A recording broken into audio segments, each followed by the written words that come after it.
Good morning. I would like to call this meeting to order. The clerk has advised that we do have quorum. Please join me in the national anthem.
Members, please observe a moment of silence in memory of the discovery of burial sites at a former residential school near Capaway First Nation, John Duffy, Steve Bonio, Andrew Gregorovich, Chai Calabar, Peter Moole McIntyre, Anthony Tony O'Donoghue, and Michael Brian Vaughn.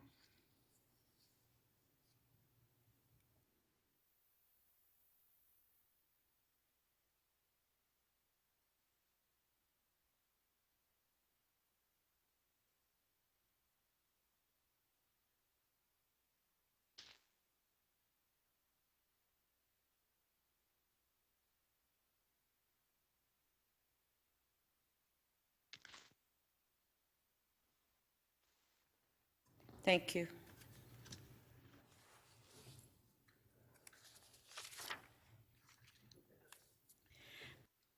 We acknowledge the land we're meeting on is the traditional territory of many nations, including the Mississaugas of the Credit, the Abenishinabe, the Chippewa, the Haudenosaunee, and the Wendat people, and is now home to many diverse First Nations, Inuit, and Métis peoples.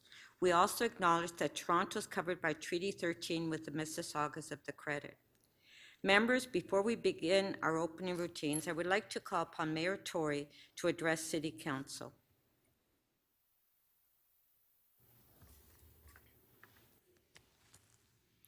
Well, good morning, Speaker and colleagues. I have two matters, as you know, Speaker, on which to address Council this morning. And I wanted to begin, because it is the first time we have met, since these events began to unfold in a very intense way by leading City Council, because I know I speak on behalf of all the members of Council, in recognizing the ongoing conflict in Ukraine and the devastating impact that this illegal invasion is having on millions of innocent lives.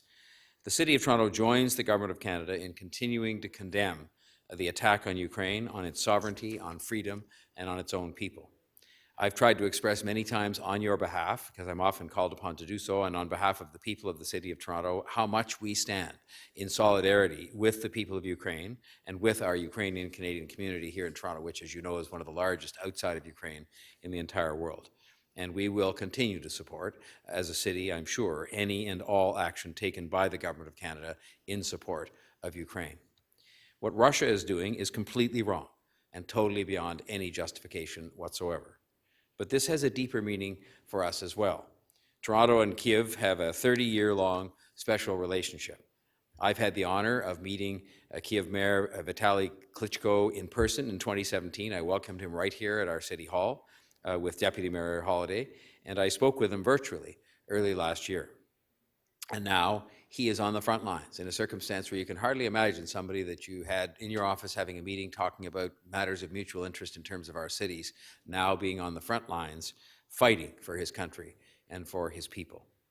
His courage and resiliency amazes me every single day, as I'm sure it does all of you who maybe had the chance to meet him as well. And I know that together with his president, people like that have inspired people from all over the world and have inspired, of course, just as importantly, if not more so, their own citizens as well. I want the people of Kiev and all of Ukraine to know that the people of Toronto stand with them at this terrible time. It is horrifying to see a city under siege. I mean, think about it in the context of Toronto and being under siege, to see homes being bombed, to see sacred buildings being bombed, to see people fleeing with their small possessions they could take with them, not even knowing when they can return or if they can return, and if so, what they'll return to. We will not stop doing all we can here to draw attention to this unlawful invasion and to urge the leadership of Russia to stop this aggression. The Ukraine flag will continue to fly high at Toronto City Hall in honor of the fight taking place abroad and in honor of our community here and in support of our community here. We will continue to keep this conversation alive and to raise awareness of what is going on in Ukraine. Let's not forget that while this is far away, these conflicts have often been far away over generations, far away from us geographically. This is about freedom. And this is about an attack on what lies at the very root of our own way of life and our own values here in Canada. Now, beyond that, we also know, because we can see from the news and all the reports, that there is a refugee crisis. People are fleeing Ukraine, understandably, looking for safety. The numbers are stark. Upwards of 1.7 million Ukrainians have fled so far. The UNHCR says this is now the fastest growing refugee crisis in Europe since World War II, and it's 2022. I have made it clear, again, I hope on your behalf as Mayor of Toronto, and in line with the same response we've had with other humanitarian crises of this kind, that the City of Toronto will support the Ukrainian Canadian community here and will support the Government of Canada in any way possible to help successfully resettle Ukrainians who are fleeing their home country because of the war. While many of the key decisions are being taken at the federal level, I have wanted to make the city's commitment clear. The GTHA mayors and chairs met Monday and gave our unanimous support to full cooperation with the Government of Canada and the Government of Ontario and the Ukrainian community with respect to resettling refugees. I met virtually this past Friday with the Minister of Immigration, Refugees and Citizenship, Sean Fraser, to deliver a similar message, that the City of Toronto is here to support Ukrainian refugees and to help people when they need help the most. I've similarly reached out to the Ukrainian Canadian Congress, which the minister told me will be playing a leading role, as you might expect, in helping to resettle refugees. And in particular, we discussed that matter. They also reached out to me as mayor, as they did the local councillor in the area, Councillor Matlow, to help install free Ukraine street signs around the Russian consulate. We are working with city staff now to add these signs as soon as possible, as another important gesture of solidarity with the people of Ukraine. And that is because Toronto is an ally. We will do anything we can to take a stand against what Russia is doing and to demonstrate our support for Ukraine, for Ukrainians abroad, and for the Ukrainian community right here in the City of Toronto. We are proud to be the home to such a vibrant, dynamic, contributing Ukrainian Canadian community. And when they are hurting, then all of us are hurting. When they feel under attack, then we're under attack. When freedom is under attack, that is a matter that is important to us right here in the City of Toronto, Canada. And so I encourage members of council, as they have been doing, because I've seen you at some of the different events and showing your solidarity, but I also encourage the residents of the City of Toronto to support in any way possible Ukrainian residents of that country, but also the Ukrainian Canadian community right here in the City of Toronto and the anticipated refugees that we would expect to be welcomed into our midst over the coming weeks. Thank you, Speaker. I can move right to the other matter if you wish, or... Do we want to skip this and go to the other matter? Skip. Okay, because I have, Oh, did you want to say anything about Ukraine? no, we just had some other stuff to do. Okay, because I have another recognition Yeah, to do here. Okay. So why don't we do that, just skip it, right? I'll just skip the pages. Sorry, it's just that I'm going by what's before. Okay. The other matter, colleagues and Speaker, and it's on quite a different note, and it's a much happier thing indeed. It's always wonderful for us to be able to recognize outstanding creative contributions and achievements of Torontonians, and in particular, it's particularly nice when it comes to all of our recognition that we receive for being a film center, that we can actually celebrate a film where Toronto is able to be itself. It's a great skill for our city to be able to be presented, and a great skill for those who present us as some other city from time to time, and we'll take the jobs, and we'll take the business, and we'll take having those creative people in our midst and all the good that goes with that. But when we can have someone who's one of our own to produce a film that presents Toronto as itself, it's a source of particular pride and something that we thought was appropriate to be recognized here at Council this morning. And the extraordinary achievement we are recognizing here is that of Toronto filmmaker Domee Shi, who has joined us virtually for the start of today's meeting. Now, I can't see from here whether she's with us now. She is. Okay, well, I would just say welcome to you, and perhaps if you can put up with a few short remarks from me, we'll also want to call upon you to say a few words, because we're just so delighted at your achievement. And I want to thank you for taking the time out of your day to join us. Yesterday, Domee Shi's animated Pixar feature film, Turning Red, premiered right here in Toronto. And again, that's a great thing for us to have films that premiere here. It keeps us on the map. It keeps highlighting the great creative talent that we have here, including Domee Shi, but it also is just a reminder to people that we want them to come here to produce their movies. Turning Red will be opening up for global audiences to see as of this Friday. This movie is particularly important for our city because Domee herself was raised in Toronto and calls this city home, and we're very thankful for that, and long may that be the case. In fact, forever would be preferable. Domee made Toronto the star of her major feature, celebrating the city that she grew up and trained in. And again, that's a source of great honor for us that you would have chosen to do that. For those who don't know, Domee Shi studied animation at Sheridan College, and while that happens to be in Brampton, it is a program that is globally renowned. I know that, and Councillor Fletcher could back me up on this, as could others who've traveled on some of our film trips, Councillor Deputy Mayor Thompson, that when you go abroad and are selling film in Toronto, one of the things people recognize first and foremost is the preeminence of Sheridan College on a global basis in terms of the animation world. While her job requires her to go all over the world, Toronto has proven to be a place that she holds dear to our heart. And it's a perfect homage to our great city that we love so much, the diversity of our city, the strength of our Asian communities that we have, all of which contribute to the success of our city and the landmarks and achievements that we've put on the books together. I know this is something we can get behind. We are extremely proud to see our city in animated form showcased to the world, and it marks another first as well. And that is that on the day after International Women's Day, it's so appropriate that we could recognize the fact that Domee Shi is now the first woman ever to direct a Pixar feature. It's an extraordinary achievement for one of the major studios, and we are, again, honored that you are a Torontonian and congratulate you on that achievement. It is something that is a testament to your track record, which extends well beyond Turning Red, having won an Oscar, as you did for the short film Bao in 2018. It is people like Domee Shi who make us proud to be Torontonians. There are many instances of people helping each other and people doing great things in science and in every world, but in the creative world, this makes us extremely proud, and I think sends a hugely powerful message around the world about our city and the kind of people who embrace it and who hug it and who stay here and want to build their lives here and do their work here. It is a testament to the success of our film and TV and digital sector, which is doing so well, and we'll have more to say about that in the days to come. We continue to excel in that industry, to attract big names and to attract remarkable productions to our city, and this is another example of that, and a big part of that is our talent. And so I want to just lead the City Council in congratulating Domee Shi and thanking her for showcasing Toronto. I am hopeful that this movie will not only provide enjoyment for people, but might stimulate some interest in coming to visit here, because heaven knows that our businesses in the hospitality sector need to have that visitor stream return, as I know that it will. And we want to congratulate you as well on the major achievements, including the movie Turning Red.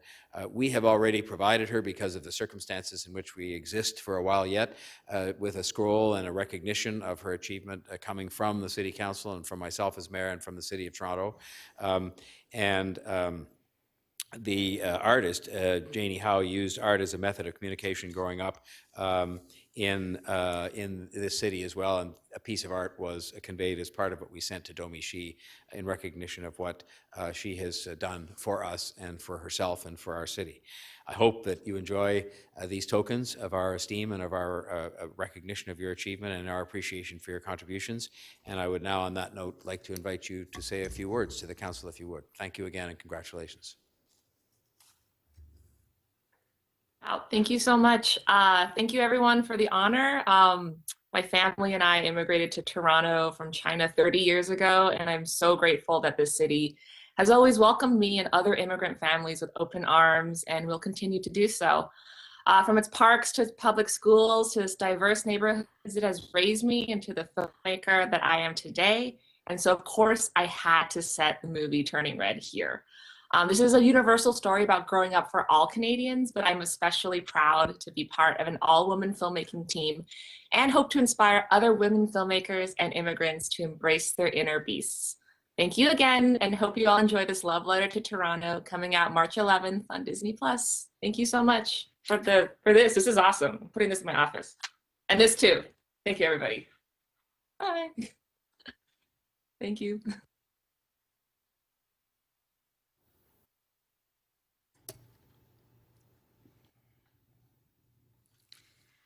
Okay, thank you. And for the benefit of those who are connected to the internet, the city clerk has posted all of the agenda materials for today's meeting at toronto.ca/council. Members, I want to emphasize that today's council meeting is being conducted publicly and is being streamed live on YouTube. I want to welcome the public who are watching our meeting this morning. Today's special meeting of council is for the following purposes: to consider deferred matter from February 2nd and 3rd, to consider reports from the community councils and the Planning and Housing Committee, to consider new business and member motions with notice, and to introduce and enact general bills and a confirming bill for this special meeting.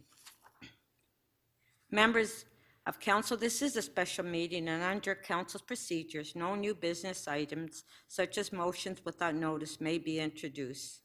This rule cannot be waived. Members, at this time, as you know, yesterday was International Women's Day, and to honor all the women on City Council, I want to thank Councillor McKelvey that did a video, and I asked Councillor McKelvey to introduce this video at this point, and if you want to say a few words, Councillor McKelvey. Well, thank you, Councillor Nunziata. I'm so very privileged to get to work alongside 7 amazing women here at Toronto Council. And so we did make a video to tribute them. And Councillor Nunziata suggested that we shared it with you, and I'm happy to do so. Happy International Women's Day, Toronto. Let's celebrate women in politics.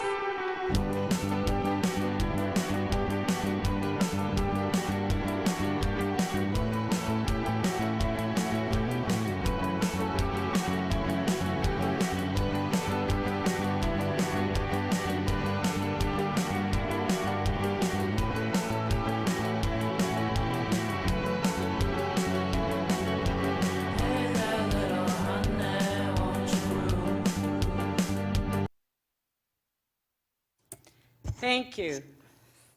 Thank you very Happy much. International Women's Day. I like the baby pictures. Thank you. Now I would like to ask for a motion to confirm the minutes. Moved by Councillor Lai. If you can read the motion, it's on the screen.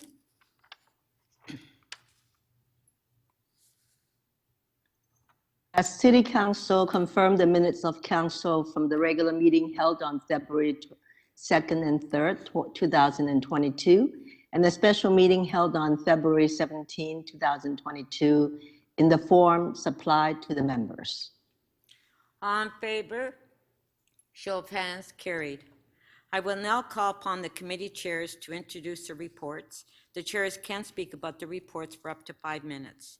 Councillor Bylaw, you have a motion to introduce the Planning and Housing Committee report.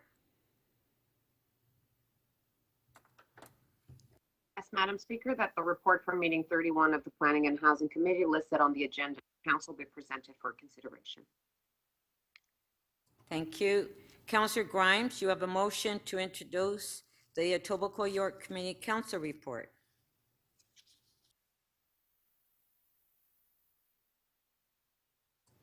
Yes, I do, Madam Speaker, that the report from meeting 30 of the Etobicoke York Community Council listed on the agenda of council be presented for consideration. Thank you. Councillor Pasternak, you have a motion to introduce the North York Community Council report. Yes, thank you. Thank you, Madam Speaker. That the report from meeting 30 of the North York Community Council listed on the agenda of council be presented for consideration. Thank you. Councillor McKelvey, you have a motion to introduce the Scarborough Community Council report. Thank you, Madam Speaker, that the report from meeting 30 of the Scarborough Community Council listed on the agenda of council be presented for consideration. Thank you. Councillor Perch, you have a motion to introduce the Toronto and East York Community Council report.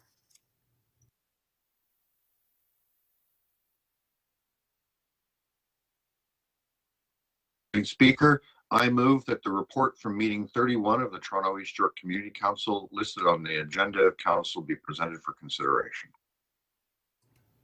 Thank you. May I have a motion to introduce the new business from city officials? Moved by Councillor Pasternak. If you can read the motion.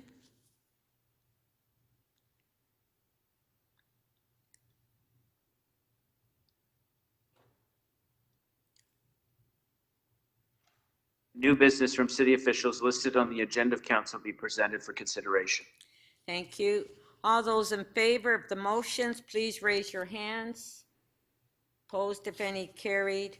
Are there any declarations of interest? Please indicate the item number and the nature of the interest, and remember that you must file a written declaration of your interest with the city clerk. Okay, Speaker, my computer's just upgrading software, so I can't do it by putting my name on the list, but I do have an interest to declare. It's the Okay. Mayor, John Tory. Sure.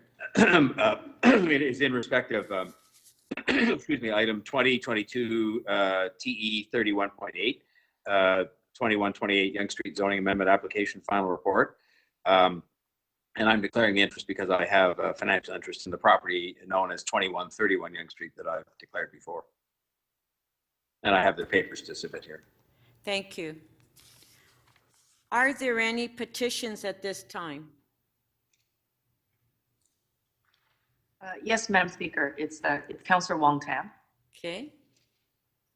I'd like to submit a petition with over almost 1,900 names of residents as well as community leaders asking City Council to purchase the properties at 214 to 230 Sherbourne Street and to work with the CFO, the city manager to determine, and the community to determine the appropriate housing program, and that the housing should be featuring deeply affordable housing, rent geared to income housing, and supportive housing. Thank you very much.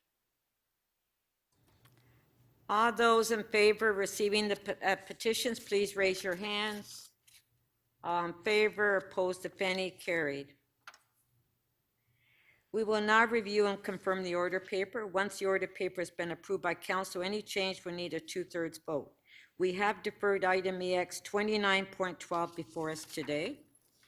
The mayor has designated item PH 31.13 on modular supportive housing at 175 Comer Avenue and item CC 41.1 on response to COVID-19 March 2022 update as his key matters for this meeting. Item PH 3112 will be our first item of business this morning.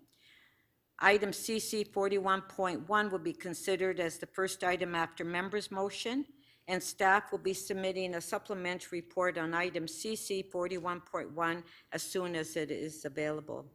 I propose that council do the member motions run through at 2 p.m. today. We are scheduled to meet until 6 p.m. tonight. We will take a scheduled recess between 12:30 to 2. Council will reconvene tomorrow at 9:30 a.m. if necessary. I also propose that City Council set a time for a closed session if required later in the meeting. The clerk has advised me that Councillor Coe wishes to withdraw one of the members' motion. Councillor Coe, you wish to withdraw motion MM 41.18?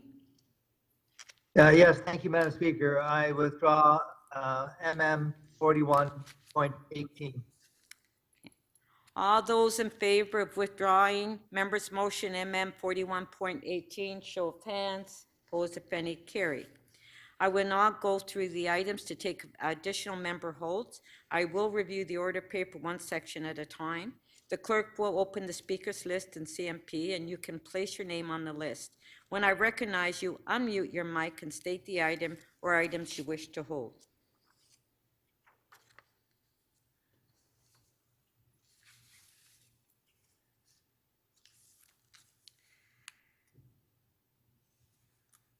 Deferred items. Planning and housing. Councillor Baila. Thank you, Madam Speaker. On PH 31.3, if nobody has questions, I do have a motion. And I would be willing to release that as a quick item. Does the staff have your motion? Yeah, okay, so we'll put the motion on the screen. That's on PH 31.3.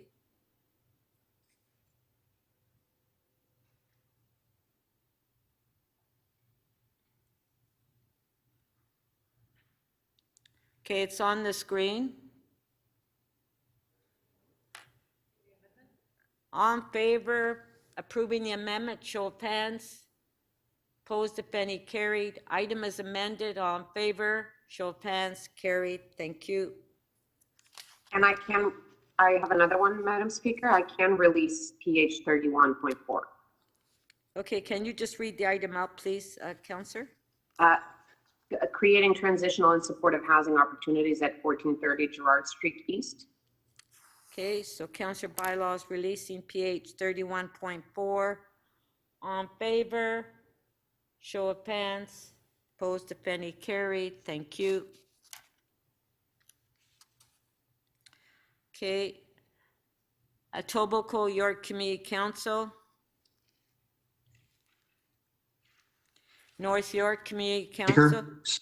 Speaker, I'm sorry, it's Councillor Perks. Yes. I have an item on Etobicoke York 30.9. Okay. I'd like to hold. And also, you called North York. I'd like to hold North York 30.39.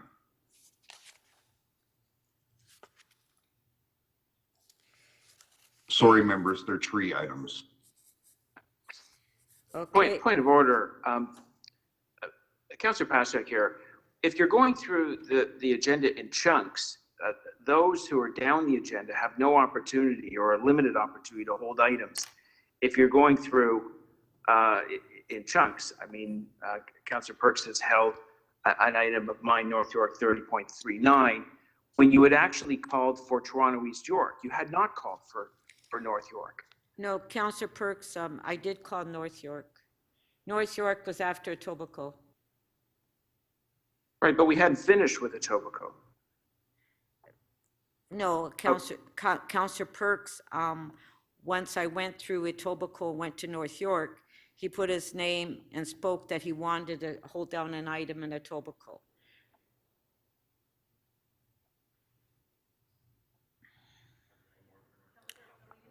Are there any more for North York? Councillor Fillion. Yes, North York 30.8. I just wanted to defer it to the next meeting of council. Okay, can you read the item out, please? 5800 Yonge Street official plan. It's come off the screen, but 5800 Yonge Street. Okay, so Councillor Filion is moving to defer item NY 30.8. All in favor? Show of hands. Carried. Scarborough Community Council.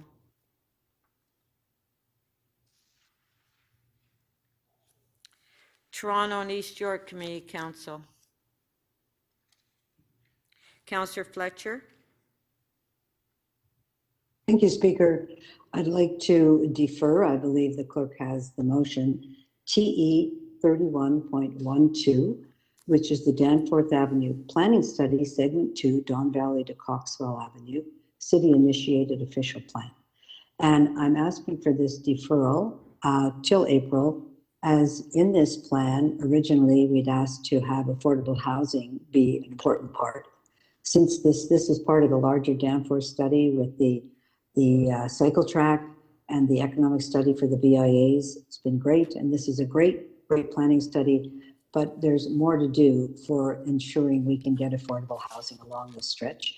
I understand Councillor Bradford's very interested in making sure that that planning study, which was initiated the previous term and didn't include affordable housing, that he can get in and have a look at that section as well. So I can't move that, but I am anticipating that we'll do that together during this review. So with that, Speaker, I'd like to thank the staff for their great work on this. I know they understand that it's nothing more important than ensuring we can build affordable housing when we're approving development. Thank you. Okay, so Councillor Fletcher is deferring item TE 31.12. All in favor? Show of hands. Opposed, if any, carried. Are there any further holds on Toronto and East York Community Council? Councillor Bylaw. Yes, Madam Speaker, item TE 31.5, 72 Perth Avenue, zoning amendment application. I have a motion that staff had asked me to put through, and I can release it. Okay, so the motion is on the screen. The amendment. Okay, all in favor of the amendment? Show of hands. Opposed, if any, carried. Item is amended. All in favor? Carried. Thank you. Councillor Wong Tam. Thank you very much, Madam Speaker. I would like to hold TE 31.54, construction staging for 244 to 260 Church Street. There is a quick technical amendment coming from staff. If the clerks have that ready, we could perhaps deal with the matter right now.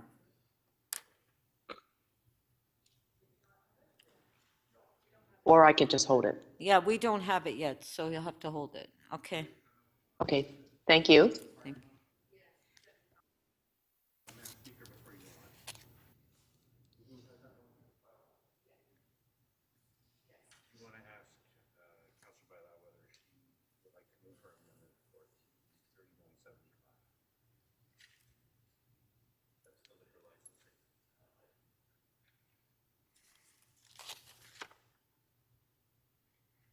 She has an amendment?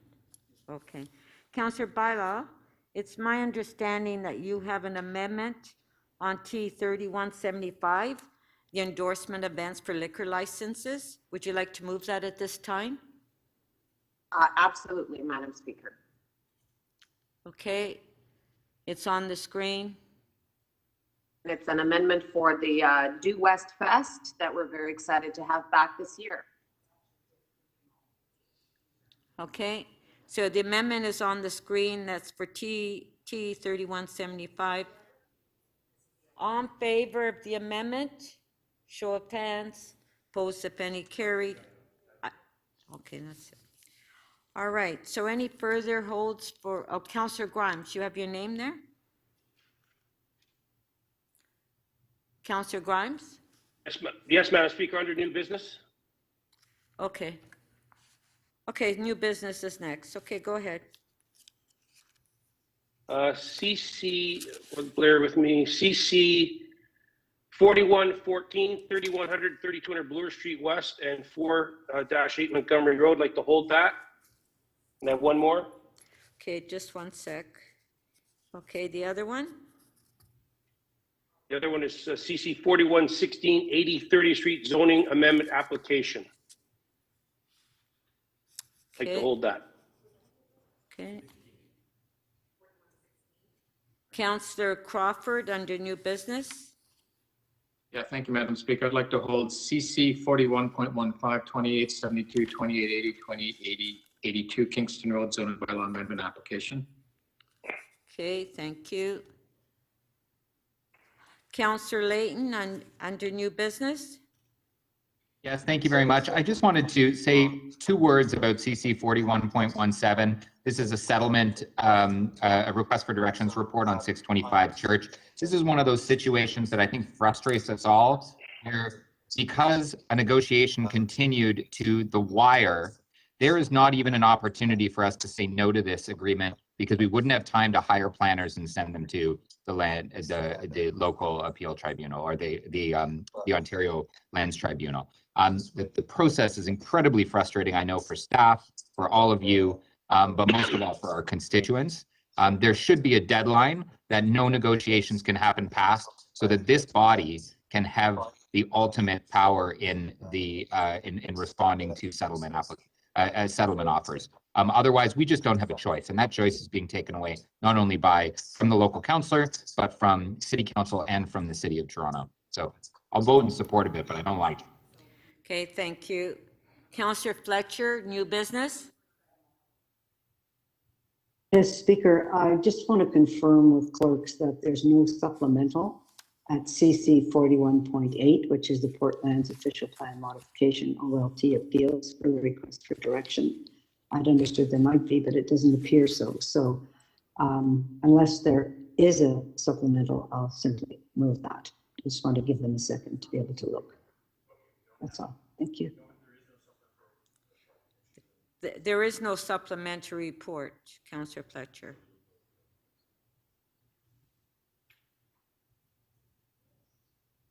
Councillor Fletcher, there's no supplementary report.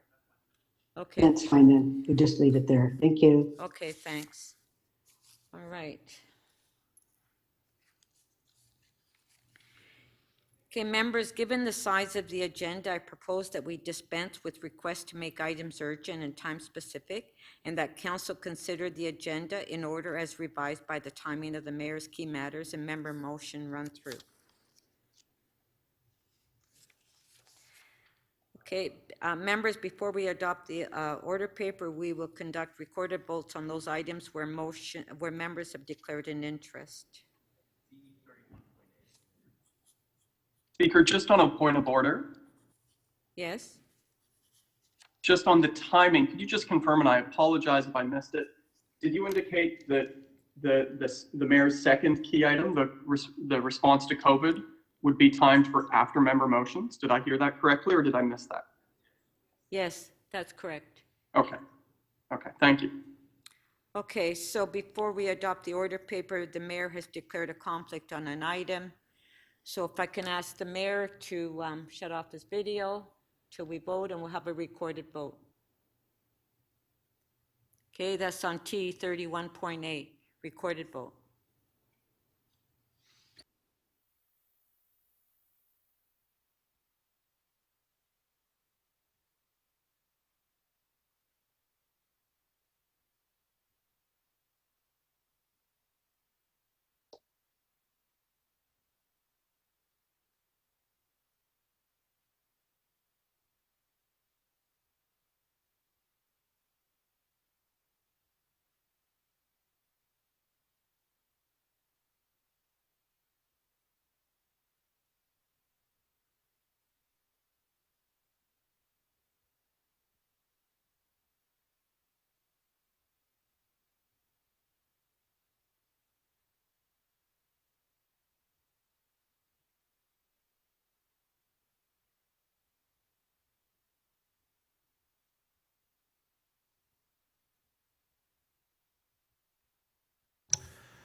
Madam Speaker, it appears to us 3 members did not receive the vote, so I'm going to call for their votes verbally, please. Councillor Fletcher. In favor?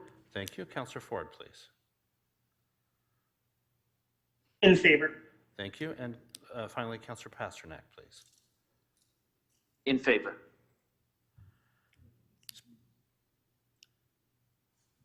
Speaker, the Mr. Clerk, it's item carries unanimously, 25 in favor. Mr. Clerk, just to advise you, the voting prompt did not appear on my screen, so FYI. Thank you. Okay. Okay, so we'll vote on the remainder of the items. On favor? The balance. Yeah. On the balance of the agenda, on favor, show of hands, carried. Thank you. So we will now go to the mayor's first key item, which is PH 31.13 on modular supportive housing at 175 Cummer Avenue.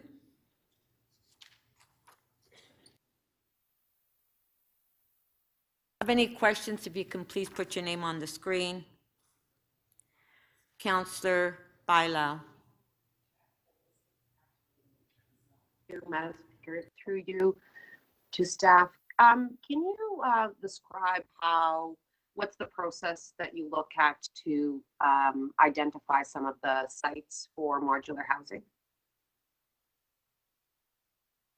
Through the speaker, thank you, Councillor Bailao.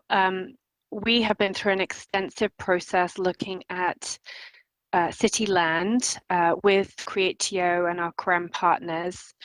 We've used some key characteristics that we're looking for land. It has to be a certain size to accommodate modular housing. We've looked for proximity to transit, to bus, and also train as well. We've looked for proximity to services, including community services, but also like food and retail. So we went through an extensive process. We also engaged partners. Some of the sites that we've identified for modular housing included partners like UHN and TCHC as well. So is this site close to transit and food and services? Can you talk a little bit about the specific site? Through the speaker, it has access to bus services and also retail supermarkets as well, so via bus, and also walking distance as well. So yeah, we feel that it's appropriate. It's immediately adjacent to TCHC properties, which also have seniors living there who also have access to the same services. And what kind of consultation happens when we go through this process? Because we've asked for MZOs on all of them, but we continue to hold consultations. Abby, if you want, I can jump in. Deputy Mayor, it's Greg Lintern. With this project specifically, we held two community consultation meetings, one in March and one in April of 2021. We also held a third consultation meeting in August 2021. All three meetings were well attended, virtual meetings, all with more than 100, two of them with 150 people in attendance. Okay, and so this site had more consultation than actually the other ones? Through the course of the program, we have continuously upped the ante on the consultation, given our awareness of the issues, the specific nature of the community that we were working in. Some of the sites, I believe, Abby, had smaller working groups as well, walking tours. So a little bit of variability depending on the site situation, and certainly engagement with all of the local councillors who were very involved in reaching out to their individual communities.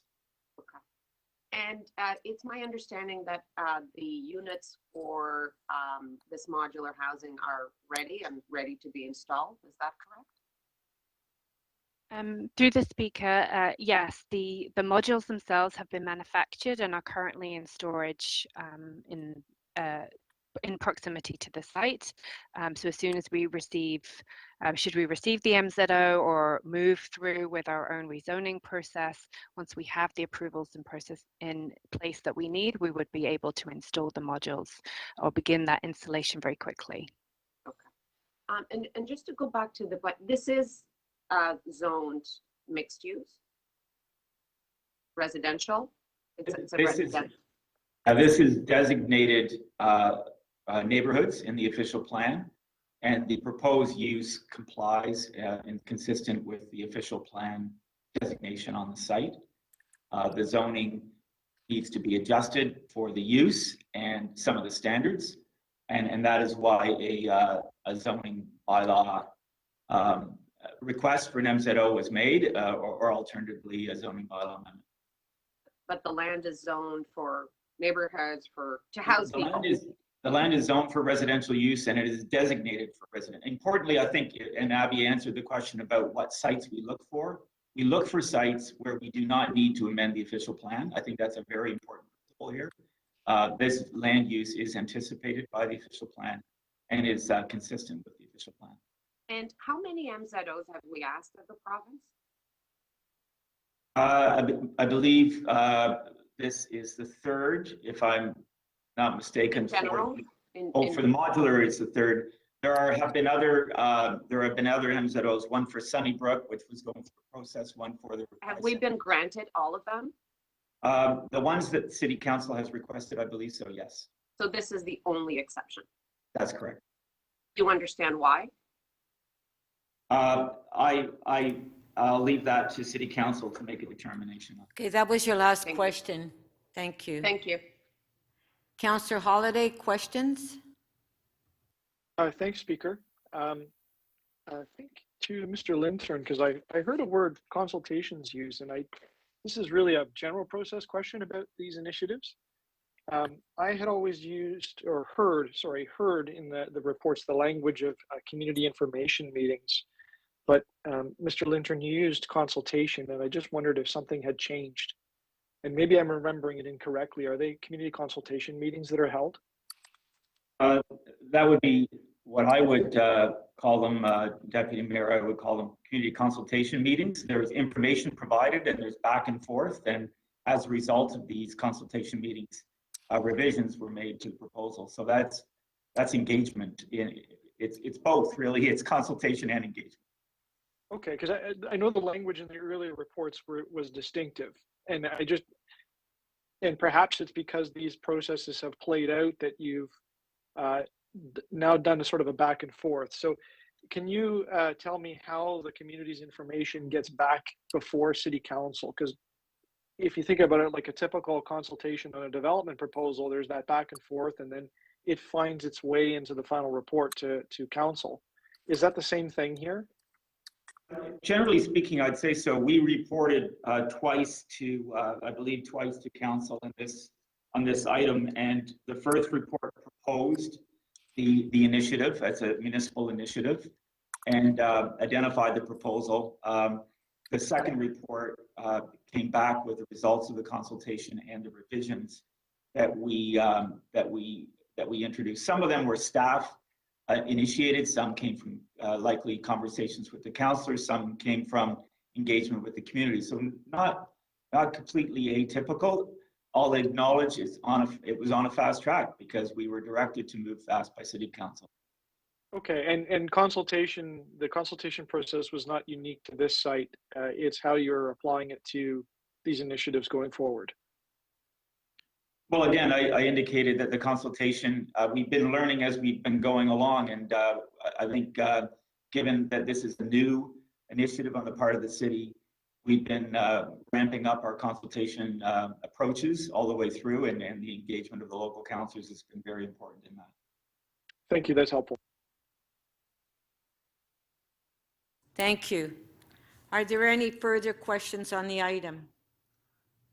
Yes, I do, Speaker, and but I can't get my name on that list.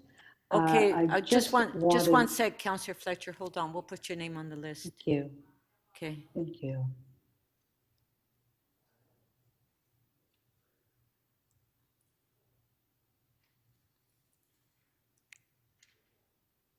Can we put Councillor Fletcher's name on the list?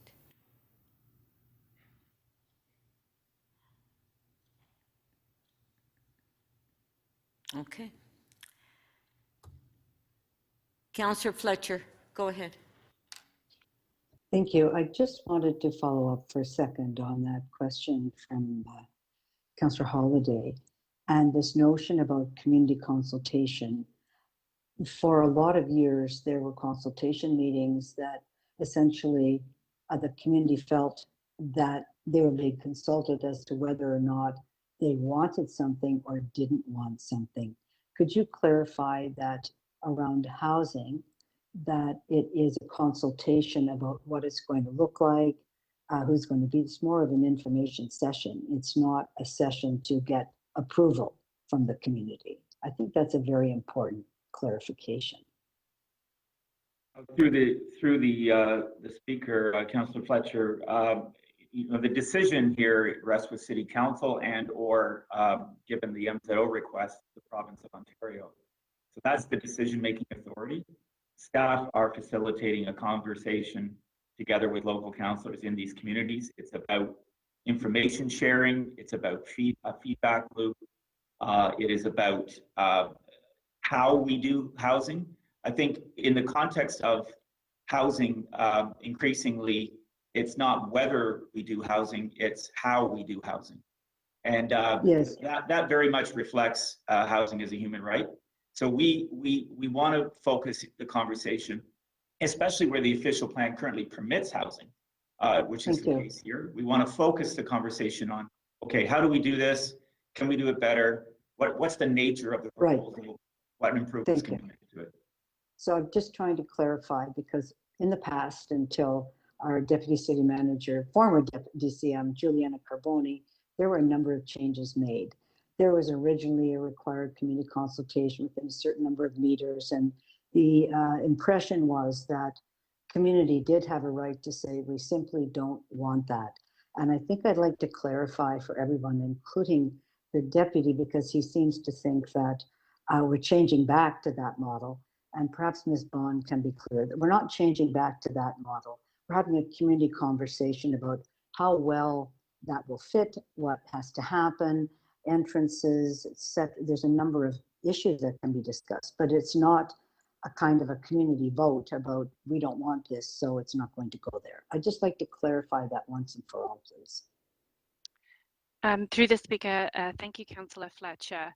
So yes, I can clarify that because residential use can be on this site, when we encourage feedback from the community, we're looking for feedback on things like the built form. We're looking for and have received feedback on like you said, the entrances, the type of window coverings, the amount of community space in the building, whether the garbage is on the exterior of the building, on the interior, those kinds of things. We do receive other feedback, but feedback on the kinds of people who live in this building is not something that we kind of take on board. We do listen and answer questions and provide information about the kinds of support services that will be provided on site, and in many cases also bring nonprofit providers to the table to answer questions about the way these buildings will be managed. And we also set up community liaison groups as well, so that the community continue to be involved in those discussions. So although we're not really consulting on whether we can allow this to be the home for certain types of people, we are really engaging and wanting to continue that dialogue with community about the successful implementation of these kinds of buildings. So we take that very seriously. Thank you. So I would kind of say, if I could say, it was a NOAC plus, looking at some of the landscaping, the built form, plus bringing some providers to understand how it will be managed. But it's not a, we can't say we don't want this, it can't be here. It's not people zoning.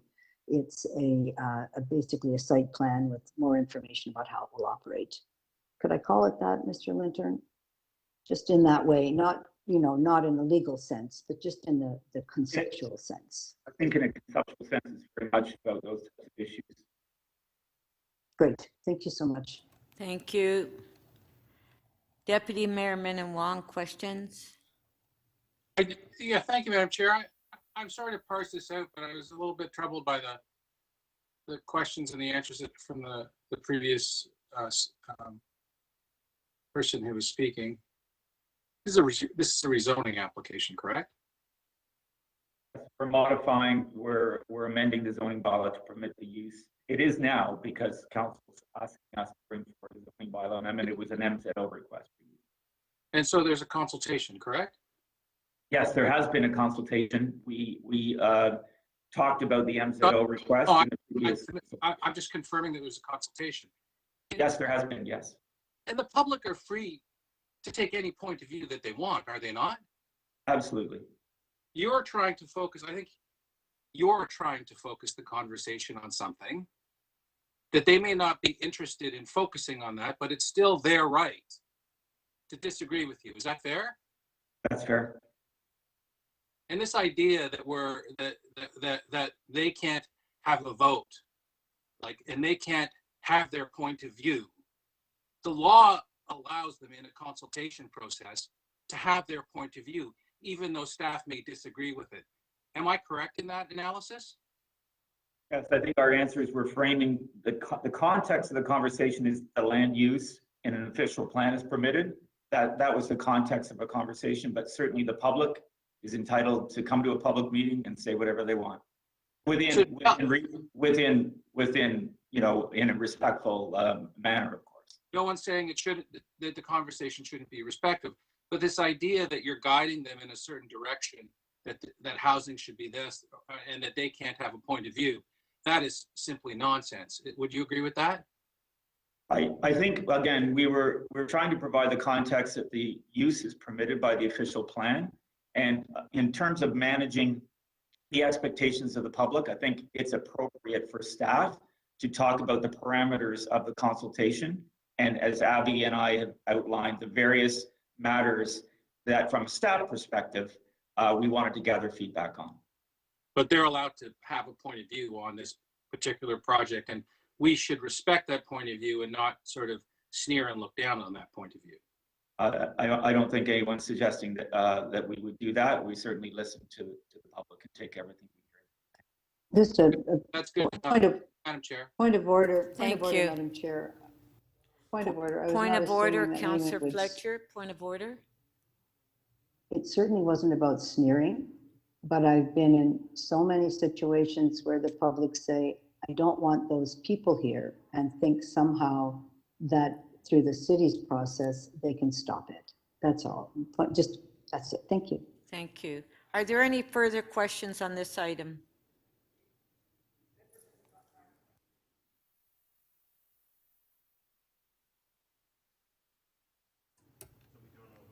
Okay, if we can, Mayor Tory to speak.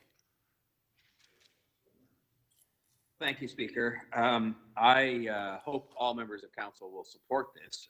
This is a course of action we're taking, I guess, to indicate our resolve with respect to meeting one of what I think is one of the defining challenges that we have in front of us as a city and as a council.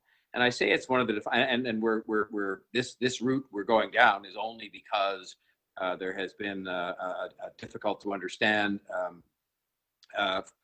failure to act on the part of the province thus far with respect to the MZO that we have requested.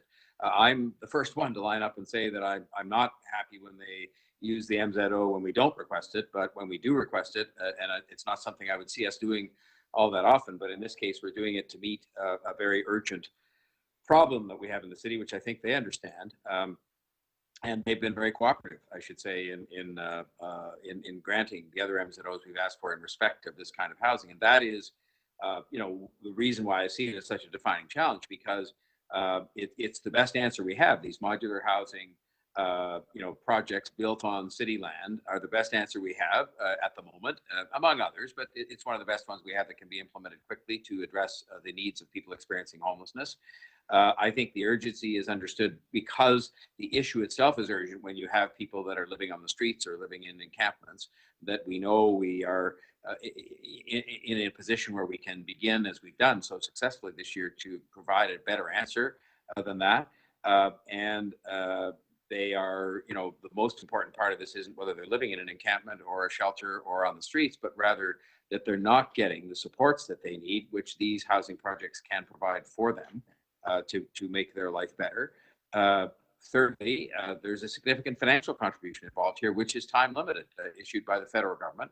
We wouldn't have been able to proceed with many of these projects were it not for the Rapid Housing Initiative, and those contributions being made, which are substantial, are time limited, and therefore, in the absence of the MZO coming, we have to proceed with the other method that we have, albeit that it's more time consuming. And I think the report lays out a timetable that would at least have us with this under construction this year and have people moving in sort of around the end of the year, if not slightly thereafter. You've heard in the discussion today, Speaker, about the process of consultation that took place. And I can tell you that it's a source of pride to me that I have attended every single one of the public meetings in all of the wards where these projects are proposed to be put, or where in fact some of them are now located. And, you know, have there been some controversial moments in those meetings? Yes, there have. Have there been, as Abby indicated, and she and her staff, by the way, have done a magnificent job on this whole area, but have there been some amendments or modifications made to these projects in the response to the public feedback? Yes, there have. Has there been a change in the disposition of the residents as they hear more about it, as they perhaps have some of the misapprehensions about who these people are and what their needs are, who these residents are that are going to become their new neighbors? Yes, there has been. I was pleased, for example, to go back to Councillor Crawford's ward and to about a year later on Macy Avenue there, actually not only meet with the residents of the project there, the modular housing project, but also some of the neighbors some of whom were quite forthright in saying they'd been among the loudest voices that were expressing concern about this. And now here they were at a barbecue, enjoying that barbecue, and still with some concerns in their minds, but feeling, I think, much better about this change that had taken place in their neighborhood than they did before. And I can tell you what else. I mean, the experience that I've had, and I've been joined by other councillors, and I should say, by the way, the local councillors in every case, every single case, including this one, Councillor Fillion, have been steadfast. They have been, courageous in the sense that sometimes there is some sustained opposition that rears its head at the beginning of this process. They have been principled. They have been collaborative in working with the neighbors to make these better. But I can tell you that at that function on Macy Avenue, it was a source of such pride as well for me to see the dignity that the residents were experiencing as a result. Sometimes they even said for the first time in actually having a home, but a home that had the supports in it that could make us proud as Torontonians, that we were helping those people get on their feet and perhaps embark out into some other form of housing and a job and other kinds of things going forward. And so I think that, this is something where we have to go this route so that we at least can make sure we get this built. I'm still optimistic that the MZO could be issued because I haven't really heard of why it isn't being issued, any particular reason for that. But I just want to say that I really hope that members will support this report and the recommendations in it today, because we've got to move this forward on an expedited basis. We have the units. It is one of the more bizarre things I've heard of, that we have housing units for people who are experiencing homelessness sitting in a schoolyard being sort of stored because of a process issue that has no explanation accompanying it. And so it's time we got those units out of the schoolyard into the Cummer Avenue site. Councillor Fillion has been terrific. It is a site that works well. It is a site that is adjacent to existing city facilities. It is close to good transit. It is close to good shopping. It commends itself to us as a place where we can have 50 or so new residents who will be part of that neighborhood, who will be welcomed as part of that neighborhood, and we will be proud to have new homes for them with the supports that they need in order to make sure they can make the most of their own lives. So I commend this report to the council so that we can make a statement by making sure that people know we're moving forward with this. Thank you, Speaker. Thank you. Councillor Fillion to speak. Thank you. So just as far as lessons learned, hopefully one of the lessons we've learned from this one in particular is to involve the local councillor as early as possible. That, I was not at all involved in the selection of this site. However, there's an interesting aspect to that because I wasn't, I did not feel in any way obliged to support it. And I think my colleagues are familiar with the independence of my point of view on most issues. And if I had thought this was a bad site, I would have said so. And I would have come to council and said, you know what, staff picked the wrong site. They picked a bad site. And I would have tried to find somewhere else if there was a better place. However, as I guess staff, did do a very good job, and this is a very good site. I can't think of a better site in Willowdale, and I've had, almost a year to think about that. Was there a better site? Is there a better site? And there is not. It's been really, is it the perfect site? There's never a perfect site for anything, thing that comes before council, any rezoning or MZO or whatever it is. There's never a perfect anything. It's you have a problem you need to solve, and you do the best you can with it. And this is a very practical site. The mayor's already talked about that. And what has been really, actually, there's been two components to this. One is the part that most people haven't seen, which is how the Willowdale community as a whole has reaffirmed kind of its very positive and good nature. And I have really had an awful lot of, I've heard from so many people that I didn't even know who they were. I'd never talked to them before about this issue, and people who'd never got involved in, any issue before, who contacted me to say, this is something we absolutely need to do. How can I help? Do you want me to go out and knock on doors? What do you want me to do? And there has been, in contrast to that, a very small but very loud, and I will say nasty group that has spread misinformation. And a lot of that misinformation has been about the nature of this site. So there are literally signs on people's lawns that talk about this being a park. It is not a park. I've had the same people propose to me, don't build on this because it's a park, and then propose another site that actually is a park, which of course we wouldn't build on. I've had people say this site is terrible because it's not close to public transit. It is at the corner of a collector road and a minor arterial, both of which have bus routes on them. So it is extremely well served by public transit. It's a very short walk to Yonge Street. And kind of to add to the commotion on this, the local MPP, Stan Cho, and I do use his name because people sometimes get confused among politicians, has helped spread that information by calling the area, for example, a food desert, that there's nowhere to go shopping here, which is just completely incorrect. So, and frankly, the opposition of the local MPP is the reason that the MZO has been stalled.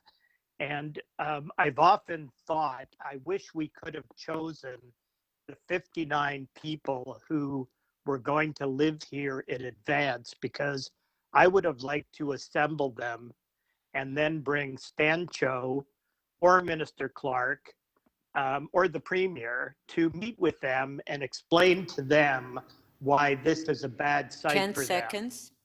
If you can just give me an extra minute here, Madam Speaker. So, and I know especially Premier Ford, we all know him pretty well.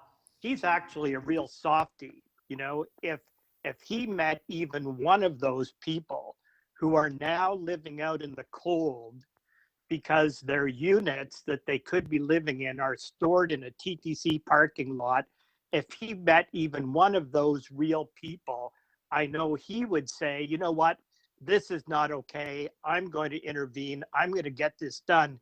But because these 59 people who are now living out in the cold while their housing is ready for them, because they are faceless and nameless, some politicians think they can just, play political games with this. And it's really not okay. So as while we're moving ahead with the rezoning because we 10 have to, seconds. the province still has the opportunity to do the right thing, approve the MZO so that these 59 people are not out in the cold again next winter. Thank you. Thank you. Councillor Fillion, I did give you an extra minute. Councillor Bradford? Well, thanks, Madam Speaker. And I want to start by just giving my thanks and full credit to Councillor Fillion for all the time and energy and passion that he's poured into this project. I'm going to speak a little bit more to that at the end. But, you know, as we heard from the mayor, there's been a number of these projects in the city. Of course, Councillor Crawford and Deputy Mayor Bilau started with round one of these modular projects. And, you know, having spent some time at 11 Macy and a lot of conversations with Councillor Crawford and Deputy Mayor Bilau, I know that they haven't been easy. Fast forward a year later, and we started with phase two, which included Trenton Modular in Beaches East York, as well as 175 Cummer that we're talking about here. And man, I can appreciate just how difficult and unpopular these projects can be. And Councillor Fillion just nailed it. You know, the amount of disinformation that is peddled by some, not many, but peddled by some, is extremely concerning. And I think there have been a lot of lessons learned for all of us here. I think the staff have learned a lot of lessons. I have learned a lot of lessons.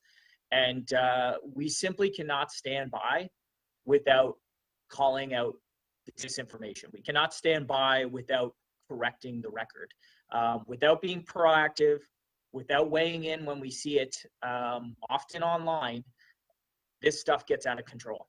It gets out of control. And, you know, I walk the streets around the site in Trenton and knocking on the doors and talking to the neighbors. And the amount of fact checking that we had to do on exactly what was going on this site was extensive. And frankly, we were on the back foot for months and months and months. The good news is, with a steady effort of providing folks with the information and the answers to the legitimate questions that they had, we have come back on solid ground. Now, there's going to be folks who are always opposed to this, and they remain, and they come out to any sort of meeting that you're hosting, and they certainly express that, and that's fine. They're welcome to do that. But again, I think that as we move forward with these projects, it is very important that we come up with a better approach to bring the community along. Because it's not helpful when we're dismissive of concerns, but we do have to approach those concerns armed with the facts and the information and a willingness to try our best to address legitimate questions and concerns while finding a way to get these projects done. So we've learned a ton here, and hopefully we improve that process going forward, because while Councillor Fillion certainly has the mettle and the resolve to work through this, he's shown that, not everybody does. And that's also playing out on that particular site right now. We cannot afford to shy away from difficult conversations, and we all know it's never been more important to build housing for people, not just more shelters, but providing the dignity of a roof over someone's head, and including the supports that they need to be successful. These projects must proceed. They must proceed with the level of urgency needed to meet our housing crisis facing all the communities across Toronto, whether it's North York and Willowdale, or Beaches East York, or Davenport, or Scarborough Southwest, or all of the other places where we're going to bring these programs forward. We need it everywhere. And I think given the political pushback that we're seeing on all of these sites, this particular modular housing site is not moved forward the way it was originally imagined, and that is incredibly unfortunate. It's unfortunate because it means we no longer have the runway in front of us that we had originally hoped for. It's unfortunate because rather than folks having a roof over their head, you know, they still remain precariously housed. They remain outside. And, you know, given that 175 Cummer came forward at the exact same time as our Trenton Modular site, it's a really good comparison and contrast where we are building in East York, where we have a construction site, and we will have occupancy this summer. Because of the delays on 175 Cummer, those modular units are sitting in a train yard, shrink wrapped, rather than providing a home to people who desperately need it.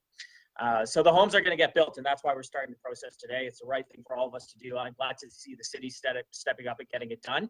And there's still an opportunity for the province to join us. They've been good on a lot of housing things, but this one is bad. This is not good, and they really should be there with us. If you'll indulge me for 15 seconds, I would just say I want to thank Councillor Fillion for his leadership on this. We had a lot of long conversations on the phone last summer as we were going through this. As a new councillor, it's been incredibly difficult to move this forward. And, I relied on him for mentorship. I relied on him for his experience and really helped me find my sea legs, so to speak, on this and improve my mettle and my resolve on getting these projects done. And a huge, genuine, heartfelt thank you to Councillor Fillion for all that advice. And of course, the mayor, who hasn't missed a meeting and has been, a very big champion on this the whole way along. Councillor Bradford? Yeah. Yep. That's Thank it. you. Thanks. Councillor Holiday to speak. Thank you, Speaker. I'm going to vote in support of this. And I know that I have been outspoken on a number of these initiatives, but I want to point out something really important today. And the conversation inspired me to make the distinction. There are two conversations that happen with modular supportive housing developments, in my view. The first conversation is more of a political one, and it's one that's more aligned to council, and it's about the establishment of a municipal program at a location. And that in itself is an undertaking. And the second conversation that is distinct and is important is built form. And that's what's the focus of the report before us today, or at least the letter and the future report that's before us today.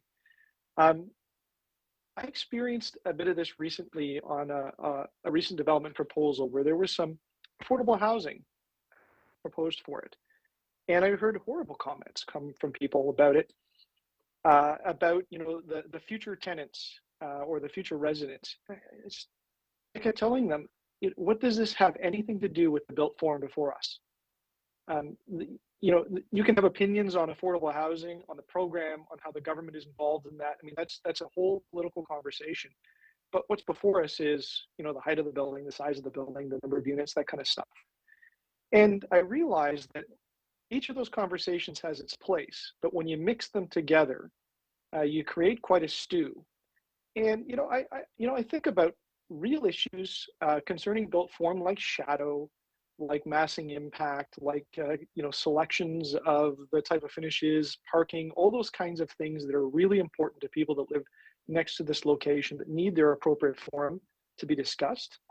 And I feel very firmly that people should have their say, in particular on built form, and not be drowned out by other comments about another process.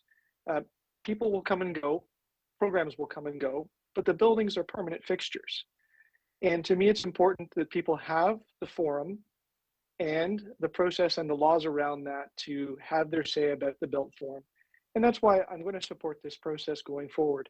I hadn't really intended to speak, but I wanted to make sure this point came across because I've heard broader comments in the public sphere, in the media, and publishings by different people that are starting to look at the planning process differently. And I'm worried about that. I think it's imperative for our society for people to feel that they have the say about built form within the neighborhood that they reside or where they are a stakeholder. These are important conversations and they are permanent changes to people's lives.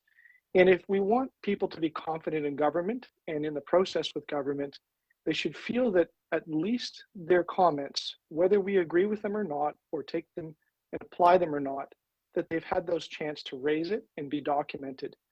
And I think that we should be mindful of that concept as we think about planning proposals in general. And, once again, I'm going to support this because there's a process before and people have the chance to make their say. And I'm glad that they've got that. Thank you. Thank you. Councillor Bailão to speak. Thank you, Madam Speaker. And I too want to start by thanking the local councillor, Councillor Fillion, obviously the mayor, who have been fighting hard to make sure that this project moves forward. We've heard here that this is a program that started with two of the sites, one of them in my ward. So I've experienced firsthand how hard some of these conversations can be. But what we have in front of us is a rezoning application. Actually, I was so glad to hear Councillor Holiday say that, is because we don't zone for income levels. We don't zone for health conditions of people. We don't zone for who we want as our neighbor, what they have in their bank account or what they have as a health record. So what we have in here is a piece of land that is in a neighborhood that is zoned in our official plan. It is for residential. That is going to be somebody's home. And what we have in here is a built form that planning believes is appropriate. Now, our housing secretariat, because of the programming part of it, has also looked at the site, taking in consideration the programs that are going to be there. And they've also seen that it is a site that makes sense, that we can have good access to transit, that we can have good access to food, that we can have good access for supports. That's why it was so disappointing, given the experience that we've had with other sites in the past with the province, to not see this MZO moving forward. I had the minister come visit my site. He was extremely supportive. And we keep hearing from the province, we need to build housing, we need to build it fast. They're always pointing the fingers at municipalities saying, what are you guys doing? Build faster, approve faster. Here we have a process that had consultation. Here we have a site that had extra consultation. Here we have a site to say, Minister, please, this is an extreme situation. We have people living on the street. We have units on a parking lot. Please approve this faster. And there's no movement. It's mind-boggling. I just can't make sense of this. I just can't make sense when there's housing summits being hosted by the province, when there's money being thrown at municipalities to approve things faster, and when the most vulnerable are at risk, we see no action. So I am hopeful, given the action that has been taken with the other 6 MZOs that we've asked, and that we've heard from the province saying, when a municipality asks, we will listen to them, we will give it to them. That's what we've heard from the province. That's what we've heard from this minister. So I'm still hopeful that we're going to get the same thing on this site, because this will make it longer. As Councillor Fillion said, we could have had people housed. We can have people housed a lot sooner if the MZO goes through. In any case, I believe that this council will stand behind the decision that has been voted here before, that will continue with this process, that we know it's going to take longer, but we'll take the process that is available to us as a city. And I do hope that there's overwhelming support for us to move forward. Once again, thank you, Councillor Fillion, for all your support. And you're absolutely right. You were so unbiased, because you really looked at the site, you analyzed the site, you really, on behalf of your constituents, you really looked at the pros and cons, and you said, yep, I'm able to support that. I also want to take the opportunity to thank all the councillors that have been involved in these projects. These are not easy conversations. So thank you to all of you, and thank you for the mayor for being such a champion to make sure that we move these as fast as possible. And thanks to staff as well. These, as you know, these have been projects that have taken a lot of collaboration, and we've learned a lot. But let me tell you that when you see the projects in your communities, when you meet some of the residents, it is some of the most rewarding experiences to stand up for this good housing. When you see that somebody has a roof over their head and they're seeing life and taking opportunities in life in a totally different light. So thank you to everybody. Thank you. So on the item, on favor? Recorded vote, please. Recorded vote.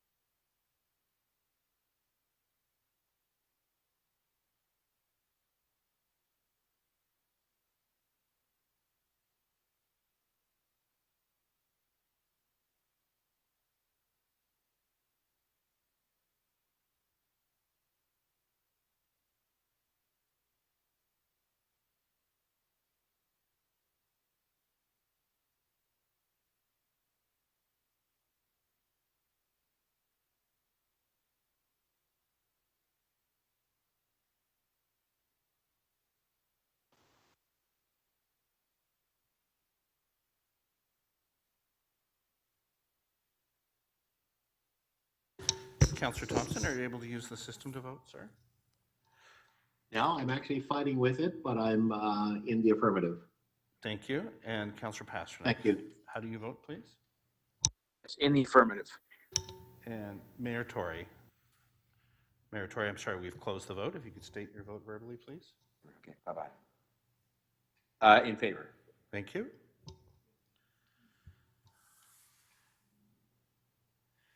Speaker, the item carries unanimously, 25 in favor. Thank you. Okay, we'll go now to Etobicoke. Councillor Perks, you held DY 30.9. Questions for staff? Councillor Staff. Do we have the right staff present? I hope so. So I'm trying to understand this. It looks to me like the issue came down to the homeowner did some work and then somehow maybe destabilized the roots of the tree or something. And then could you just walk me through what all that was? I can, and through the chair, this is Kim Statham, Acting Director of Urban Forestry. In this particular case, the claim was that the tree was destabilized by previous construction in the backyard. Our staff, Urban Forestry staff, inspected the site, did not find any such evidence, and asked the homeowner to provide said evidence. It was not provided. And so our recommendation is before you in this report. No, just to be clear, can I make, I know that staff recommended that we not remove the tree, right? That's correct. Yeah, okay. Okay, thank you. That's all I needed to know. You're welcome. Okay, go ahead, Councillor Perks, move your motion. Madam Speaker, sorry I got on there late. Councillor Carroll? I'm going to ask one other question. Yeah, I just wanted to ask, is it strictly laid out? Are there criteria? The report for this tree says if council is planning on veering from staff recommendations, that in this case, that the condition should be applied that they replace 5 trees. Are there strict criteria in the policy for when you recommend there should be a 5-tree replacement? Thank you, Councillor Carroll. Through the chair, yes, our policies do dictate compensation ratios based on the nature of the site and the application we've received. Oh, okay. So is it, the tree is healthy? It's the size of the tree. Are there reasons why it's 5, not 3 or 1? It is based on, depending which bylaw the application is submitted under. So for example, a private tree bylaw versus our ravine and natural feature protection bylaw. It is also related to tree condition and the other criteria of the site. So we make compensation based on what an appropriate replacement would be of the tree being the tree in question. Right. So last question. In this case, it looks like the recommendation from council is simply allow the removal of the tree. Is the replacement of at least 1 tree automatic, and you need to add to the motion if you want more than 1 tree? Or when it's silent, does that mean there is going to be no replacement? Through the chair, we put this information directly into the staff report on our recommendation for replacement. So should council not agree with staff recommendations, it is very clear what is expected for replacement. And that's why this is included in the staff report. Right, it's in the staff report, but if the community council doesn't put it in their alternate recommendation, does that mean there is no replacement? No, it means that it would defer to what is recommended by staff in the report. It would defer. Okay, thank you. Thank you very much. You're okay, welcome. Bye. Mr. Fletcher, you have a question as well? Yes, I just wanted to confirm that the private tree bylaw, there has to be an application and then it comes to community council and, or it's an appeal, then the council is going to be voting on that as we are today. Is that correct? That's correct. So when staff, when a homeowner appeals staff's decision on a tree application, it goes to community council with our recommendation. If community council overturn that recommendation, it comes to council for final decision. But that's your reporting back to them. So if there's a right-of-way application or a homeowner wants to have a tree removed from the right-of-way, what is that process exactly? So in that case, through the chair, that is a city tree, and it is a similar process in terms of our review of an application. The homeowner, again, has the right to appeal that decision, and the process remains the same, whether it's a city or a privately owned tree. So any city tree, a homeowner, or does it have to be a homeowner, or could it be a resident? Typically, it is the homeowner or the applicant, which would be someone acting on behalf of the homeowner. Yes, but what if the city wants to take a tree out in the right of way? What's that process? So we, so internally with our other divisions, we go through the same process. So in terms of a removal and conversations and required compensation. But there's no appeal process? I am unaware if, I don't believe that there's an appeal process if it is a division to division, but I will confirm that. And if I have misspoken, I will follow up with you offline, Councillor. And council doesn't have a right to act on those trees at this moment? Because they wouldn't, that's correct, because they wouldn't necessarily be before council for final decision. And did that change somewhere along the line? I remember, you may remember when Councillor Cliff Jenkins was the councillor and there were 25 large trees cut down in Councillor Robinson's ward, and the bylaw changed at that time. I'm not sure if it changed back at that time. I'm not familiar with that specific case, Councillor, so let me check with my team offline and confirm that for you. Could you, yeah, that would be great if you could get back to me on that trajectory from that day. Thank you. My pleasure. Thank you.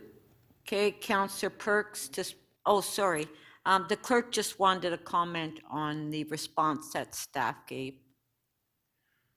Thank you, Madam Speaker. I just wanted to clarify because I think the question was asked about the requirement to make a motion for replacement trees. And just to clarify, the only thing that council adopts are the contents of the recommendations. The content of the body of the report is explanatory only. It does not constitute the decision of the council. So if the council wishes there to be replacement trees, the item should be amended accordingly. Councillor Perks to speak. Thank you. I have a motion. If I could just get up.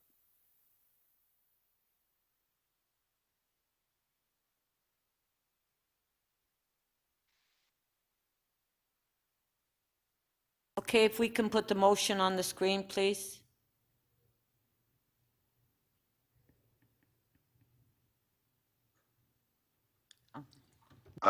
So you've just had the clerk explain the necessity of doing this piece, requiring the 5 replacement trees. I think that's self-explanatory, and I'll just leave that there for you to see. Thank you, Speaker. That's all I really had to say. Okay.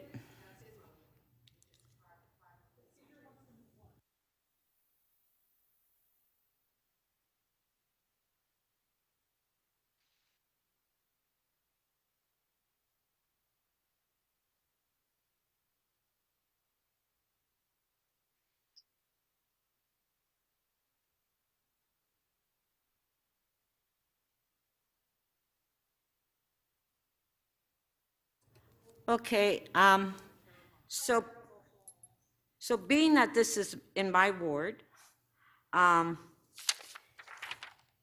like to ask members of council not to vote for Councillor Perks's motion.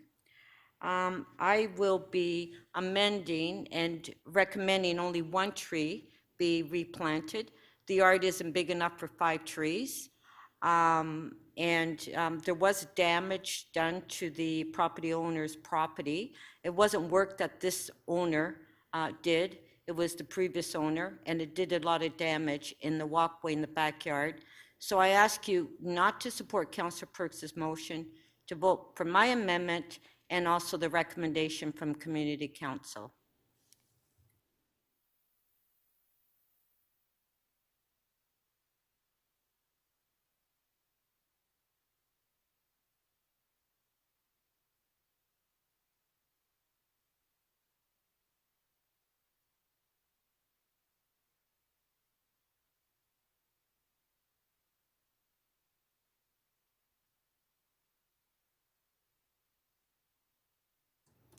Okay.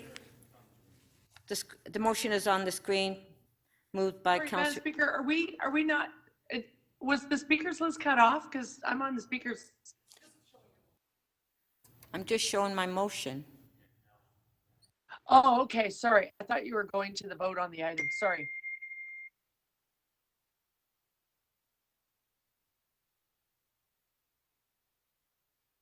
Councillor Carroll to speak. Thank you, Madam Speaker. I'm glad this came up. We've been, I think, working hard as a council to try and have peace in the valley with how we deal with these requests to allow individual instructions vis-a-vis our private tree removal policy. But I think this item is pretty instructive about, as small as this seems, if we are committed to the policy, it's very environmental in nature, and so we all should be committed to it. If we are committed to it, we owe it to ourselves not just to look at the picture, but to read the report. And I'll tell you myself, I've been guilty at times in a hurry, just looking at the picture. But we really need to read the report. In the report, what we heard is that our arborist made a site visit and does not see the damage that the local councillor recommended. But the local councillor has reasons for moving this. And so then I think it behooves us to really read the report. If we are going to veer from staff's recommendations, they embed in the report what they would recommend we do to compensate. And in this case, the tree is so large and healthy and so important to species, to our tree canopy, that they recommend, according to our policy, that this requires a 5-tree replacement. And what you may not know if you've never dealt with one of these before is rarely can you plant 5 trees on the property in question, because, well, often as not, the reason for wanting to remove it has to do with houses, swimming pools, reconfiguring driveways. You just never know. But with the 5-tree replacement, what we're asking is that those that your property can accommodate, plant them there. Those that they can't, you present the city with cash, and the city plants trees somewhere in that neighborhood where we can, so that they are accommodating the tree canopy. So they don't have to all fit on the property, but they do contribute to our tree canopy, which, as you know, according to the original strategy, we're not keeping pace with it. We are well behind where we want it to be by 2030, certainly by 2040, unless we listen to staff when they tell us how many replacement trees. And what we learned today is we may have been somewhat remiss in not actually putting the replacement in the motion. We need to make crystal clear to staff that we hear them loud and clear and actually move. That's how things get done, is when council directs them through motion. And so we got to move a replacement motion. I'm inclined to follow staff's advice and ask for 5-tree replacement based on this tree, so that somewhere in the community where these residents live, our tree canopy will be being improved according to staff's recommendations. Thank you, Madam Speaker. Okay, thank you. So let's put the Point of motion. order, Madam Speaker. Who had a Councillor Holiday point of order? Stephen Holiday. Yeah, I'm just going back to the convention that was used in previous directions on replacement trees. This just says 5 replacement trees, Madam Speaker. It didn't get into 5 or cash equivalent. And is it your ruling that, replacement tree means replacement tree or cash? Or do we have a situation here where council's prescribing 5 trees on that property? Our convention has never been clear on that.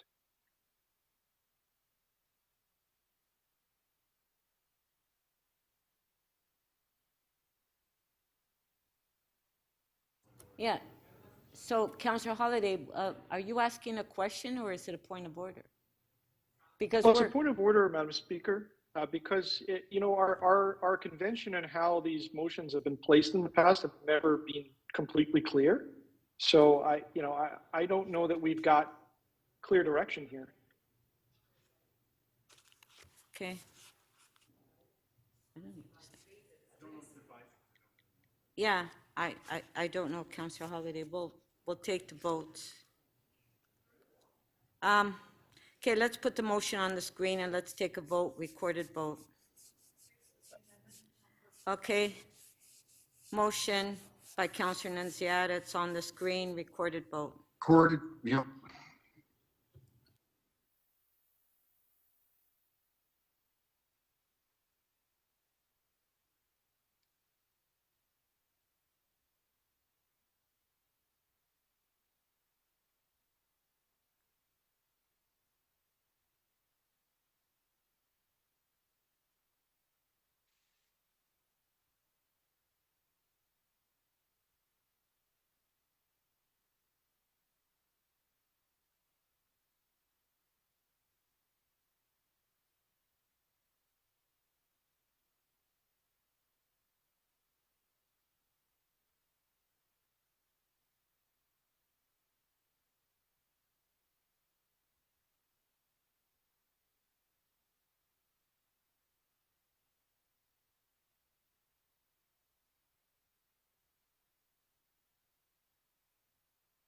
Councillor Pasternak, how do you vote, sir? In favor?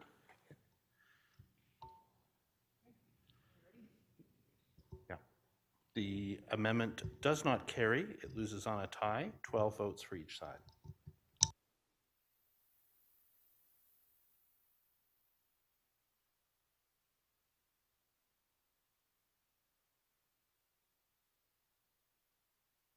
Okay, on Councillor Perks's motion, recorded vote.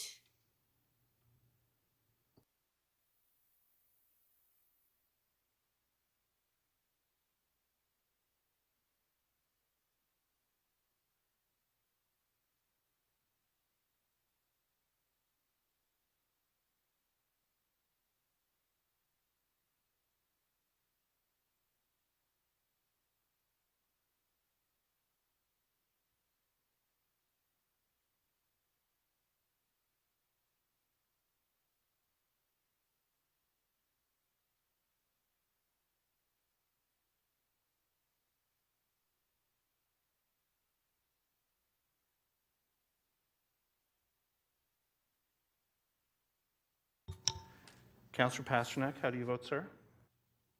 Against. Sorry, could you repeat that, please? Against. In the negative. The amendment carries, Madam Speaker, 17-8.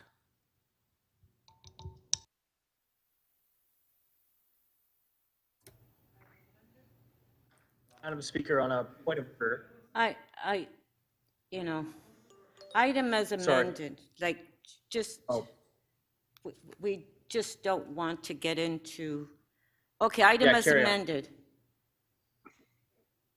Madam Speaker, I just want to make sure that I understand. What, The- Councillor the- Bylaw, you the rem- voted, you voted. You voted, there were two There's still motions a on the vote going- screen. Madam Speaker, Yes. I just want to make sure that we're voting on the item that was as recommended for Community Council to remove the tree. No, no, we're voting on Councillor Perks's motion, the amendment, and then on the item as amended. We Madam just Speaker, voted I on believe- my amendment, Speaker. We Yeah. now voted on the voting- amendment. We're now So- voting to take the community council recommendation to allow the removal of the tree Okay. and have 5 trees in replacement. That's the So effect that's of what the I thought. current So vote. we're allowing Yep. the removal, but with a 5-tree replacement. Okay.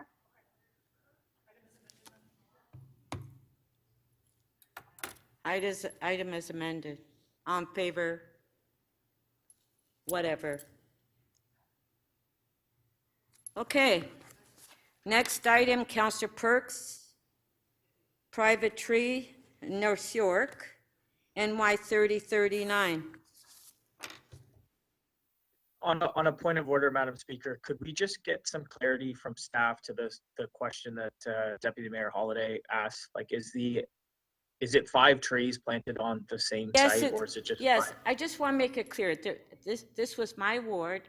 I moved a motion, and it was a tie vote. So my motion lost. Councillor Perks's motion got passed by planting 5 trees. I understand. I'm just wondering if it's staff's expectation, because are all those trees planted on the same site, or is it Wow. 5 trees, these broader canopy, you plant them in a ravine? It's not clear. That's what I'm looking for clarity on. Motion didn't specify that they have to be planted on that property. No, I agree. I'm just wondering Yeah. what staff's expectation is, or how that works. Madam Speaker, I'd be happy to ask that question. Okay, on the no, next item we've that staff already, come to the floor. listen, we've already dealt with the item. We're at another Yes, I'm tree saying item now- now. I'm saying on And the that next question item, I should will be bring asked staff when to we the ask floor. questions. Okay, Speaker, it's your ward and you're getting a little too involved. it's my ward, yes. Now, can we go to Correct. the next So- item, which is in North York? Councillor Perks. Sorry, is North York 30.6 is the next item? Thank you. Questions of staff. So the staff recommendation here was to deny the permit to remove the tree. Am I correct? Okay. Through the chair, that is correct. No, just one sec, please. Sorry, our next item was 30.6, which is in Councillor Cole, you held the item down. I apologize. 3280 Dufferin Street. Councillor Cole, do you have questions of staff? Yes, I have questions of staff. The chief planner or somebody in planning?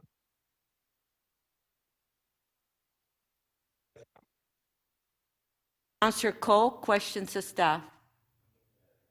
Yes, this is a request for direction, which means that we are going to be sending city legal and planning to basically oppose this application for these 2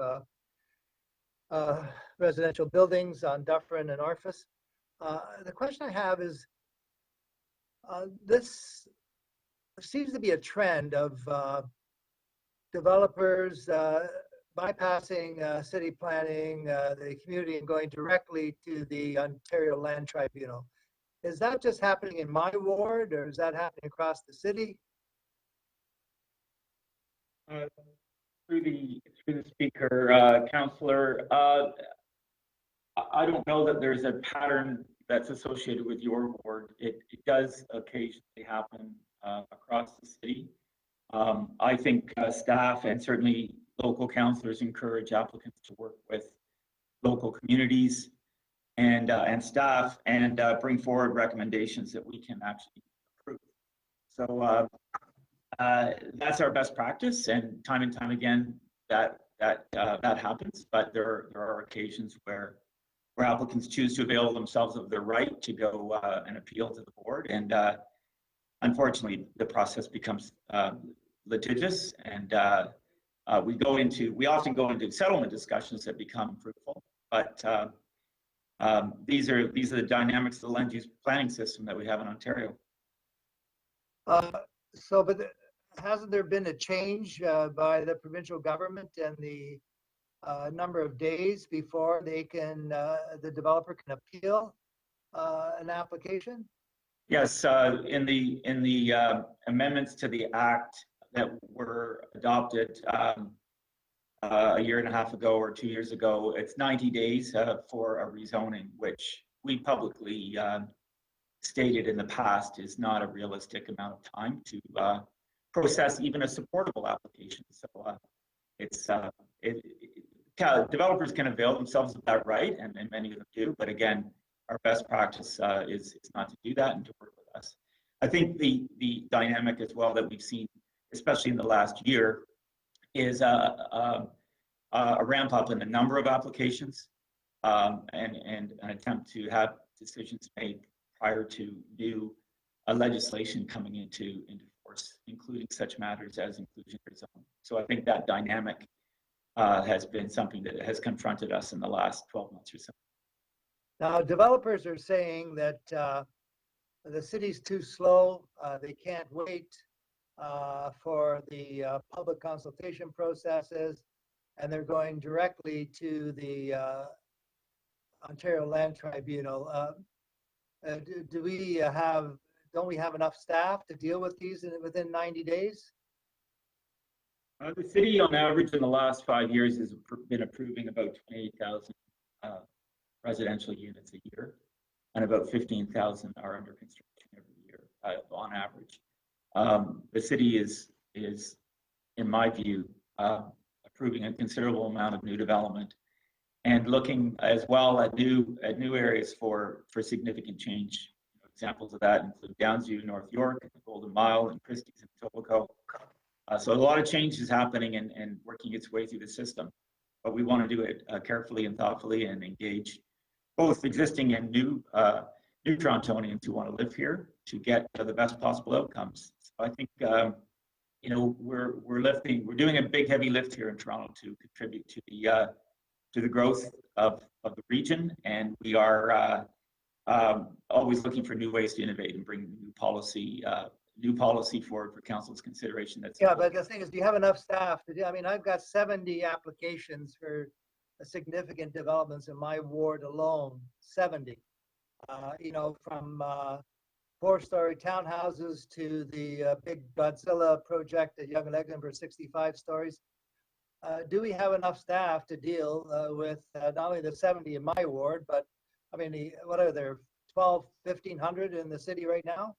Well, with respect to the matter before us, we certainly have enough staff. It's been reviewed. I think your question relates more to a matter that we discussed during the budget, and the division did put forward a request and had approved 18 new staff, and there are more new staff that are coming on board through an approval that's been before you today. So we're mindful of the fact that we need to increase the number of staff not only in our division but in other divisions, and also improve the planning process to make it the most efficient it could be.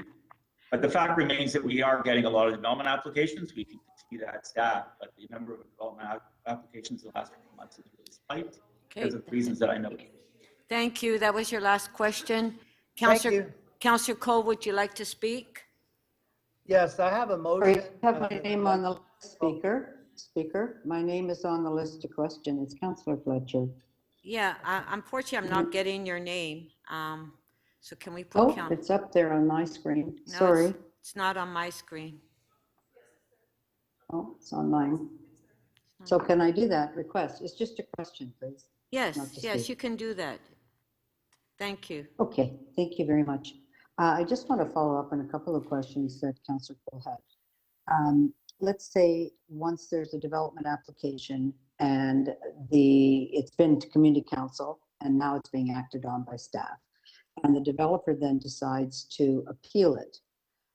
Is that reported out anywhere to community council or to the city that we're in a new stage for that? I just can't remember. Through the Speaker, yes, Councillor, and that's what we have before you today. It's a request for direction. Typically, once development is appealed, at some point, it will trigger a request for direction so that council has taken a position prior to an OLT hearing. So that is exactly what's before you today. So it will come publicly and everybody who's associated with it will know that the developer has now circumvented, let's say, decided to go a different route, an alternative route, and go directly to the Ontario Land Tribunal. And so for the city then will start any negotiations or mediation, correct? And again, there are some there are some variations on a theme here. The general process is as you describe it. There are often settlement offers that come in, and council will see those as you have on your agenda today. And whether or not the staff have reported on those and the timing of those is something that is often in the hands of legal and the lawyers on the other side when deadlines on an offer are imposed and such. So we endeavor to bring those to council as well through the confidential settlement reports if those offers are confidential. Thank you. And what is the role of any other parties that might be at the Ontario Land Tribunal for being advised? I don't think the city has to advise anybody, but does the Ontario Land Tribunal or anybody who has to advise parties that discussions are underway, or can other parties be having discussions? Just give us a fuller view of that, please. I believe City Legal might be on the line. I don't want to misspeak in terms of who advises who. Certainly, if there are other parties, City Legal endeavors to contact those other parties and engage those other parties. Often discussions are held in settlement matters with residents associations and other stakeholders in the area who have registered with the OLTS parties. Could I have that confirmed by, I don't know who's there from City Legal, whether it's Ms. Wahlberg or Mr. Haley? Speaker, could you just hold my time while Speaker, I'm here. we find the staff? I would ask Thank you. that I'm having a little trouble with my audio this morning, so I'm just asking if you'd please repeat the question.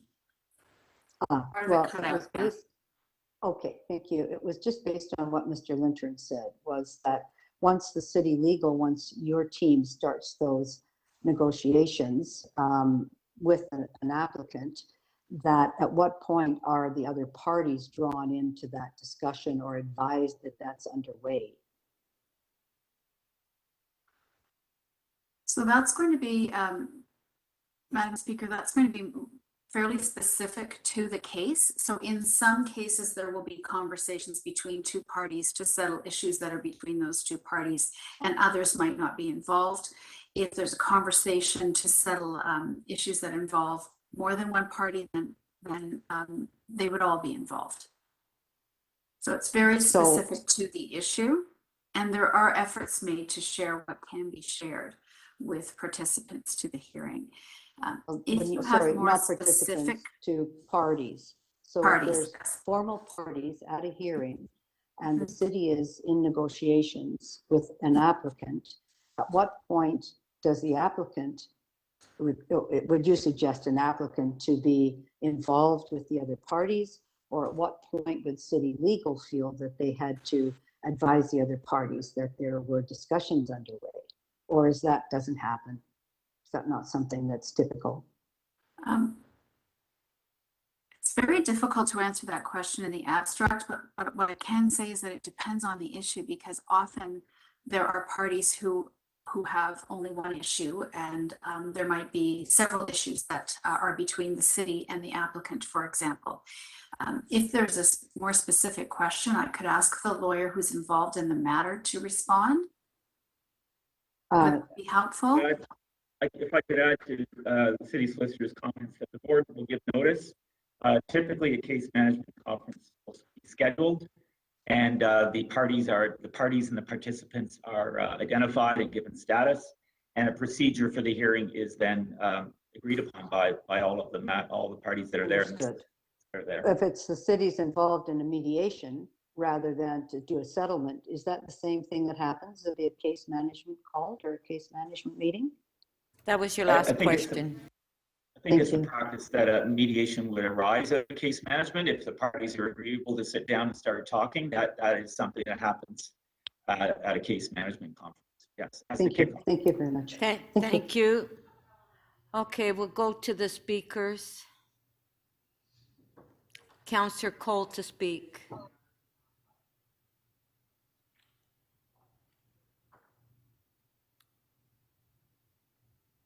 I have a motion. If the clerk could put up on the screen, please. Okay, it's on the screen, Councillor Cole.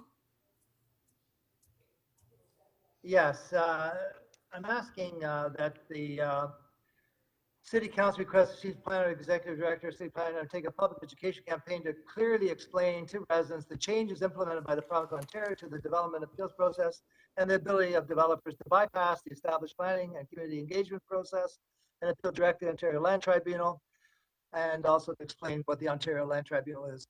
Yeah, Madam Speaker, as I was just inferring in my questions of the Chief Planner, is that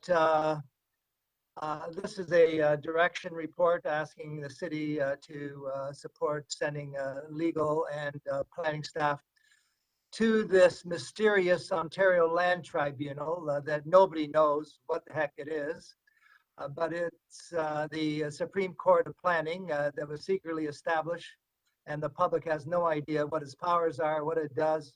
But anyways, this is where the future of this development will be decided by lawyers with very little public participation.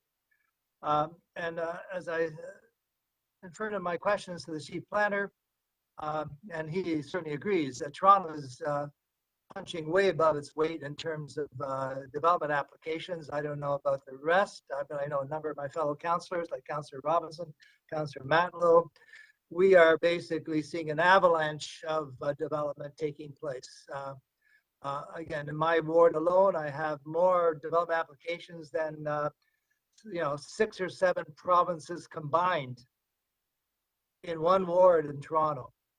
And then, and I have about 70 right now, significant applications, anywhere from 65 stories down to 20, 30.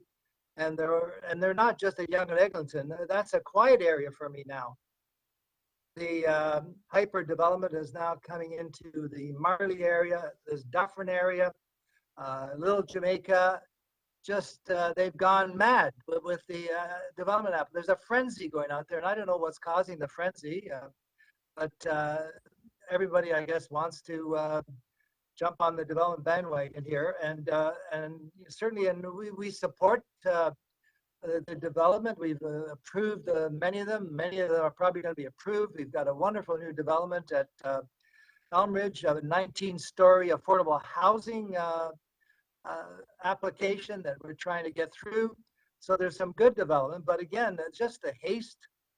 And what I'm asking for is that we basically try to do our part to explain to the public what this mysterious OLT is. Who's on it? Can the public participate? You have to hire a Bay Street law firm to represent yourself if you're asked questions about this application. And this is one. It's not one of the egregious applications. It's only 14 stories, another 8-story building where there were supposed to be 4 stories and 6 stories. But I've got about 10 of these applications at Dufferin right now, not even considering I don't know, 10, 20 towers they want to put in Yorkdale. This doesn't even include that. So people are starting to ask, hey, why doesn't the city stop this? Why are you approving it? And I try to tell them, well, listen, they have the ability under provincial law to go to the OLT. And they say, what's the OLT? I try to tell them, the Ontario Land Tribunal. Oh, they said, well, what happened to the OMB? I said, well, the OMB is gone. And then they said there was something else in between, and nobody even knows what the heck that was, but it's gone. So the province has obviously done this in a very secretive way. They're not disclosing what this thing does, its powers, the mysterious people appointed, how you get to be. That might be a good gig for Councillor Perusa when he retires to get on the OLT. I don't know, but anyways, the public needs to know. The province isn't doing it, so I'm asking this, that we at least try through our planning department to explain to the public that whatever the city does, whether it approves it or it processes it, it can always be appealed within 90 days to the Ontario Land Tribunal.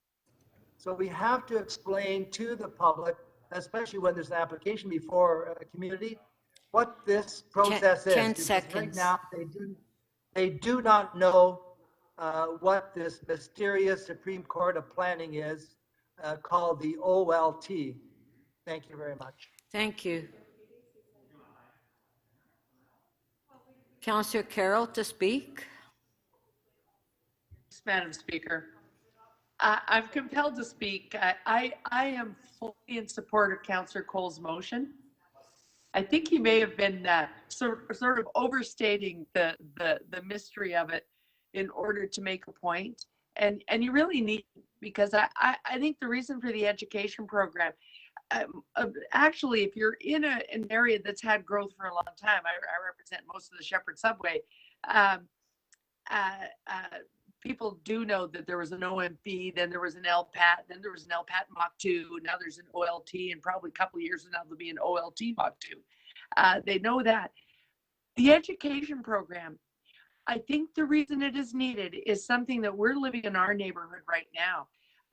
You can tell people till you're blue in the face at the very first community consultation on a meeting, there is great value in keeping this conversation at the city, in the city planning process. We lose control when it becomes a provincial appeal under any name. We lose some control of the conversation. We lose some ability over the community benefit charges. We lose some control over which revision is the one being appealed. We lose a lot of control. And most importantly, we often lose the ability for the conversation to be public. And that is very difficult to stop and get people to understand at the beginning of a consultation. So I want to support, it's those elements of the provincial appeal process that are becoming very, very confusing for communities. And in a new growth area like Councillor Cole's, and they're all along the Eglinton Crosstown, which, as we all know, that's what's causing it. You have 70 applications, you have a new transit line. And so at the very least, along every new and proposed transit corridor, this education campaign is needed now more than ever. And at it, one of the most important things, we now have a couple of cases where residents were penalized with costs at an OLT.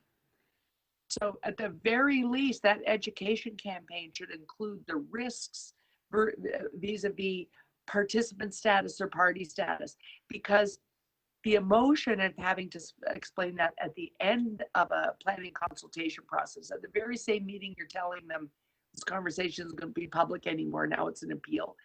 You're also having to tell them about their own risks in the new process it now moves to. An education program that is universal and not at the heat of the moment of a specific application, I think would have great value in any growth area in the city. So I support this motion heartily. Okay, on the amendment by Councillor Cole. On favor? Recorded vote, recorded vote. Recorded vote.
Madam Speaker, we're in that situation again where we actually have received more votes than members that we can see with their video cameras on. So I would ask if there's a member who's has their camera off, could they either let us know or turn their camera on so that we can cross-reference the results. Sorry, John, it's Councillor Ainsley. I think my camera was off. Councillor Pasternak, how do you vote, please? Councillor Grimes, mine was too. In the affirmative. Thank you. The item carries. Oh, sorry, the amendment carries, I should say. The vote is 23-2. Okay, item is amended. On favor? Show of hands, carried. Next item is NY 3039. Application to remove a private tree. Councillor Perks. If I could ask staff some questions. So I just want to confirm my understanding of this application. City staff recommended against the tree removal. Am I correct about that? Through the chair, that's correct. Okay. And on this particular tree, attached to the application was an analysis that said the tree was in poor condition and that it had 35% deadwood and there was some risk of it falling over. That's what the applicant's document said, right? Through the chair, the applicant's arborist report did indicate that. Okay. So because of that, so city staff went out and actually looked at the tree. Could you describe what staff found? Through the chair, so urban forestry staff attended the site to perform an inspection. It was determined that the tree was healthy and maintainable. Special attention was given to the claims of the instability and the deadwood, and we found no evidence as such. And so the report before you is requesting that this tree be maintained. And when you say special attention was given, so staff looked at the crown, the trunk, at the surrounding soil to see if the roots were healthy. Like, it was a pretty thorough job your staff did here. That's correct. And when there's claims of instability, we look for rot or any other presence of conditions that would support this claim, and none were found. Thank you so much. You're welcome. Thank you. Councillor Carroll, questions? Thanks, Madam Speaker. I just wanted to clear up the policy question. We were raising it as a point of order, but in fact, it was a policy question that staff may have been itching to answer. In the case where we are requesting replacement trees, is the language not already embedded in the policy such that it's clear to you if we order 5 replacement trees?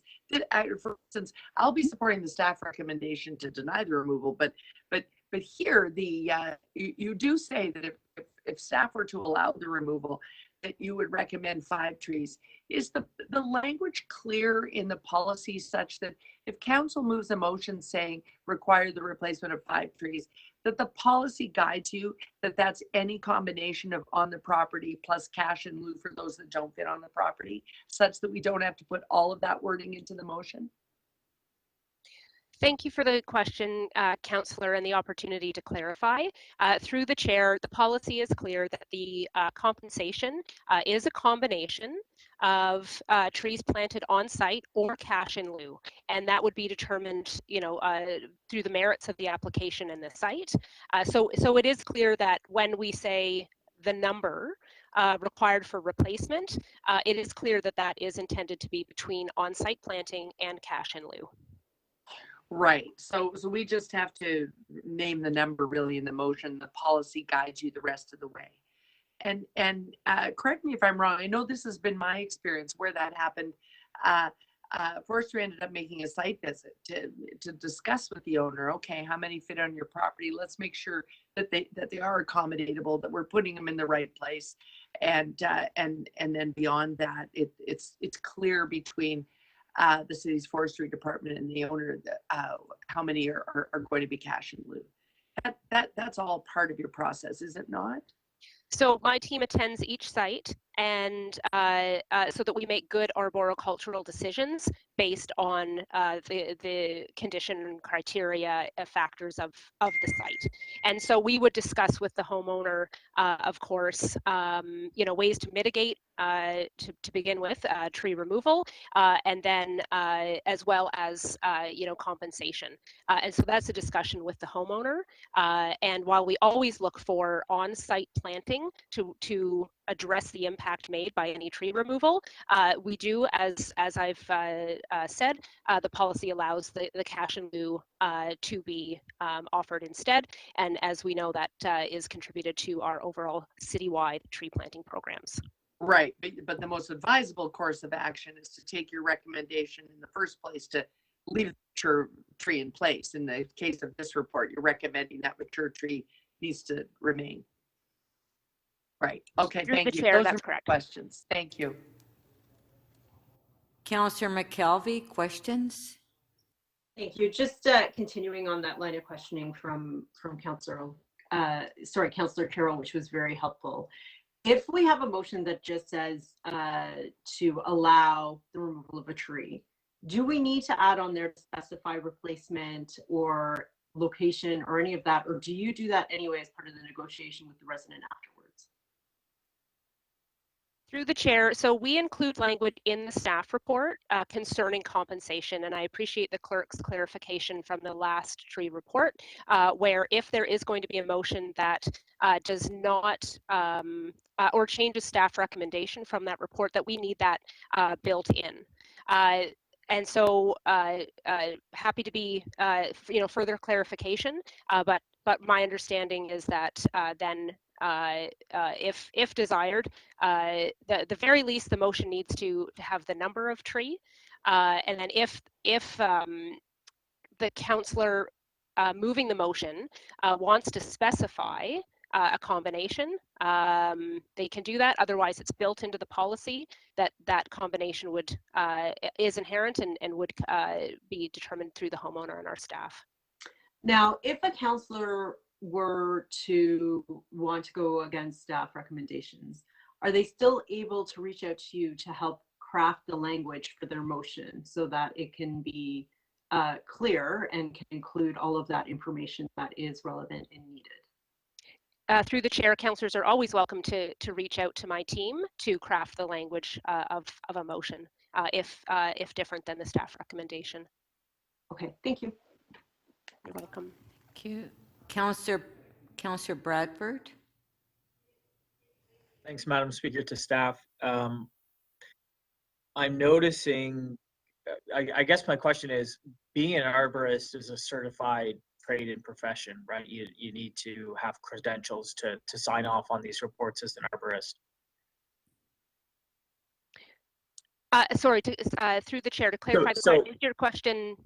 My point is, I'm curious, and I see the photos, and the tree looks healthy as you describe it. There is a lean to the tree as the applicant describes it. But I guess I'm wondering, how can a certified profession or an arborist, how can we have such two very different views from certified arborists? So we have our team at the City of Toronto Forestry, certified arborists looking at this, and then you have a correspondence, a report from a certified arborist that's stating 180 degrees opposite of your findings. Why is there so much of how do we have these discrepancies? It's the same tree.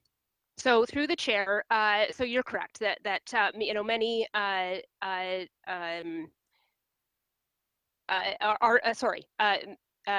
certified to be a certified arborist requires a certain skill set. When a homeowner hires a private arborist, they hire them to provide information on a tree based on what they wish to have take place on the property. My team in urban forestry, I have many certified international, it's an ISA certification. International Society of Arboriculture. Many of my team are certified arborists who inspect these trees. Inspections include visual. They include can be a ground survey. It can include different tests as well. And in some cases this it does come down to an opinion on a case. And so we do see that that there can be different opinions, but our role in urban forestry is to review the arborist reports that come in from private arborists and to make a determination based on our skill set. I understand that. I guess if it's ISA though, internationally, certified arborists, and if you're signing off on a report, is it dissimilar from other professions, accountants, planning, engineers? Like, does that, they identify a very specific number, like what do they say, 33% dead wood in this tree? Your findings are the opposite of that. So does it mean anything if you have that certified seal, if you could just, hire somebody to write a report to say whatever outcome you want? Like, that's sort of, I'm wondering how, and I'm not disagreeing with your findings on the health of the tree. In fact, when I look at 2 photos, that's all I'm looking at. It looks healthy. But how can they write something, sign off on it, put their ISA stamp as an arborist, and in fact, it's seems to be completely counter to your findings, and yet we're talking about the same tree? Isn't that awkward or uncomfortable? So through the chair, a certified arborist is a well-respected certification. Our staff also, when we make determination, we are doing so through the ability of our tree bylaws and what those bylaws authorize. Our bylaws do not authorize removal of healthy and maintainable trees. And so our determination based on those inspections could be that there might be other measures that could take place, such as corrective pruning, such as other activities that do not require removal of the tree to rectify the situation. Right, but when I'm reading this report, it doesn't look like, unless I've missed it, and admittedly I'm reading it right now, it doesn't look like you're literally saying base of stem, root crown free of obvious decay, rot, visible portions, buttress roots were firm and solid. It's the exact opposite of what the report from the applicant is saying. So it's just these things are I guess not so straightforward, and you have a certified arborist reviewing it, submitting something. They're a hired gun, so to speak. But it seems like you can kind of hire someone to write the report the way you want it. That's the message I'm getting from you. Also recognizing that you view it through the city policy lens, which is different also. And I think that's probably a bigger conversation council needs to have at some point, but I'll leave it there. Those are my questions. Okay, Thanks, thank Madam you. Councillor Pasternak, questions?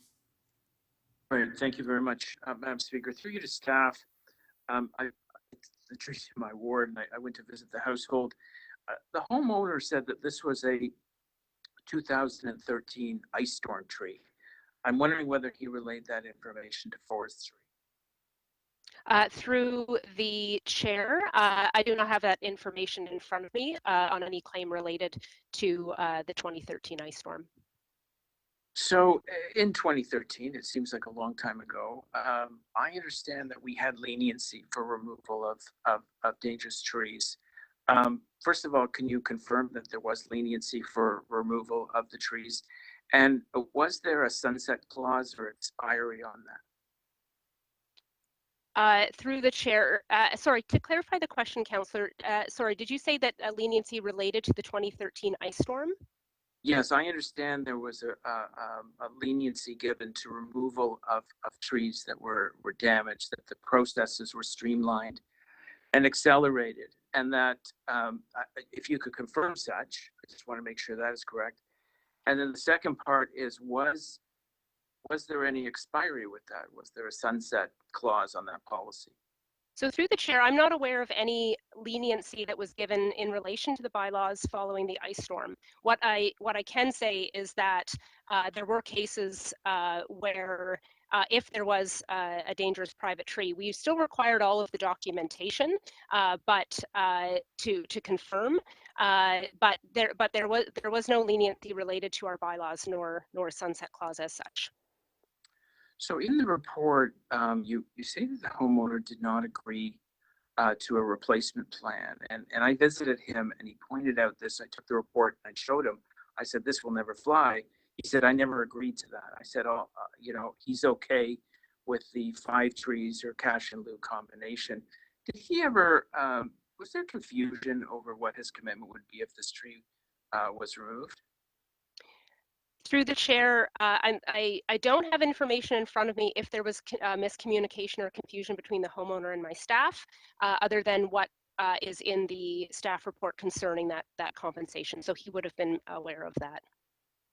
The last question is, when I went to visit the site, I stood very far away from the base of this tree because of the deadwood. There was one branch, large branch in particular, that had broken off and then was hanging by a thread, just ready to fall. So we stood very far away because of that risk. Did your staff encounter the same level of risk?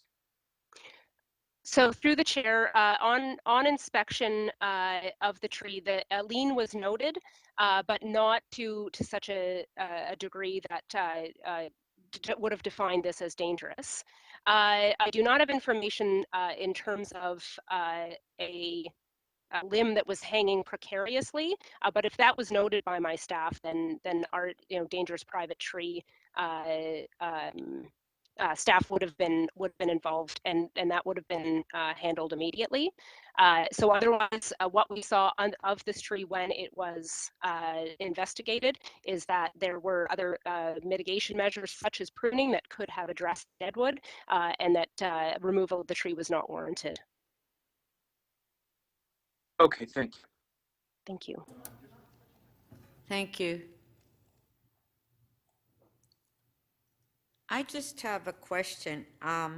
We talk about healthy trees, and whenever we get these requests, we get reports from forestry that recommends not to remove the tree. But my question to you is, why is it then, when it comes to development or Metrolinx, that we support cutting down 100 trees? And these are healthy trees. So is there a different rule? Shouldn't the rule apply to everyone? Thank you to the chair to answer that question. In cases of development, as we know, there are situations where development is as of right situation, and in which case that's a provincial measure that supersedes our municipal bylaws. No, I'm talking about just development applications, like committee of adjustment applications where a tree has to be removed. So thank you through the chair, or to the chair. In cases of council approved programs, such as ones that you're describing, we do work with the stakeholders. There would be cases that trees are removed and compensation is retained in these programs. So there's different rules for different people. The bylaws, our city tree bylaws, apply in every situation, and when we have certain other deciding bodies, we at the very least are able to negotiate compensation and replacement for any impacts through these council approved decisions. Okay. Councillor Fletcher. Speaker, that was a great question because it's basically the same one I'm going to ask. When was the tree bylaw changed to allow that? Previously, you had to protect a tree or work around a tree in your committee of adjustment application, and now you're simply allowed to remove the tree. And I also raised that example in former Councillor Jenkins' ward, in your ward now, Councillor Robertson, where the 25, we could call it the tree massacre in the park. So at some point the tree bylaw was changed, and I think it's very helpful for us to understand that.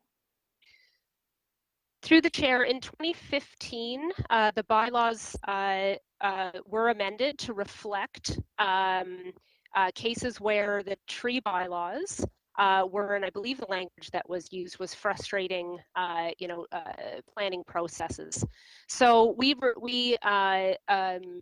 added as of right development at that time to recognize that there are cases where there were decisions at a higher level of government that we needed to reflect. And so the strongest use of the tree bylaw in these cases is to require compensation for any tree impacts.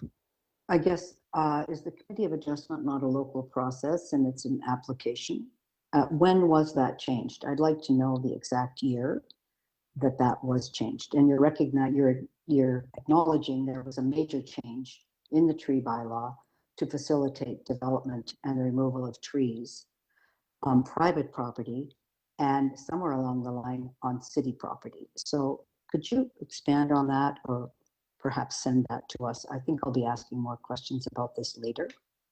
If it's, yeah. Through the chair, it was in 2015 that the bylaws were 2015, amended. and that was the last administration. It was the Ford administration, correct? Is that what it was? It wasn't our moratorium, was it 2014 to 18, no, it was the last, just figuring out when that was, 6 years ago, 7 years ago. Would you be able to provide council with that change, the previous, and then when that was done? And that was done as part of an omnibus approach to the tree bylaw, was it not, Ms. Statham? Those changes took place in December 2015, and I can provide the details from that report and provide those to council. What I'm looking for is that wasn't the only change that was made. It was a review of the whole bylaw, and perhaps that was in there, but things changed as far as development's concerned in December 2015. Sorry, through the speaker, it's Janie. Can I just clarify the question just for the response? Because I think we're moving into some very general questions about the tree bylaw. And I'm just not sure we have all the background information before us. So if there's a request for some follow-up information on the specifics around when the bylaw was changed and some of the authorities that have changed and all of the things that seem to be coming up as questions, I think we would need some time to sort of gather the appropriate information to answer the questions. No, that's fine. As precisely as possible. So thank happy to entertain that in a report or however we want to bring that forward. But I want to put Kim on the spot answering with information she may not be 100% sure on right now. Got it. I appreciate that. I think that because a number of councillors are not aware of that change, I'm just simply establishing that there was a major change in the tree bylaw. In fact, the speaker wasn't aware of that until this conversation started. So I will be pursuing that and getting that information publicly for the public, city council later. But thank you. I didn't mean to put you on the spot, Ms. Steffen. Okay, thank you. Okay, let's go on to the item. Councillor Holyday. Madam Speaker, I did have a question about the item. Yes, cheer up, Councillor Holyday. Go ahead. Thank you very much, Madam Speaker. Through you to Forestry, Ms. Statham. In the communication on this particular item, I think it's the homeowner mentions a detail. He says that in the winter, the branches get weighed down with ice and they contact the building. First of all, would your staff have assessed that particular circumstance in this instance? Through the chair, so that would be an entirely natural occurrence through the winter with any tree that can be mitigated by corrective pruning. Not necessarily warranting of tree removal if branches are making contact with a dwelling or something else on the property. Do we know in this case whether or not the tree could sustain the amount of pruning required to address the icy branches? That would have, through the chair, thank you, that would have been considered through the inspection of my team. Okay. And in this instance as well, more generally, would your team consider significant contact with branches as a basis to remove a tree? Something beyond pruning, something hitting a building. So through the chair, any inspection would take into consideration the specific nature of the condition and the surrounding and contexts of the tree. So it's hard to answer that as a general question, other than to say we would attend a site and investigate, and we always would look for every action that could take place to mitigate impact and to protect and retain trees. If there is any criteria that could not do that through any other actions such as a corrective pruning, then removal would be considered. Okay. And in this case, another complaint or concern is that the tree has a lean. And so your staff determined that the lean doesn't result in an instability of the tree. That was your determination, correct? Through the chair, that is correct. The lien was noted, but there was no evidence to say that it was putting the tree in a precarious or dangerous situation. Okay, and conversely, there's mention here, I don't have an arborist report in front of me, but there was a mention in the communication about an arborist's position that the lien was unacceptable. Is your staff aware of that detail or that position? Through the chair, we review the private arborist report as part of our investigation. And was the private arborist report with an acceptable certification on the credential of the arborist? Or what was the credential? Through the chair, I do not have the credentials of the private arborist in front of me, but what we require through private arborist reports are a number of criteria to give us the information and the context that we need to provide and inform our investigation.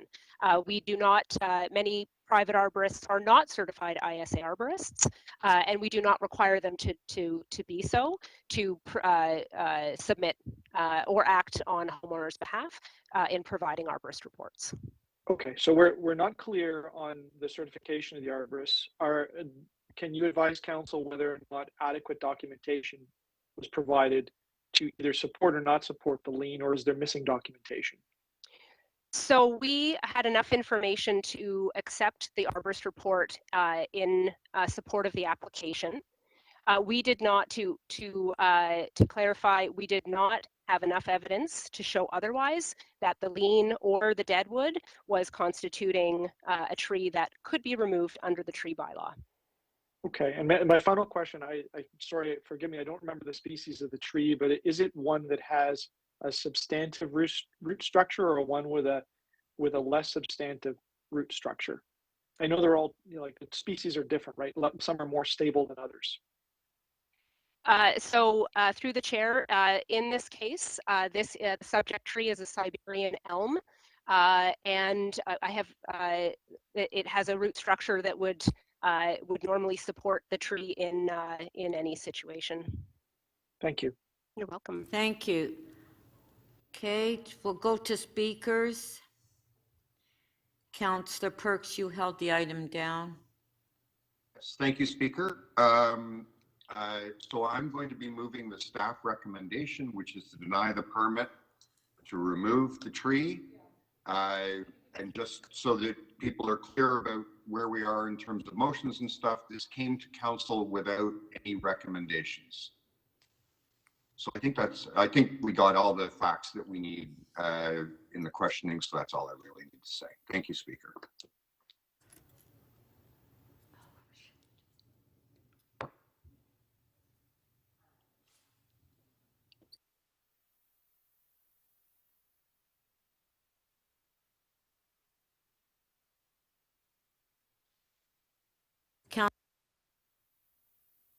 Pasternak to speak. Thank you, Madam Speaker. I have a motion, if we can put it on the screen. And Councillor Perks is correct. The community council did not come here with a recommendation because this was a tough call. But I'm moving the city council grant the request to permit the removal of the one tree privately owned, 24 King High Avenue, conditional upon the applicant providing 5 replacement trees that can be achieved in a combination of on-site planting and cash and lieu planting. So I can say this, I put a lot of time into this file. I went to visit the home. I spoke with the homeowner. I saw the tree. We've obviously had a wholesome debate here, questioning staff. Their arborist report, who from all I could tell is a certified arborist, said the tree was in poor condition. That was 35% deadwood, and it was leaning toward the house with large broken branches. And I can tell you, it was leaning towards the house with large broken branches.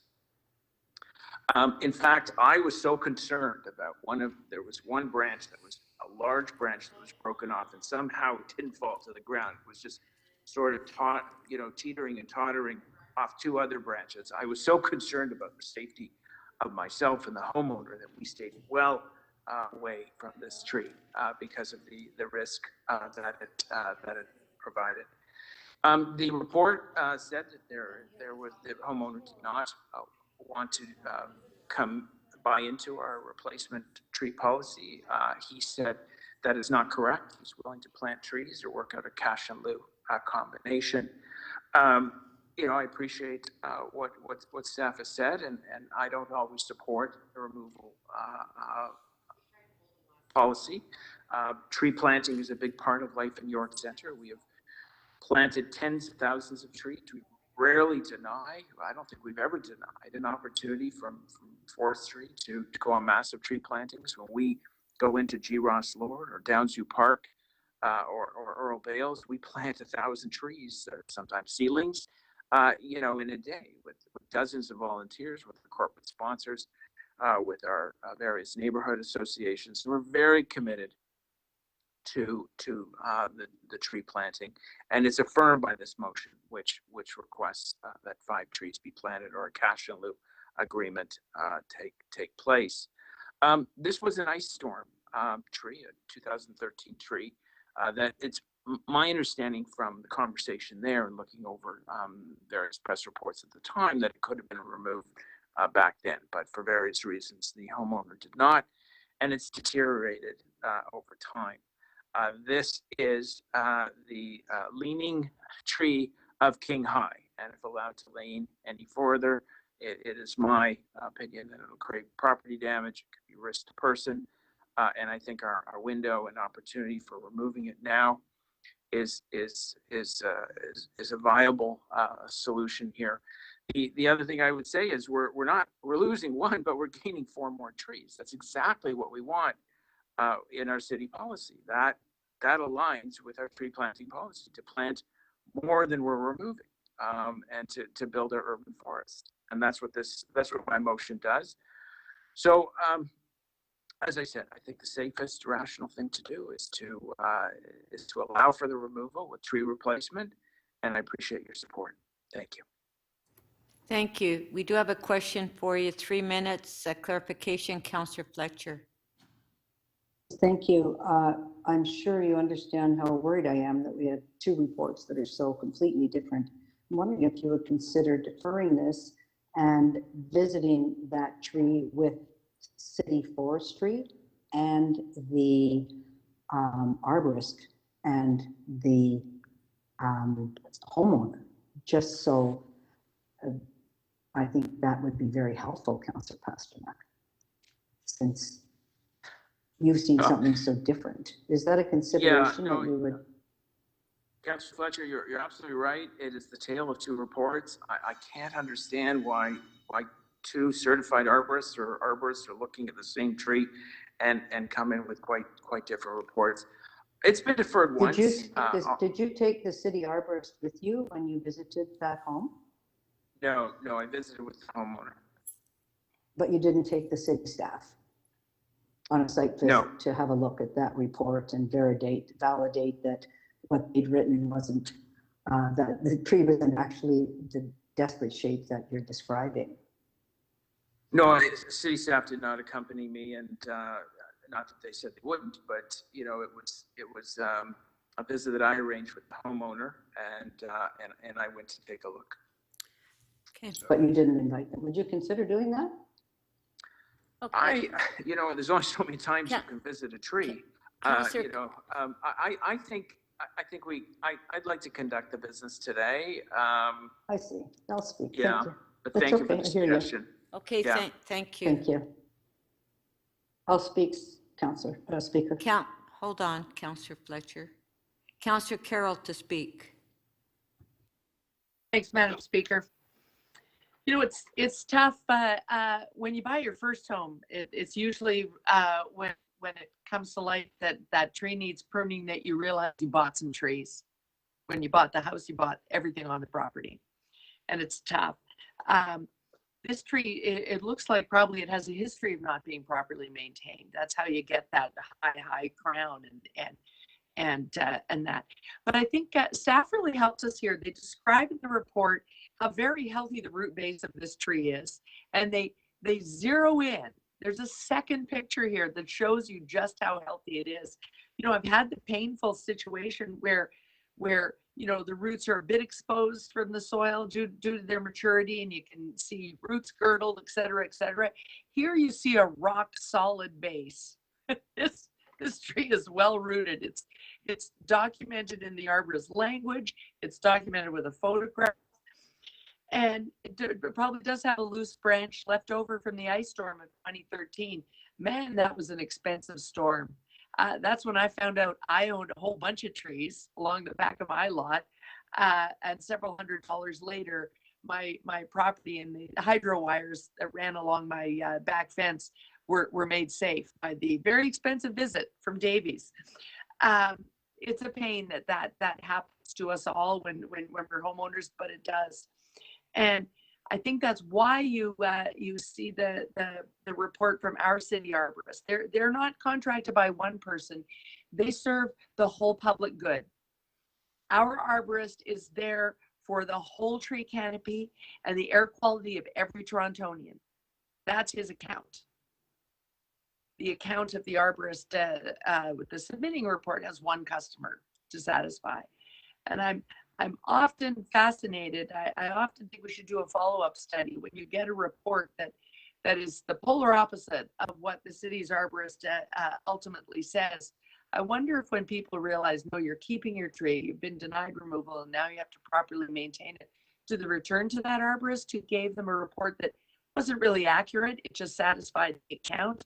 Or do they say, well, I better get somebody a little more rock solid and reputable to now prune and maintain my tree? I hope that turns out to be the case here.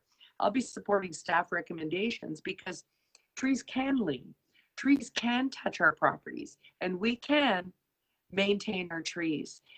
The policy talks about replacements, but it first talks about maintaining our mature tree canopy.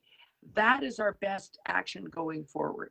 And we had a real problem with private trees disappearing at an alarming rate. We set the policy to turn that around and to keep, despite the rapid growth of this city, as many mature trees as possible. And that's why I personally will be supporting the staff recommendation as moved today by Councillor Perks. And if people wonder why there was confusion at Council, if you go back and look at our the tape of our North York Community Council, this is my final comment. There wasn't a real struggle over what we should do with this tree, but there was a real struggle over the vote. The vote was very confusing because we don't have great technology around our recorded vote in community council sometimes. And it was a comedy of errors, not so much a real problem with the consideration of the tree that finds it here without recommendations. I urge you to support Councillor Perks' staff recommendation motion.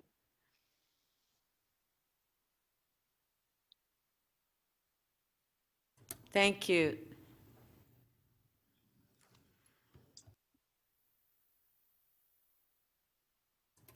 I wish to speak.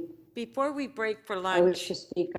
I have my name on there, No, but yeah, will we do that after lunch? April? Yes, Okay, after no that. problem. Okay, Thanks. so before we go to lunch, if anybody has any quick releases, quickly, we have a couple minutes. Any quick releases?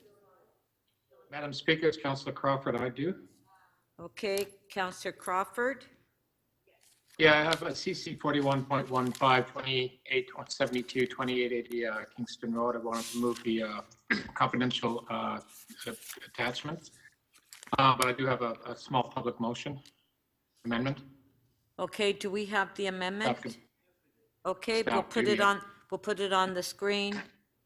This is on CC 41.5, which is 2872, 80 and 82 Kingston Road. City Council instruct the city solicitor and staff to consult the local council on any upgrades or solutions proposed by the applicant to address the city's concerns related to the sanitary sewer capacity. Okay, on the amendment, on favor? Show of hands, carried. On the item, on favor? Show of hands, carried. Thank you. Councillor Wong Tam, quick release? No, not yet, Madam Speaker. Your name was on the screen. You don't have a quick release? I just took it off, Madam Speaker. Oh. Councillor Coe, quick release? I have a quick release. I'd like to release North York 30.42 Marley Avenue area study. Okay, so Councillor Coe is releasing NY 30.42 Marley Avenue area study. On favor? Show of hands, carried. Any further releases? No? Okay, so we're recessed till 2 o'clock. Thank you.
This meeting is now resumed. Members, before the recess, council was debating the item NY 30.39. There was one speaker left on that item, so I propose that we complete that item before doing the members' run-through. And at this time, I would like to ask if there's any release of holds. The clerk will open up the speakers list in the CMP, and you can place your name on the list. Are there any releases? Councillor Wong Tam. Yes, thank you, Madam Speaker. I'd like to release TE 31.54, construction staging at 244 to 260 Church Street. There is a technical amendment I'll be moving on behalf of staff, and they can put that on the screen. Thank you. Okay, the amendment is on the screen on T 31.54 by Councillor Wong Tam. All in favor of the amendment? Show of hands. Opposed, if any, carried on the item. All in favor? Carried. Thank you. So we will now go back to the item NY 3039, which is the application to remove a private tree at 24 King High Avenue. We had one more speaker, Councillor Fletcher. Councillor Fletcher? Councillor Fletcher?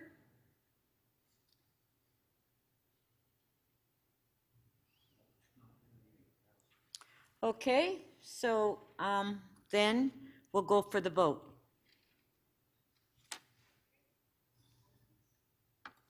We can put the motions on the screen.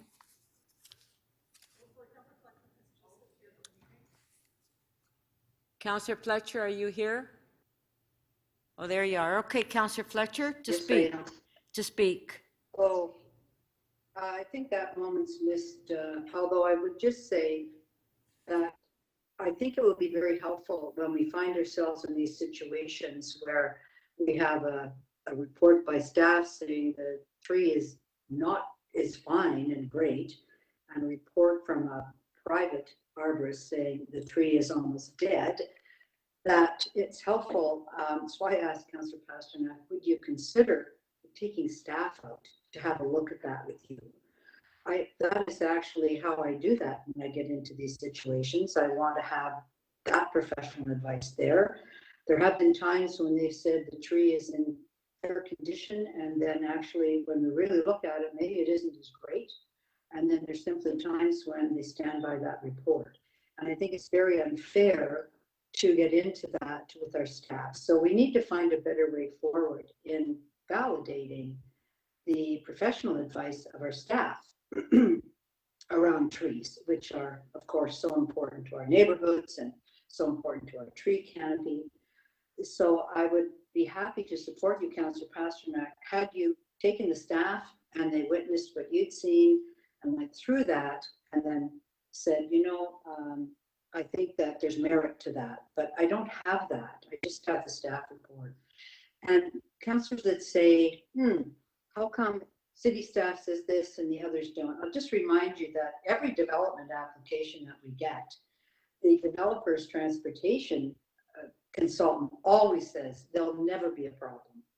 And when we dig into it a little bit, we often find that they've missed things. So I do believe in consensus building, not anyone feeling that we're not listening, a neighbor not listening to them, city staff not listening to them, and I find these very difficult. So I would just ask you, colleagues, if you feel so strongly, please take the city staff with you next time, validate that report, or have them justify that or not to you. So when we're here, we are able to be very respectful of the expertise of our staff. I always, when I have a transportation report around a development, the residents say, well, that's probably not going to work like that. And often we have to make changes. So I'm finding this very difficult. And I would just request that of all of us when we're dealing with these difficult tree matters. Thank you. Thank you. Okay, if we can put the motions on the screen, please.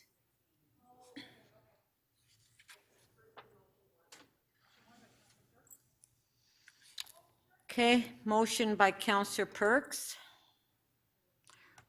Recorded vote.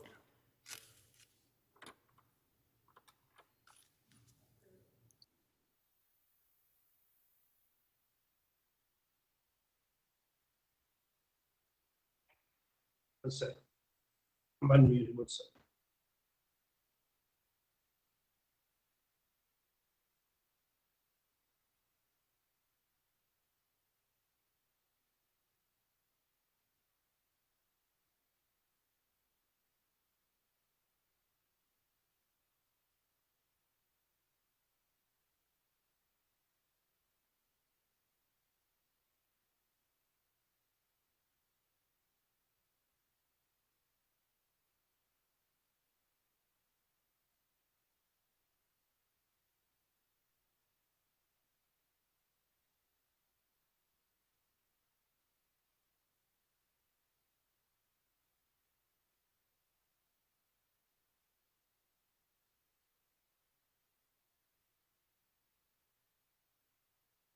Councillor Grimes, can you use the system to vote, please? Oh, I'm sorry, Councillor Grimes, we've closed the vote, so would you please state your vote, please? It's mine isn't coming up on my screen for Yes, some I'll reason. call, Madam Speaker, there's a number of members I'll call individually. Councillor Grimes, please. In the negative, I'm having a IT problem, so I'm on with IT now, but in the negative, okay? Thank you. Councillor Filion, please. In favor? Thank you. And Councillor Pasternak, please. Against. In favor? Oh, Against. Or against, I'm sorry. Against. In the negative. Thank you. Yeah, in the negative. And Councillor Perruzza, please. Opposed. Thank you. Speaker, motion number 1 carries. The vote is 14 to 10.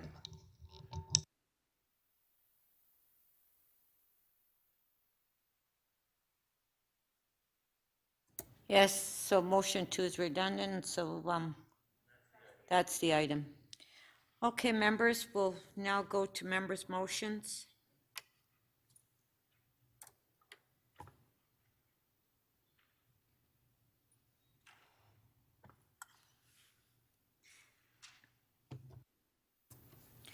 MM 41.1, notice of this motion has been given.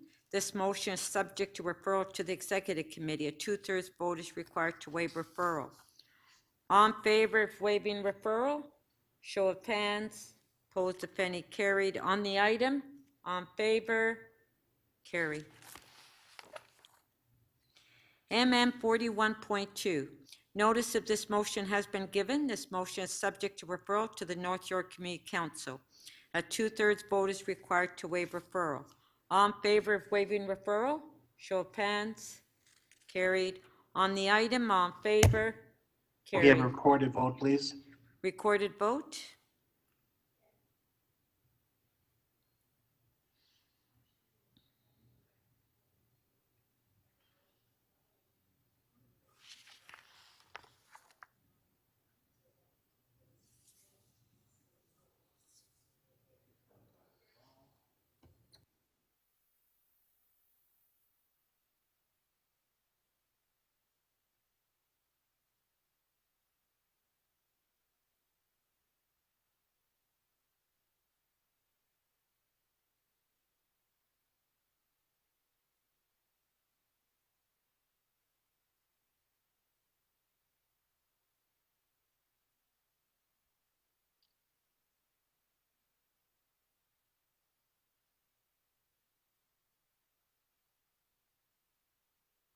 Councillor Mantis, can you use the system to vote, please? And I will call the remaining councillors who do not appear to have received the vote, starting with Councillor Grimes.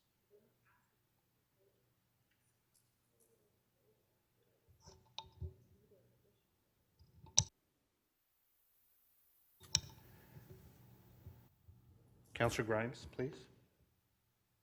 Could you state your vote, please? In the affirmative? Thank you. Councillor Pasternak, please. The affirmative? Thank you. Councillor Filion, please. Affirmative, and if somebody from IT can give me a call, that would be great. Lastly, Councillor Perruzza, please. In favor. Speaker, the item carries unanimously, 25 in favor. And Madam Speaker, someone from Clerk's IT will contact Councillor Filion.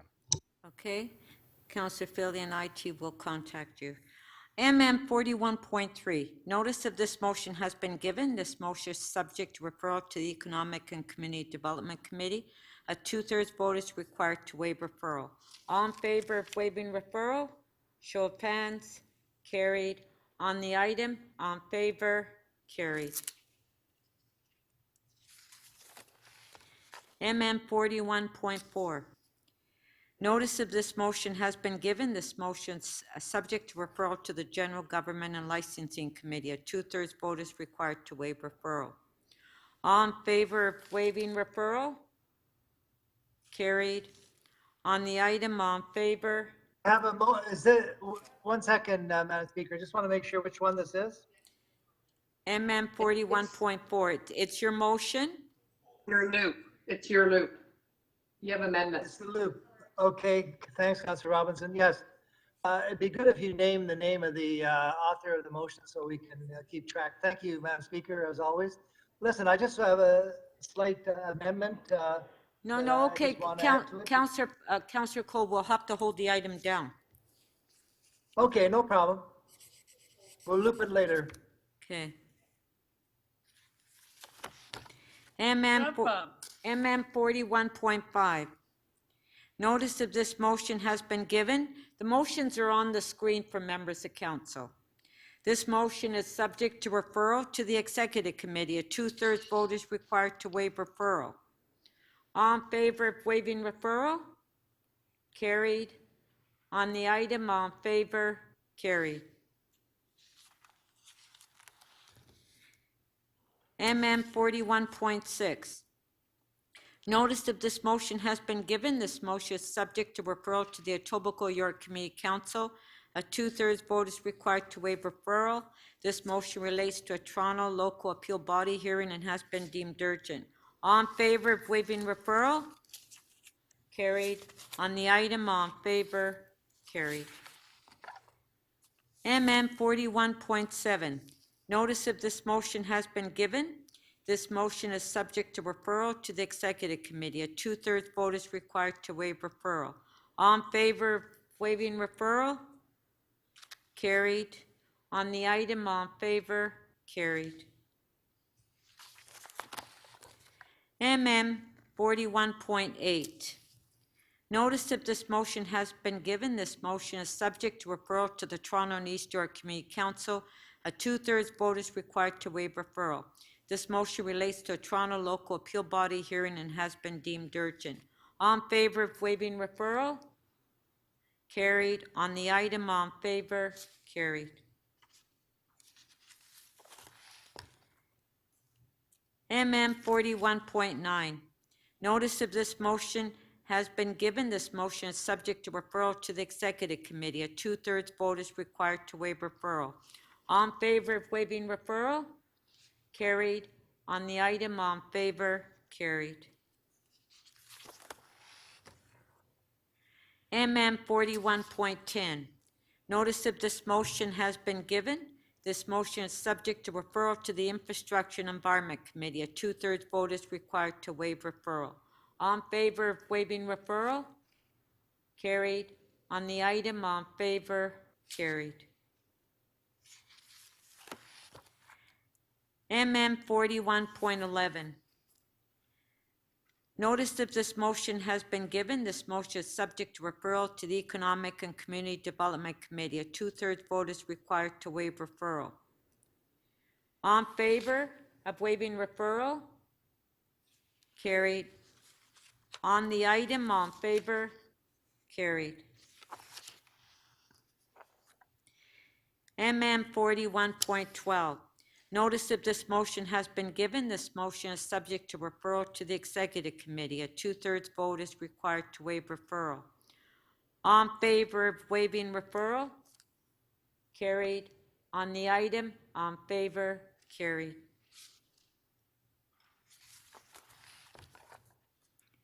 MM 41.13. Notice of this motion has been given. This motion is subject to referral to the Scarborough Community Council. A 2/3 vote is required to waive referral. All in favor of waiving referral? Carried. On the item, all in favor? Carried.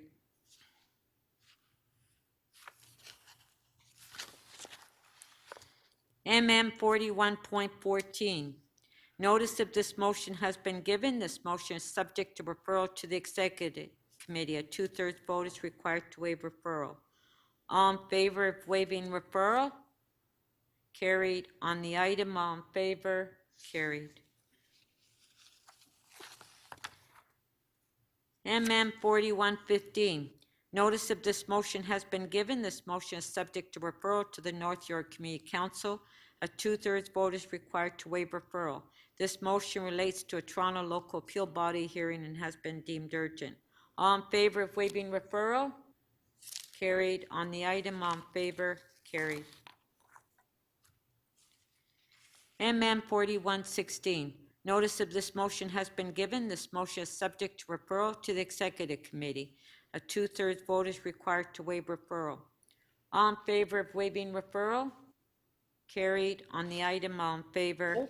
Speaker, I have an amendment. So I'd have to hold that, please. Did you want to hold the item down? Yes, because I have an amendment, same as Councillor Court. Thank you.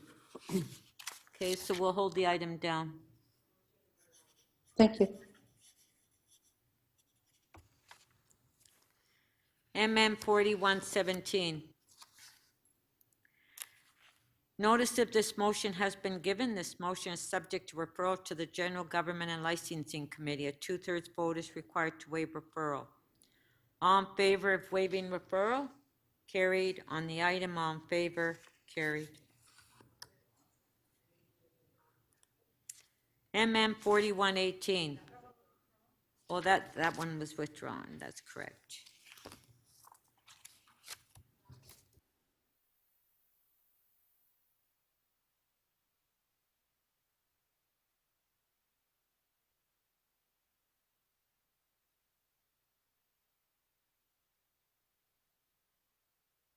So we will now go to the timed item for Mayor Tory, which is CC 41.1, response to COVID-19, March 2022 update to City Council. So I believe we have a presentation.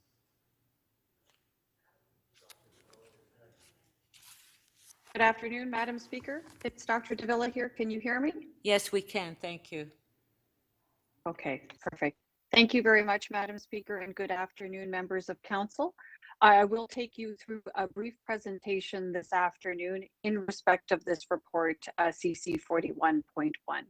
And I will thank my colleague Dylan for taking care of the slides for me. So with that, shall we move to the next slide? So first and foremost, this might be a diagram that you're familiar with. This is our COVID-19 dashboard, at least in the summary view. And what it shows is that the Omicron wave in Toronto has peaked and is now subsiding across a range of indicators. So you can see that whether we're looking at the 7-day moving average of cases, weekly incidents, with hospitalizations, outbreaks, percent positivity, all is moving in the right direction. And in fact, according to the most current data, we are amongst the 3 jurisdictions in the province with the lowest weekly incidence rates at this point in time. Next slide. Along with this, we see that our vaccine coverage here in the city is truly something to behold. We've got almost 90% of residents 12 years of age and older with at least 2 doses of vaccine on board. And this is nothing short of remarkable for a city of this size. Next slide, please. But as great as our vaccination progress has been, we're not content to just rest on our laurels and sit back. In fact, we're continuing our vaccination efforts along with our healthcare and community partners, with our latest efforts being focused on getting vaccines to areas and to people that need it the most. So you know that we've been moving towards a hyper-local equity-focused strategy. This latest effort also involves special event clinics throughout the city, and as well the use of available technology and resources to specifically focus on older Torontonians to encourage them to access that all-important third dose of vaccine. Next slide. And I think the good news is our efforts are indeed paying off.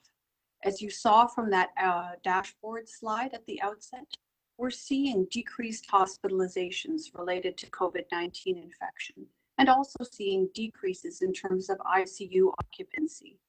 And as per the previous slides, you've also seen that we have really excellent vaccination coverage. Add to this the tools that we have at our disposal at this point in time. We have safe and effective vaccines and in predictable supply, and as well, more and more new COVID-19 treatments, effective and safe new COVID-19 treatments also available. So at this point in time, we are now in the roadmap exit step of the Reopening Ontario Act with all the progress that has been made at this point. And of course, we see that overall the context here in Toronto supports gradual reopening measures with all the success that we have had to date. Next slide. All this put together, when I look at it, tells us that we've come a long way in the last 2 years. Back in June of 2020, when Toronto's mask bylaw was first approved, there really was rather limited knowledge in respect of COVID-19 virus, or SARS-CoV-2, no access to vaccines at that point in time, and certainly a relatively small number of people with any degree of immunity as a result of infection. So, thinking about this, and looking at where we are now, we've got a high rate of vaccine coverage, and we've certainly got positive, good epidemiological trends showing that we're having impact against COVID-19. And so at this point in time, Toronto can consider removing regulations and the mask bylaw in concert with the Government of Ontario, as announced today, effective March 21st. Hence my recommendation to Council today as articulated in the report that's in front of you. Next slide. I would say though, however, that lifting mask requirements doesn't mean, or it doesn't preclude individuals from wearing a mask. And certainly at this point, Toronto Public Health continues to recommend the use of well-fitted, high-quality masks, especially when we're talking about people operating or being in crowded indoor spaces that have limited ventilation. And this is especially true for those who are at higher risk for COVID-19 and serious outcomes associated with COVID infection. So, that's why at this point in time, along with the recommendation in respect of suspending the bylaw and moving in the same direction as the province, I'm also recommending that City Council affirm support for people to choose to wear masks, even in the absence of masking requirements. And along with this, I think it goes without saying that we are, of course, continuing our advice and guidance to people in Toronto to continue to use the tools that are available to us to mitigate the negative impact of COVID-19. This includes accessing vaccination when you're eligible, practicing physical distancing, and participating in outdoor activities, again, to limit risk associated with COVID-19 infection. Next slide. And finally, as per the report in front of you today, I'm proposing ongoing engagement with our provincial counterparts to ensure that we are regularly together reviewing Toronto's local epidemiology and having discussions in respect of mask use and other appropriate infection prevention and control measures, especially in certain settings like hospitals, long-term care homes, public transit, and shelters, where we know a little extra caution is warranted and extra discussion actually is beneficial as well. Next slide. We will, of course, continue to provide residents of Toronto with important COVID-19 guidance. We're continuing to observe the situation on the ground continuing to keep apprised of the best available science and the latest science in respect of COVID-19. And in keeping with that, we'll continue to publish and make available publicly the best possible guidance for residents, keeping them updated on how best they can keep themselves safe, their household safe, and our whole community as well. Next slide. This further makes the point that we will, of course, continue to participate in ongoing monitoring and evaluation. These have always been key components of our COVID-19 response, and they will continue to be key components of our response for the future. We will, of course, watch our epidemiological context along with looking for evidence of emerging COVID-19 variants, and will continue, as I mentioned earlier, our COVID-19 vaccination program in concert with our health system partners who have been absolutely crucial in our efforts to date. We will, of course, keep this body informed, and will remind you that we, of course, have access to legal tools and other options that can be used to respond to COVID-19 if the science in Toronto's local context warrants any different course of action or new measures. I think it's perhaps worth reminding Council that if the situation changes, right, I'm giving you advice today, but if the situation changes, as I've done many times over the course of this pandemic, I will, of course, advise the Board of Health, Council, and Torontonians, and take actions in keeping with whatever the situation is that we see on the ground, and of course in keeping with the best available science of the time.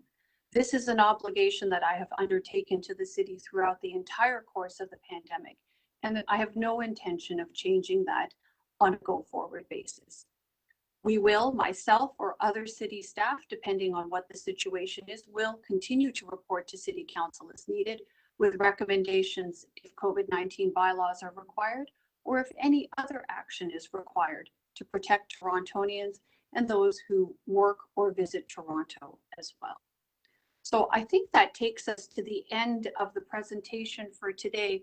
I would, however, just like to take a few moments, while I have Council's attention, because I think I would be remiss if I didn't say that we are in a position, I'm in a position to give you this recommendation. We are in a position to actually contemplate moving from regulation to guidance because of all the Torontonians have done to step up and embrace the measures needed to protect ourselves and those around us from COVID-19. As tough as it was, we distanced, we've masked, we've checked in on and cared for our neighbors and our family. And it is this generosity of spirit that has brought us to the point where we're at today. And I would suggest to you that it is this very same generosity and consideration for others and for the community around us that will allow us to be successful and that will serve us well as we go forward into the future. So with that, Madam Speaker, that's the end of my presentation, and I'll thank Council for their attention. Thank you very much. We do have questions for you. Councillor Robinson. Thank you very much. To the Medical Officer of Health, thank you for your presentation. I just want to talk a little bit about the TTC, and I was very happy that the Medical Officer for the province of Ontario, apparently just hours ago, recommended that masking stay in place until April 27th for transit, public transit. And personally, I feel it needs to be beyond that. But I thought I'd ask you what your recommendations are about residents and commuters using public transit in the upcoming months. So through the speaker, thanks for the question, Councillor Robinson. I do support the position that has been taken and the decision, I should say, that has been taken by the Chief Medical Officer of Health in this regard. I think we'll continue to monitor. That was certainly what I heard him say today, monitoring, with respect to the ongoing situation on the ground. And I also heard him say that adjustments as needed, pending what we actually see by way of epidemiology and what we see by way of science. My general advice to most Torontonians is just as I articulated in the presentation. There are lots of good reasons to continue to wear masks, particularly in indoor closed spaces where you're with a large number of people and where ventilation may be less than ideal. This characterizes many situations in the city, and I think that advice is especially important for people who are immune compromised, who are older or at higher risk of negative outcomes associated with COVID-19, and as well for those who have regular interaction with people who are at higher risk of both COVID-19 infection and serious outcomes associated with COVID-19. Okay, if I could also ask you, clearly we all know ridership has taken a major hit throughout the pandemic and continues to. But do you think, as a medical officer of health, that people wearing masks on public transit, continuing to wear masks, will make riders feel safer on the TTC and, quite frankly, encourage riders to return to the system? So through the speaker, Councillor, what I heard the Chief Medical Officer of Health say today was that we are in a very different place in the province, and certainly I can say in the city at this point in time, compared to where we were even just a few short weeks ago. As I mentioned at the outset of my presentation, we are amongst the lowest jurisdictions in the province in terms of weekly incidence rate, and we're very, very pleased. We don't usually relish being at the bottom, but in this case, I'm actually quite pleased to tell council that we are at the bottom of the list. This is a good thing.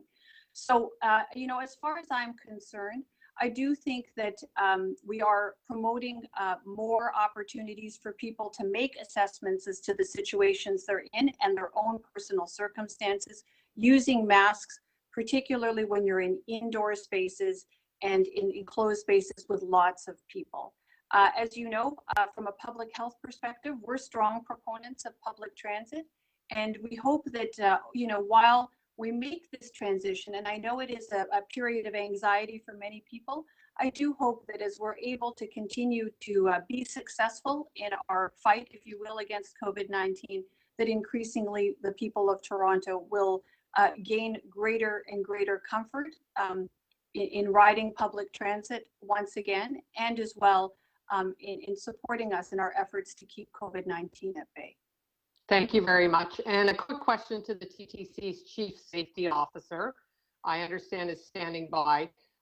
So from your perspective, and you've been involved actively throughout the pandemic, do you think that wearing masks will make transit riders feel safer and encourage ridership to return? I think whatever we can do to encourage our riders to use transit, we will do that. Masking was just one of the measures we put in place. As you know, we've also taken other measures like in terms of ventilation, improving filtration in our vehicles, installing MERV 13 filters. We've continued with our disinfection efforts. We continue to do that. And of course, providing sanitizers at our station. So I think it's just one more measure that we have to that will allow or have our ridership feel safer taking transit. Thank you. Thank you very much. Councillor Layton. Yes, thank you very much. Through you, Madam Chair, to Dr. Davila. I want to just pick up where you left off about the anxiety and apprehension people are feeling a little bit, because there's also some confusion out there about what does the provincial announcement mean? What does the city announcement mean? So I'd like to, if we could just spend a couple minutes to unpack some of this. I'm asking for one because I'm a parent with one vaccinated and one unvaccinated child because she's too young. About to go back to school. They've tolerated masks. I wouldn't say they've enjoyed them, but they've done rather well, and they'll keep them on as long as it keeps them safe. I just wanted to just ask, eventually getting to schools, what's the difference between where the provincial mask mandate ends and the City of Toronto mask mandate covered off other spaces? what is it that we're actually saying through what we're putting forward today that doesn't go beyond where what the province is saying? So through the speaker, Councillor, I'll do my best to answer this question. I will say this, the bylaw that the city had in place was one that actually required of businesses or owner operators of organizations and various agencies and businesses to have a policy in place governing mass use within indoor public parts of the organizations or businesses or agencies they were operating. Our mass bylaw, our city mass bylaw, did not apply to schools, to hospitals, to long-term cares, to shelters, to public transit, for example. So there were settings that were not included within the bylaw, many of which were not included because they are more under provincial purview. I think what is consistent at this point in time is that we are seeing across the province and certainly here in the city, in fact, our circumstance in the city is better than it is. We have incidence rates that are better than the provincial average right now, meaning lower.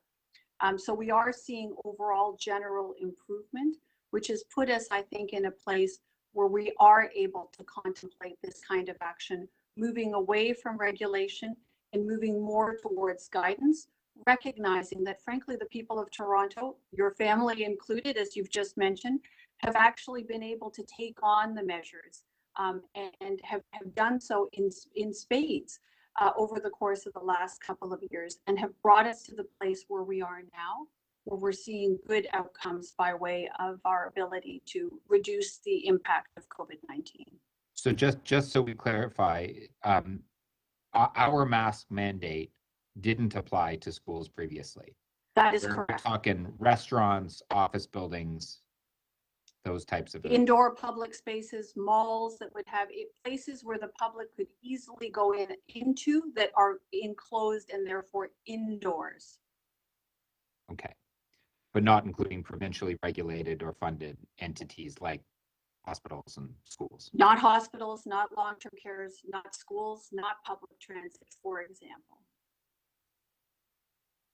If I might, there's a lot of chatter right now circulating on social media, including from the healthcare community, around when and what, just as there was 2 years ago when the mask mandates were put into effect. I think what we need to do is establish that the advice that you're giving is driven by science and not politics, and that's like where I'm looking to. Is there some indication or some information that we could be relaying to our constituents that would address those fears when they're hearing conflicting information from other healthcare professionals?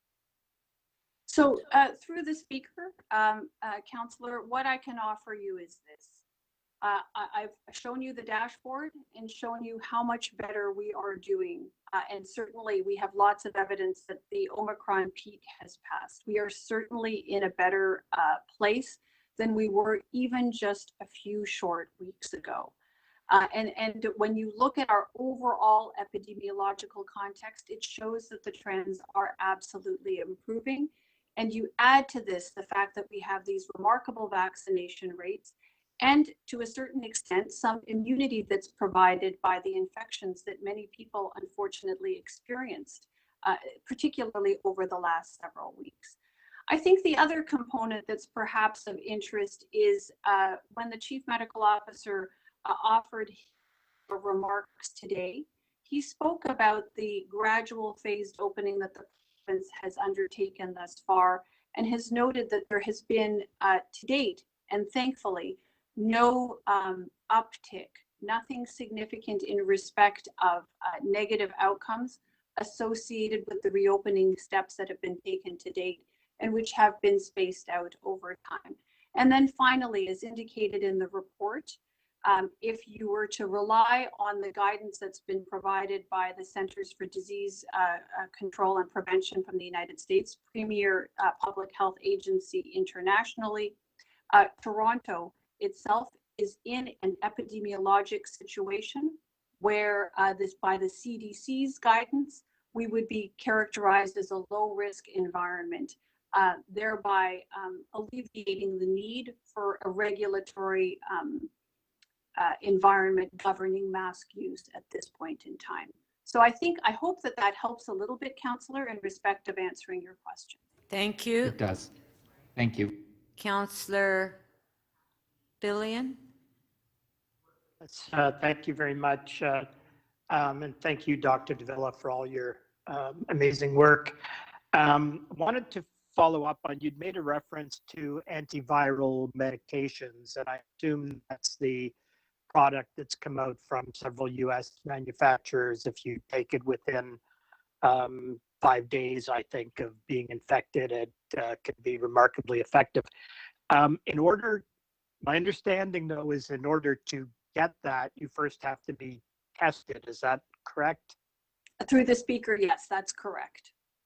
So my second line of questions is around testing, and that being an example, if you can't get tested, you can't get the antivirals. And could you kind of talk about who currently is eligible to get tested, and whether if we're going to get rid of masks, that should be expanded so that a wider group of people might, for example, have access to antiviral medication readily? So through the speaker, Councillor, I think you raise an excellent question. And I think that one of the tools that we need to be using to greater effect includes the antiviral treatments that are available and these monoclonal antibodies. There's actually more than one treatment. I won't belabor the point here for Council, but there are, in addition to safe and effective vaccines, we have remarkable treatments that are now available to the public and that I think we could use to better effect. And so I agree with you entirely, Councillor, on this front. This is one of the many issues on which I would like to continue the regular engagement with our provincial counterparts to ensure that these treatments are more available and better used, certainly by Torontonians, so that we can put this tool that we have in our toolbox to better effect. And I would agree that testing is part and parcel of that. So that's one of the things I have on my list to continuously push with our provincial counterparts. Great. So you would, if you could, you would expand the level of testing that we have now to include more potentially vulnerable people? Well, I think, Councillor Fillion, we've always been strong proponents for ensuring that testing is available, particularly for those that are more susceptible and are at greater risk for negative outcomes associated with COVID-19 infection. Thank you. My third question has to do with masking and protection, because I think a lot of members of the public are sort of scratching their heads about the changes in recommendations. So 2 years ago, people were first told not to wear masks and then told to wear masks strictly for the sake of other people, that it really didn't do anything to protect them. Then that shifted again, and now it's shifting to you can still wear a mask, but you don't need other people to. And I'm just wondering if there's any data that supports that view, that you are sufficiently protected just by wearing a mask yourself. And even if you're, for example, at a grocery store with somebody who is unmasked, unvaccinated, and has COVID. So through the speaker, Councillor, I appreciate the confusion that has existed because, of course, the advice has changed over time. I think we need to be very clear-eyed around that. And part of that is that, frankly, the challenge of dealing with a novel virus and seeing science and learning and evolution of knowledge develop in real time. I think that when you're dealing with a brand new virus, there is a lot of learning, and certainly that has been the case here with respect to COVID-19. Very briefly, in respect of masks, they offer a layer of protection, and there is no perfect solution. The mask is not a be all and end all. It is one of the many tools that when used in combination with others really does make a difference. And very briefly, the better the fit and the better the filtration of the mask, the higher the quality of the mask, and the more effectively you use the mask, worn properly over the nose and the mouth and all the way under the chin, the better the protection, both for those around you and for yourself as the mask wearer. So at a high level, it's both directions, albeit imperfect, but better with better fit and better filtration. Thank you. I'm going to try to squeeze one more question in, which is around Councillor Fillion, that was your last question. Thank you. the time. I hadn't hit 5 minutes yet, Madam Speaker. No, Councillor Fillion, you're over 5 minutes. Councillor Fletcher? I'll just say that I think after almost 2 years of the pandemic, that having 5 minutes to ask questions at the end is really unfair. I'm just going to say that, Speaker, and log that with you. And I have a number of questions. I'm going to lay them out so you can get to all of them. The first actually has to do with the TTC. I want to hear, how have you contacted riders during this time, TTC? Have you contacted them to find out if they're comfortable riding on the TTC? Because I don't think many are. Been on there, not a lot of people. And how would masks be enforced? Because they haven't been enforced. That's the first question. The second, I want to know from the city, are we tracking wastewater to understand the level and degree of COVID infections? When did we start? What does it look like? How do you tell people what that is? Third is, was Tabia consulted about these recommendations? Because many restaurants are concerned about patrons not wanting to come back because they don't want to be sitting beside somebody who's got COVID. And so all the tracking that we've spent so much time keeping people safe in restaurant settings, they're quite worried and they've been very hard hit. So those are 3 questions. I'm just going to tee them up. 1, 2, 3, TTC, tracking wastewater, Tabia, consultation. Thank you. And I have 5 minutes, so I'm expecting that I'll be answered within that time. Thank you. Through the speaker, I'll try to answer the TTC related questions.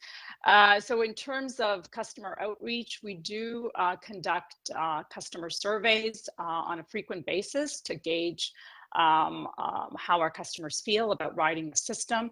I don't have the stats on that, but I'm sure we can provide that to you, Councillor. By way of enforcement, yes, our focus related to mask usage in our system was more taking a softer approach, education, etc. However, we had done various audits throughout the pandemic, and our compliance was very high. In terms of our mask use compliance, close to 98% compliance. So we were doing really well by way of our customers following the policy, the requirements, and wearing masks. We also distributed masks to our customers throughout the pandemic. Millions of masks were distributed, and we continue to do that. So I believe those were the questions on my end. Thank you. Yeah, I may come back to that. Thank you. How about the wastewater monitoring? And through the speaker, with respect to wastewater monitoring, it is something that we have been publishing on our dashboard, admittedly only as of late. And Councillor, to be upfront, I can't remember the exact day that we started our partnership with the university institutions and the various players involved in wastewater monitoring, but it has certainly been over a year. And at this point, we are seeing declines, and I'm very pleased to see that consistent with the rest of our dashboard. With respect to restaurants, can I just ask you a follow-up on that? Because since there's no more tracking, we stopped tracking. Will we continue to monitor that? And how long into the future are you anticipating to monitor the wastewater? So at this point, we have every intention of continuing to track that. And right now, there isn't a particular end point or an end date that has been stipulated. So we're anticipating that it will be ongoing for the foreseeable future. With respect to restaurants and mask use, I think since they have been opened, since indoor dining and in fact outdoor dining has been in place, under the various provincial regulations under Reopening Ontario Act, within the restaurant setting, masks have always been sort of, on for a period of time, but then off during the period that people are actually dining or drinking. And so this has been a long standing. We did not have particular consultations, but again, dining has been in place now for a number of weeks with growing capacity since the beginning of the year. And my understanding is that this is to the satisfaction of the restaurant and bar operators at this point. So just the question was about Tabia. Was there a consultation with Tabia and the BIAs about making sure people are back? We don't have the passport anymore. They're quite nervous. People that work in the industry are nervous. Did that happen? It doesn't sound like that did happen. So through the speaker, not in respect of this, but I know that our liaison team has been in consultation with them throughout the course of the pandemic, offering guidance to them. Thank you. Okay, thank you. Councillor Baila? Through you, Madam Speaker. At the beginning of the pandemic, I know the most important number, at least that was told to us, was the number of cases. What are we looking at now? What are the metrics that are influencing your advice? Is it hospitalizations? Is it what? Through the speaker, even at the outset, while I think many of us and certainly the broader public was interested in the number of cases, that alone has never been, the most important indicator. And I don't know that there is one single indicator. My epidemiology colleagues will tell you that, it's the suite of indicators taken all together that is important. And those are, can you just, I have so many questions, Doctor. Sure, absolutely. Wastewater surveillance. We're still following case counts and weekly incidence rates, but certainly increasingly we're looking at hospitalizations, ICU occupancy, the number of active outbreaks in various settings, both in healthcare and in the community. Percent positivity and wastewater signals are amongst the indicators that we're constantly following and observing to inform our understanding of what's happening on the ground. Okay. Is your interpretation on the guide, what was announced today, that after April, masks will be not required on the TTC hospitals? Is that a definite date? That's so far as things stand at this point.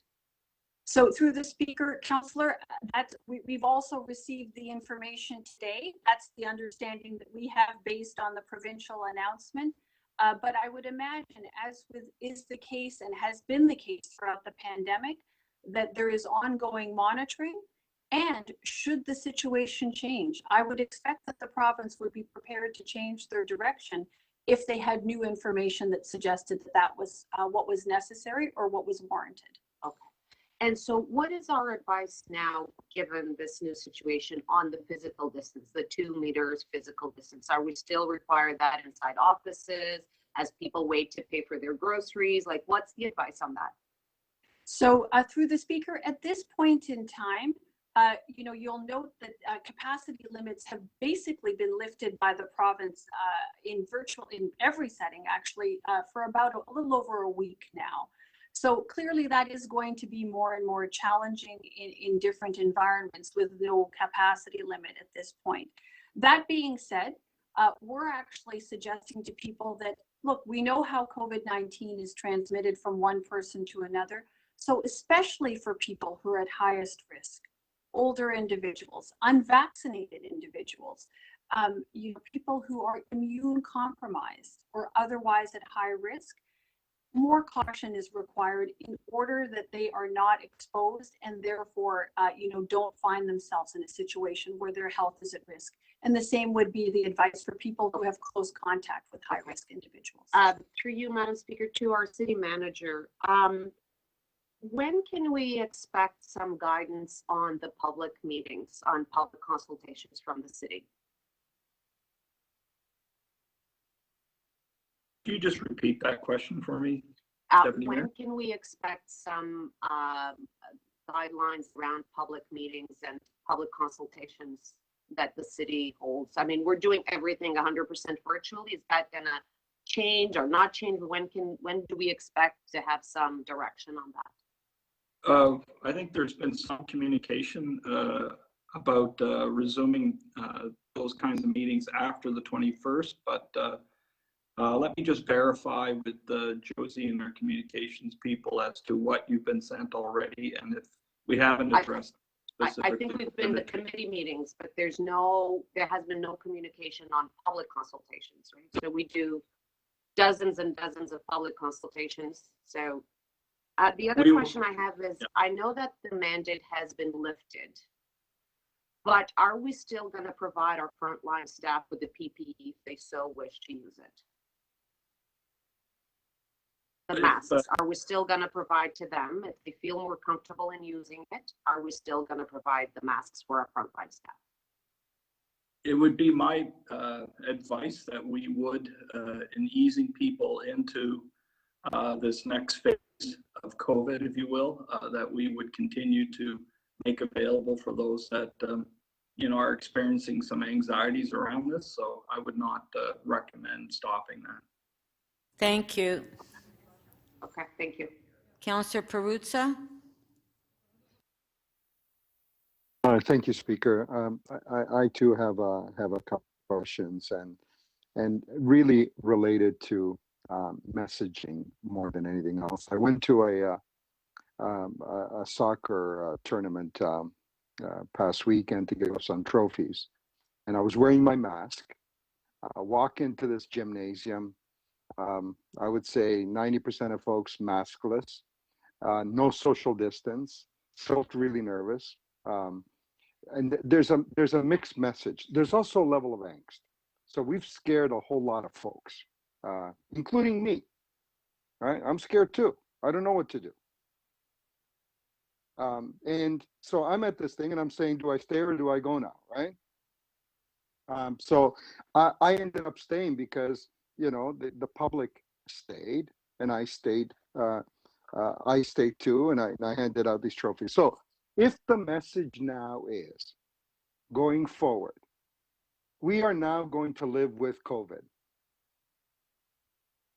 And if we're going to live with COVID, and we're not going to require people to socially distance or to wear masks, then that message needs to be, I would agree, I hope that you would agree, Dr. Davila, needs to be very, very consistent, and it needs to be for everyone, because we are all at each other. Some are scared, some are not so scared, and some are absolutely defiant. So the rule needs to be for everybody, and I would hope that message would be we are, if it is, we are now going to learn to live with COVID, maskless, no more social distance required, no more limits on how many people can come together. So then let's do that. And then it needs to be for everybody. And my other question as well, that's one question. And are we going to do that? The second question that I would have is, when we come back as council and to council and committees, are we going to be sitting next to each other like pre-COVID? Is that the way it's going to work? Is that the message we're going to send to people? Like, are we, the city, going to be the same as the parliament, both federal, provincial, and the people at the hockey game? All sit next to each other or not? Also, planning public meetings. Councillor Bailao also asked this question. The virtual consultations have not worked. I get it. I understand we've had to do them and so on, because we need to carry on as best we could. Councillor Perruzza. So the question is, can we allow the is staff that to going answer be- your questions? Well, that's my last question. You know why? Okay. Because you're going to go ahead. cut me off at some point, and then I'm not going to get the question in. So I want to get the questions, and then whatever answers I get, right? All right. Okay. And the last question is, public planning consultations, public meetings with city staff. when does that happen now? Can we go back out and now have those meetings and be done with that? Or is that going to be like an ongoing source of grief for all of us? Because some you can't, some you can't, some staff are scared, some are not scared, some will, some won't. And that needs to be clarified as well, right? Okay, Councillor. So I apologize if that sounded aggressive. I in no way, shape, or form mean to be aggressive with you, especially with you. Councillor Perruzza, we need to give that's my time last for the question. staff to answer the question because you're almost 5 minutes just asking the question. Yeah, those are my Okay, if I can questions. have There you go. staff, Now they can deal with them all if I else. can have staff, Thanks. please try to answer some of the questions. Thank you. So thank you. And through you, Madam Speaker, perhaps I'll start off with the first question and then turn it over to my colleagues either in clerks or through the city manager in respect of what is happening on council consultations and the other meetings that Councillor Perruzza asked about. But Councillor Perruzza, to your first question, I realize that our provincial counterparts actually put forward a program and some new information today in respect of what's been called living with COVID. I would respectfully say, frankly, we have been living with COVID for more than 2 years now. The idea, I think, is, learning how to live more fulsome lives and restore some of the activities that contribute to overall health and well-being over and above that which we do to protect ourselves from COVID-19. So I think that that's the general picture that we're trying to move closer and closer to at this point. I wish I could tell you that there was a simple one-size-fits-all solution, and I certainly understand that making the transition out of what we have practiced for the last 2 years now is actually a very big shift. And for some people, it should have happened sooner and they're eager to get going. And for others, it gives rise to a lot of anxiety. So I think there's a range of emotions as we start to move through this transition. And that's okay, right? I think we all have different levels of risk tolerance, certainly, and we all come at this with our own unique circumstances. Some of us in the community have specific health conditions or immune compromised, and therefore have reason to be more cautious as we start to live more fulsome lives. I would suggest that we know that masks have been helpful to us and that the practices, the personal protective measures that we've taken for the last 2 years have been helpful to us, and that they will continue to be part and parcel of our practices, particularly those amongst us who are at higher risk. So my plea to all of Toronto and to all Torontonians is, look, we've done a good job of this for the last 2 years now. We wouldn't be where we are having this conversation about moving from regulation to a more guidance-based regime if it weren't for the participation of Torontonians in all the measures that we've been asking them to participate in to reduce the risk of COVID-19. And I have a lot of faith in Torontonians in being respectful of each other and considerate of each other, given how they've demonstrated this time and time again over the last 2 years.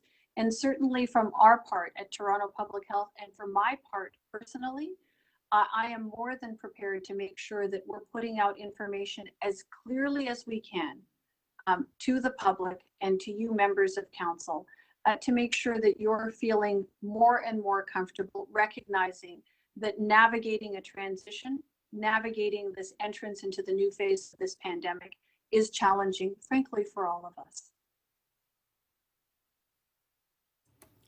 Thank you. And those last two questions about consultations, meetings, and our meetings. Councillor Perruzza, Councillor Perruzza, Well, I'm looking for an yeah, answer, Speaker, Councillor that's all. Perruzza, we're at 8 minutes now. So we can just No, have the I staff. get that, but I asked my questions and just didn't get the answer, right? So if I can really quickly, the first, the in-person consultation will begin March 21st. This includes meetings with councillors. We will provide those some clarity in light of the masking information that's been provided today. we'll get something out to all of you so that you'll know that staff will be available to work with you in person and with your constituents. So just leave that with us and we'll get you something as soon as possible. Thank you.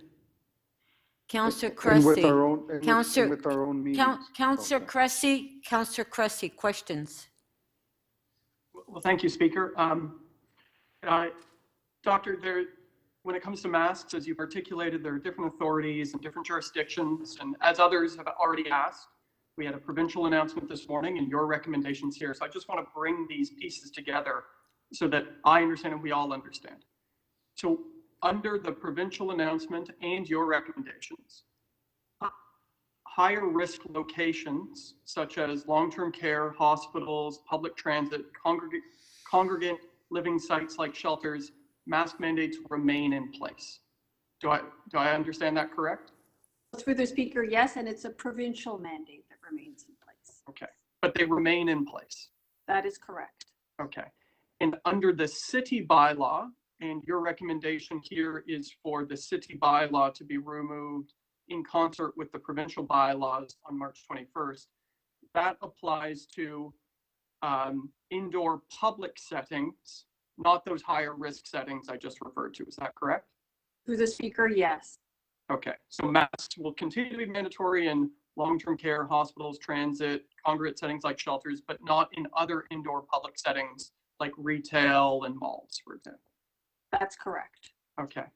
Then when it comes to you have a third recommendation here, and you spoke to it in your presentation. When it comes to your advice for individuals, in the absence of a mandate, am I correct in understanding that while there may not be a mandate, it is your advice that masks may still be an important layer worth using, and in fact, Torontonians should feel good about wearing them and also no stigma if they wear them?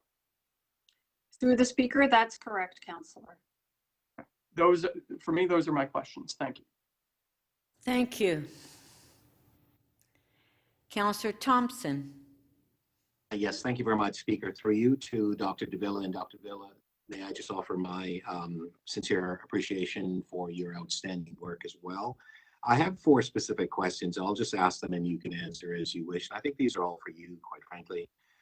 The first question is, the case is being made now that obviously masks are going to be removed, and there's an impression for many people that COVID is over. In many instances, I too have experienced it where people are not wearing the mask and so on. I wanted to ask you then, the efforts being made to provide additional vaccine, particularly a third dosage, there seems to be a bit of a dichotomy here where the impression is that things are over, yet we are still trying to vaccinate people. So I'm just curious about that. The second question I have, what are the tools that you believe should still stay in place? For example, many restaurants have petitions and other types of tools that they've implemented and so on to create a safe environment. I'm wondering if you have actually started to put a list together of suggestive things that should stay in place, particularly in business and in particular restaurants. The third question I have for you is that I've had a number of teachers who have reached out to me, and I realize this is not in your domain, it's a provincial responsibility and so on, but I'm just curious as to your opinion with respect to teachers who are concerned about number of students in class and perhaps not wearing masks and so on, and they're quite concerned. I wonder if you had an opinion on that. And then finally, Dr. Davila, I wanted to ask, a number of individuals have indicated to me that they are concerned about being in gathering in settings where lots of people are. So in essence, they're uncomfortable. I'm just wondering, what would be your suggestions to them in terms of fair amount of time and so on to ensure that perhaps they can become more comfortable in terms of getting out and sort of resuming a normal life? Those are my questions. Thank you. I'll just wait for your answers. Thank you. Okay, thank you. And through the Speaker, thank you, Deputy Mayor, for those questions. First and foremost, let's start off. You were asking about our vaccination efforts. Despite the fact that masking seems to be moving from a regulatory environment to one which is being governed by guidance. What I would say is this: COVID is not over. I have tried to make that very clear as part of my remarks. but it perhaps is worth repeating. Hence, it is really important that we continue to use the tools at our disposal, and vaccination is one of those. There are people in our city who have not yet taken advantage of the protective benefit of vaccine. And there are people in the city who've not taken advantage of that protective benefit of vaccine, who we know are at high risk of negative outcomes associated with COVID-19. Older individuals, people who have some degree of immune compromise for a variety of reasons. So we feel that it's our obligation in terms of protecting the city and protecting those individuals to ensure that they're afforded every opportunity to actually get that vaccine. Hence, you see us working with our vaccination partners to make sure that we have a very hyper-local, equity-focused strategy. We know there are certain communities who frankly have had challenging relationships with healthcare. We know that they're going to be more reluctant to take up this vaccine, but we also know that they stand to benefit hugely from the vaccine. Hence, we feel we have an obligation to continue to try that. And we are going to do everything we can to make sure that those vaccines are made available to them, that they understand the benefit, and that they're able to make what we feel will be the best choice for them, knowing what we know about COVID. With respect to tools for businesses, certainly we have provided throughout the course of the pandemic guidance for businesses, including small businesses and various operators of different agencies. We will continue to provide that guidance, and there's quite comprehensive guidance provided on our website. I mean, a few of the tools will continue to be in place, having a safety plan for one's business, certainly following appropriate occupational health and safety legislation, and supporting workers in particular to stay home when they're sick these kinds of things are going to be part and parcel of how best we protect ourselves overall and how businesses can best protect their interests, given that we are still very much in the midst of a pandemic. With respect to teachers, perhaps the simplest thing I can say in the time that's afforded us here is that this is because it is, you're quite right, under provincial purview. It's one of the many things that I have regular discussion with our provincial counterparts on, and perhaps what I can do is offer to take that forward as I continue conversations, both with the Chief Medical Officer of Health and other representatives from the Ministry of Health. And then finally, advice to people in general in respect of gatherings. I would remind people that we have, often over the course of the last 2 years, spoken about the things that we can do, individually and collectively to protect ourselves from COVID. So certainly making sure that you're up to date and that you have taken advantage of all the vaccine doses for which you're eligible is going to be the first step. The other components are going to be things like using appropriate masking, going to outdoor spaces that are well ventilated rather than indoor spaces that are crowded. Staying home when you're sick and socializing with people who are fully vaccinated and have booster doses on board. These are the kinds of things that you can do as an individual to help protect yourself and those around you.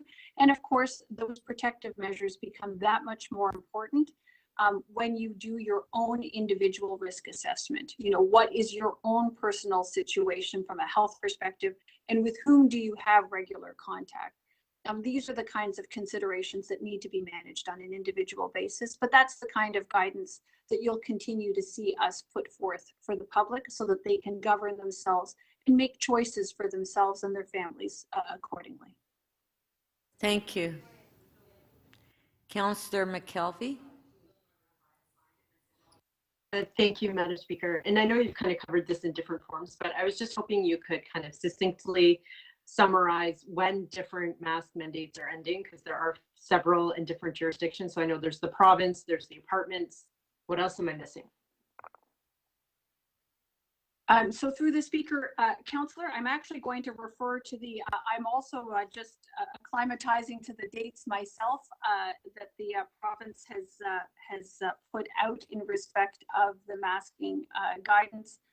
And I'm looking at their information and the materials that the province has put out. So as I understand it, on the provincial side, most masking mandates will end as of March 21st. That's what they have put forward, with subsequent measures wrapping up by April 27th. What's before council today is a proposal to adjust the timing of the expiration of the existing city mask bylaw to coincide with that which the province has put forward, and that's March 21st as announced today. So I was a little bit confused because there was a section about apartments in there, and the way I was reading that, it looked like we weren't advancing that to March 21st also. So through the speaker, there is another bylaw that was put in place as part of our response to COVID.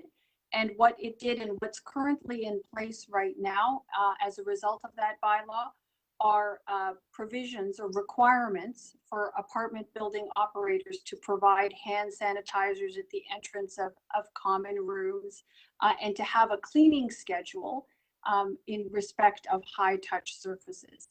That bylaw is set to expire currently on the 8th of April, and my recommendation to council is to allow that bylaw to expire as per its current date, and to know that we will continue to provide guidance to apartment buildings and other such locations in respect of, what are good practices, given that we are still very much in the midst of a pandemic and that COVID is still in our environment.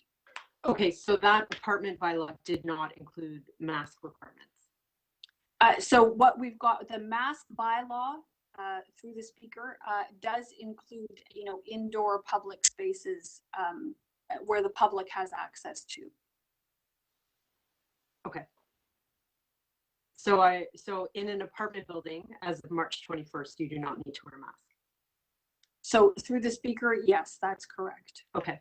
It was a little bit confusing in the report. So now you're great at providing communications. I'm assuming that once you've digested the provincial stuff, will you send to us a nice Coles Notes version that we can share that outlines these different dates so that we can kind of put that out to residents and they're going to call and ask us, we'll be able to respond to that? Through the speaker, I'd be happy to do that. Okay, thank you. Thank you for all your great work. Thank you. Thank you. Mayor Tory, questions? Yes, I just have one question, Speaker, and I'll give Dr. Davila a rest. She's had quite a workout there. But my question is for the city manager and maybe the clerk. And I would just like them to assure us, and I would make the request of them through a question, will the report that the city manager or the guidance the city manager made reference to in kind of a narrow way to do with councillors being given guidance with regard to masks and public meetings and so on, could you modify that and broaden that so as to have a very clear and credibly consistent advice for us with respect to all public meetings, including public consultations, that is credible with the notion, for example, that we proudly announced this week we're restoring all of our public festivals and having all kinds of events, albeit that a lot of them are outdoors, but many other restrictions have been removed. And I just think it's very important that we are consistent in the approach we take. It doesn't have to be precisely consistent, but credibly consistent with regard to public meetings and public consultations involving city government. And could you undertake to make sure that the advice you provide is broader than what you suggested, and it may have been unintentional, and covers all of this in a way that I think has been alluded to by a number of councillors? Through the speaker, the short answer is yes, we'll do that. I think what I was saying though, we've communicated on committee meetings and those types of events that are held at City Hall, and what you're talking about goes beyond that. It speaks to public meetings that might be held in a hall and other types of gatherings which would have elected officials, constituents, and staff. So we will spell all of that out as to so that we have that kind of clarity that you're asking for, Mayor Tory. Thanks very much. That's my only question, Speaker. Thank you. Thank you. Councillor Holiday, questions? Thank you, Speaker, and to you too, Dr. Davila. I know we've asked you a lot of questions. I've got a couple more. Hopefully they're short and easy. As we enter this next phase, when we will see all sorts of things, people with masks, without masks, cloth masks, N95s, whatever else they've got on. Do you have any advice on if you're going to wear a mask, what kind should you wear so that you're not wasting your time? So that it's at least something effective. Yes, so through the speaker, what you will have seen us recommend is the highest quality mask that you can get with special attention to fit and filtration. And looking at that which the Public Health Agency of Canada has put out, and as well the COVID-19 Science Advisory Table, the preferred mask, in terms of fit and filtration, are going to be things like KN95s and N95 masks. Even if non-fit tested, these offer the greatest fit and the best filtration. Of course, they must be worn properly. If you put them above your, or below your nose or on your forehead, that's not going to work that well. But, you're going to have to wear the best quality mask and in a proper fashion to have full effect. Is there any value in wearing a cloth mask at all anymore? I mean, maybe that's all you got. Yeah, so through the speaker, I think that, the science now suggests that it's of very limited value to wear a cloth mask, although it may certainly stop the spread of, say, droplets from you to others, particularly if we're talking about rather large droplets, at least from a viral or bacterial point of view. Okay. And one last question. I was thinking back to last year, and I know it was a little bit later than now, but we did enter that kind of spring reprieve where things got better as the weather got better. I guess maybe people had headed outdoors and the virus waned a little bit. I seem to recall it did it the year before.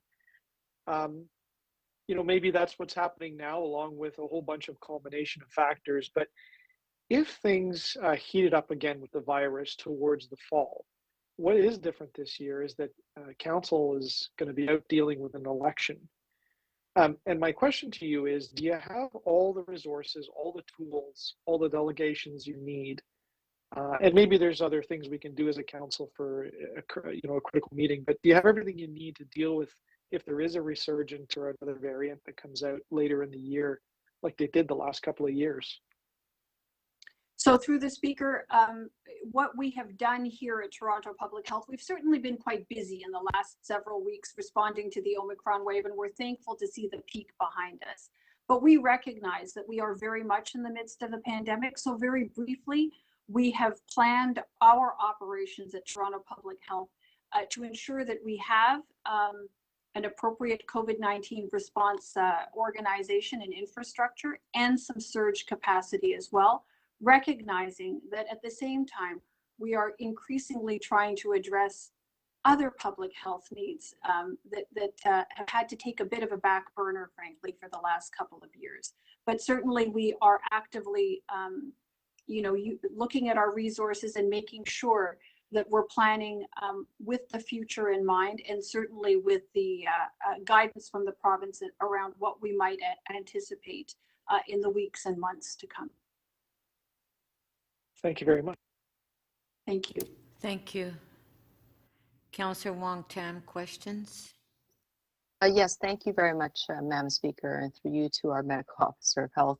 I'm just curious to know, with respect to obviously the evolving story around the pandemic, and now we're of course talking about relaxing the rules, including the bylaw, the requirement for the mask bylaw.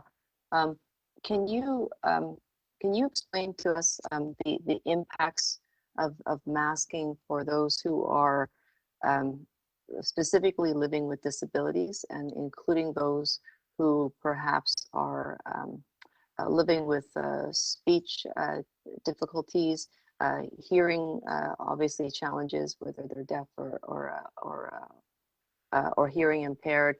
Just because I'm hearing from the community of accessibility of people living with disabilities is that they have a range of concerns about the mask requirements coming off, but at the same time, there are others in the community, same community, that are concerned that the mask mandate has been in place for too long. Can you describe to us how you plan to balance those different area concerns, and what would be the communication explanation, public explanation strategy be to those communities?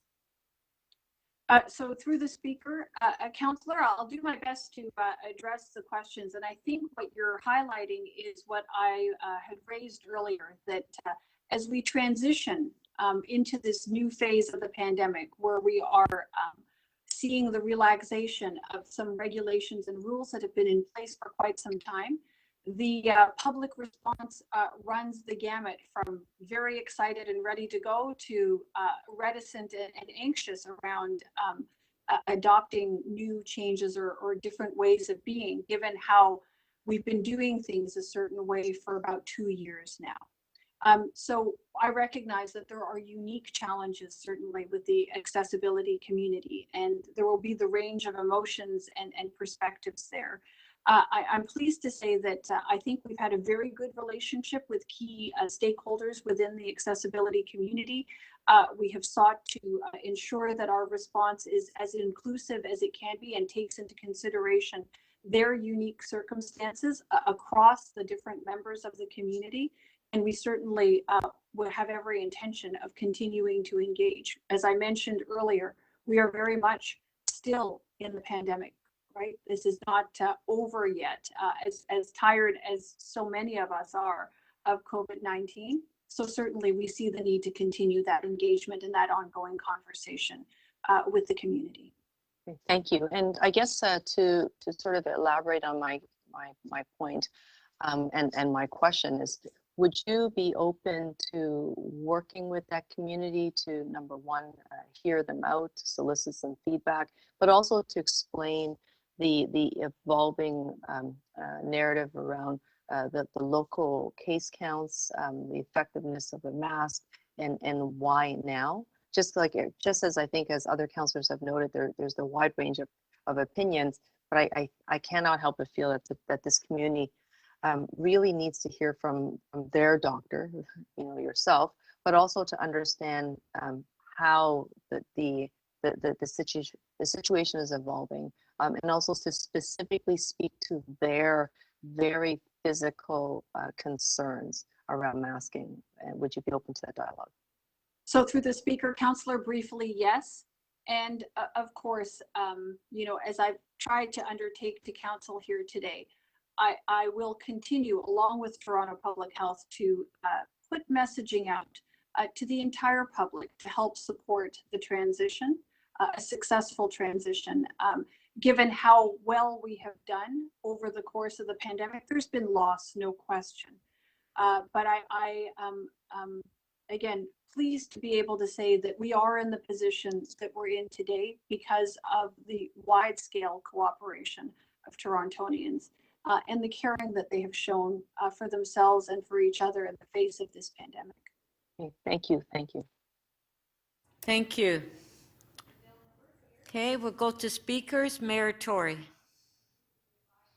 Well, Speaker, thank you very much. And I want to begin by moving the staff supplementary staff report and recommendations therein, and I'll speak to those as we go along. I am strongly supportive of the advice rendered to us today by Dr. Davila. I'm strongly supportive because the advice is coming from her, and I have had nothing but the utmost confidence in her advice all the way through this entire pandemic as we work so closely together with Councillor Cressy and with Chief Pegg and with City Manager Chris Murray. And Dr. Davila has assured me, because we've been talking about all of these kinds of things as we talk about the challenge of kind of working our way out of the restrictions and out of the pandemic as it recedes, she has assured me that she's come to this conclusion together with her own colleagues, and they've been a great team as well throughout, and together with Dr. Moore at the province, based on the best scientific approach we can take. And I can only say that for myself, I have tried to participate in the decision-making and make decisions where necessary throughout the pandemic based on her medical and professional advice and that of her team and that of, where appropriate, Dr. Moore and people at the provincial level, because I thought that was the right thing to do. I asked lots of questions of Dr. Davila, as she will tell you, all the way through the pandemic about the advice that was being rendered. But in the end, having asked those questions and having satisfied myself as to why it was being rendered, I accepted that advice without exception. And I questioned Dr. Davila in this case about her comfort level with this recommendation, because I think this one is a serious one to a lot of people for a lot of different reasons that have been canvassed during the questions up until now. These decisions have both, I'll call it big P and small p political considerations, and very small p and big P personal considerations that go with them. She will confirm that I've asked her a lot of questions throughout the pandemic about the substance of her advice. But in this case, I thought it was my job, and I think it is my job on behalf of the people of the City of Toronto that we all represent, to ensure that she was coming to this conclusion and putting forward this recommendation to us based on her very best, which is the best, scientific and medical advice, as opposed to worrying about political considerations. In this case, I don't think my view was to advance a view with respect to the scientific and medical evidence, but rather to elicit both that advice and her comfort level with that advice. I wanted it to reflect her professional views, and I just thought that was my job. In short, I wanted her to do what we have done throughout, which was to do the right thing, regardless of what the politics or the popularity of it might have been. And I think that's why we have succeeded to the extent she made reference as a city, because that's exactly what we've done. We've taken some tough decisions, and some of them have had consequences for people. Many of them have, but I think they helped us to achieve a track record that is admirable. I think the public and businesses, and I take them together, even though they're different groups, are ready to act responsibly. And to act responsibly, I think that means that with or without a mask, that'll be their choice, that they will act in such a way as to understand, as they now do, I think, after all this time, what contributes to the spread of COVID-19, what puts you at risk, what puts other people at risk, and what doesn't.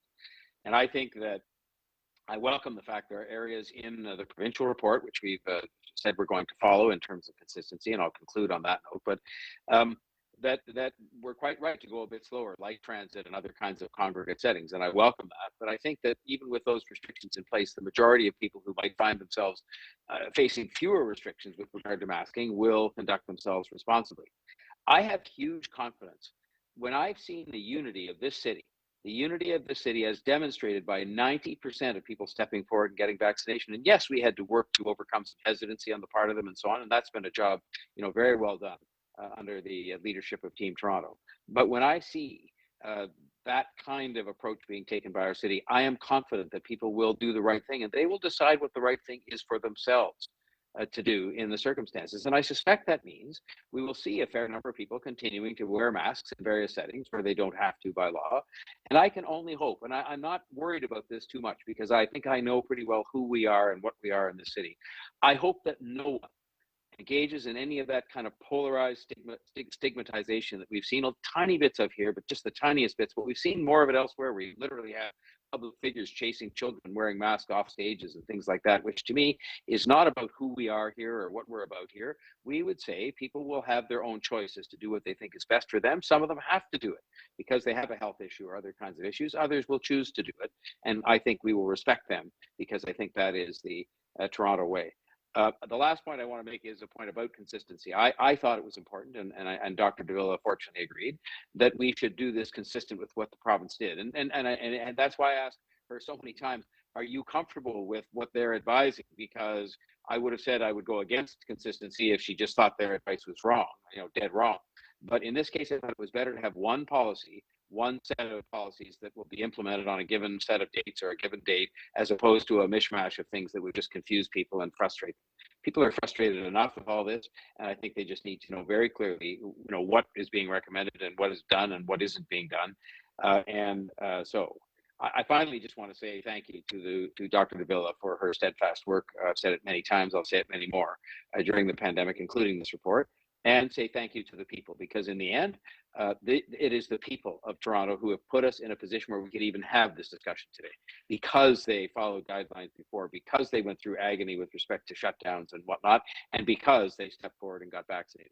That's why we're even having this discussion about, reducing restrictions, and that's a happy kind of discussion to have.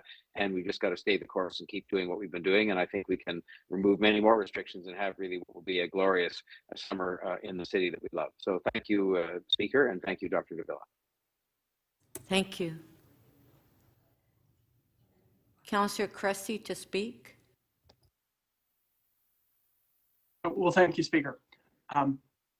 Colleagues, it strikes me after 2 hard years in a pandemic that as we enter a new phase, a phase that I would acknowledge as both unnerving and exciting for many, that I would start by acknowledging 2 really important pieces. The first is that we should never be satisfied to simply live with a dangerous virus. We should never be satisfied. And it's precisely because we're never satisfied to simply live with COVID that we will continue to do absolutely everything in our power, just like we do with every other infectious disease, of which there are many, that everything in our power at Toronto Public Health in the city to protect our residents. That's why we will continue to work relentlessly to provide vaccines. It's why we will continue to relentlessly focus on those who are most vulnerable to COVID. And I think the other really important thing, and I think for me, is as we have done throughout for more than 2 straight years, is to follow the science and the best evidence from our team at Toronto Public Health. And so in the context of this report in front of us here today and the recommendations, I believe we're doing both right now. I just wanted, this is the first time we've come together at council to discuss this item since the Omicron surge.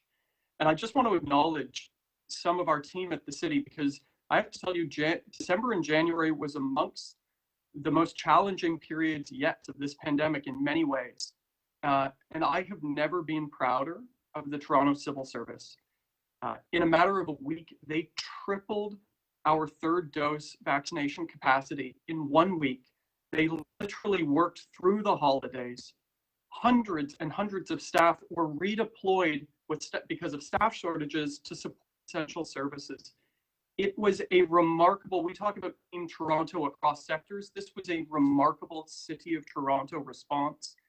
And I do want to acknowledge Chief Pegg, Joanna Bevan, and the Emergency Service Division Chiefs, Chris Murray, the Deputy City Managers at SLT. I would single out as well Brad Ross, Beth Waldman in Strategic Communications. But Mayor Tory, and I haven't done this before, but I would acknowledge Don Pete and Luke Robertson in his office. They all worked every single day. The mayor was working Christmas Day. I saw him at a vaccine clinic during a very tough Omicron period. But most especially to Dr. Davila and the TPH team. My God, they've worked hard. And we should be very, very proud of who serves us and protects us collectively in our city. So where are we today? Having said all that, we are in a new phase where we have a highly transmissible variant that it's very hard to eliminate. So we shouldn't accept such a virus to run rampant.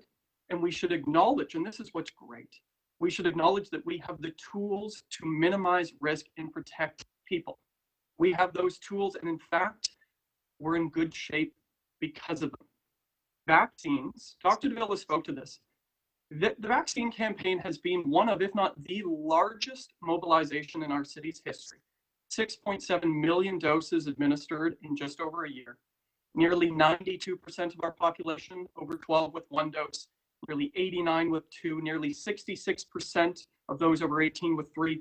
Those numbers, these are world-leading numbers amongst major cities. And that's not good for numbers' sake. That's good because it means residents in our city are protected in this space in a way that other cities aren't. It's really, I am so proud of the Team Toronto approach and model on the ground in every community, in every language, by every sector. That's put us in a good place today. And when it comes to masks and in the recommendations here, listen, we're not done fighting COVID, and masks are still a critical and important tool. The approach outlined here today, as Dr. Davila mentioned, starts with masks continuing to be mandatory in highest risk settings. It then moves on a second point to affirm that Torontonians will continue to wear masks, should feel comfortable wearing masks, and should not feel stigma wearing masks. And third, that we're in a different phase where the bylaw on March 21st can be removed. I'm satisfied with that outline. Let me close, and Speaker, if you will indulge me in perhaps an extra 20 seconds, that I truly feel that Toronto's response to COVID and our vaccination campaign has reflected a statement of unity in our city. We wore masks to protect each other in an act of solidarity. We got vaccinated in record numbers to protect each other. We demanded governments, including our own, do more to protect the most vulnerable. And so I do believe as we enter this new phase, it's an unnerving and exciting phase, that we hold on to this model of governing that is one of unity and solidarity collectively. This pandemic has tested us. It will continue to, but I think we're more stronger and united as a collective city today than before, and we're more protected today than before. So let's carry with that approach, guided by the science and TPH and the city team going forward. Thank you, Speaker. Thank you. Councillor Fillion. Thank you very much. So I do have some concerns about what we're doing today. I guess my version of learning to live with COVID means learning to live with the relatively small inconvenience of wearing masks in order to, so that we all protect more of us. Councillor Fillion. But I do have a Councillor motion. Fillion. Yes, I do have a motion. Just a sec, you have a Yes. motion. Yes, sorry. Okay. I was coming to that, but yes, if you could put the motion up.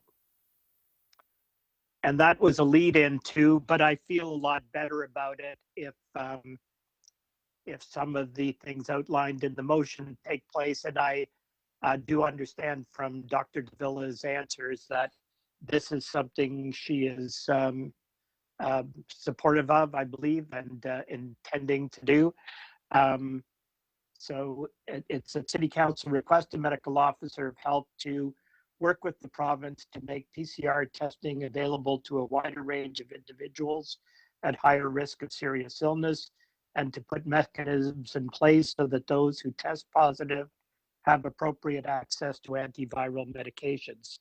So first of all, the testing is really important because that's really how you monitor cases. And I know you monitor how serious this is by how many people are in ICU, but if you're able to test those who are vulnerable, a much wider range of those who are vulnerable, that tells you how many people you can expect in the ICUs 3 weeks later. That is important information to have.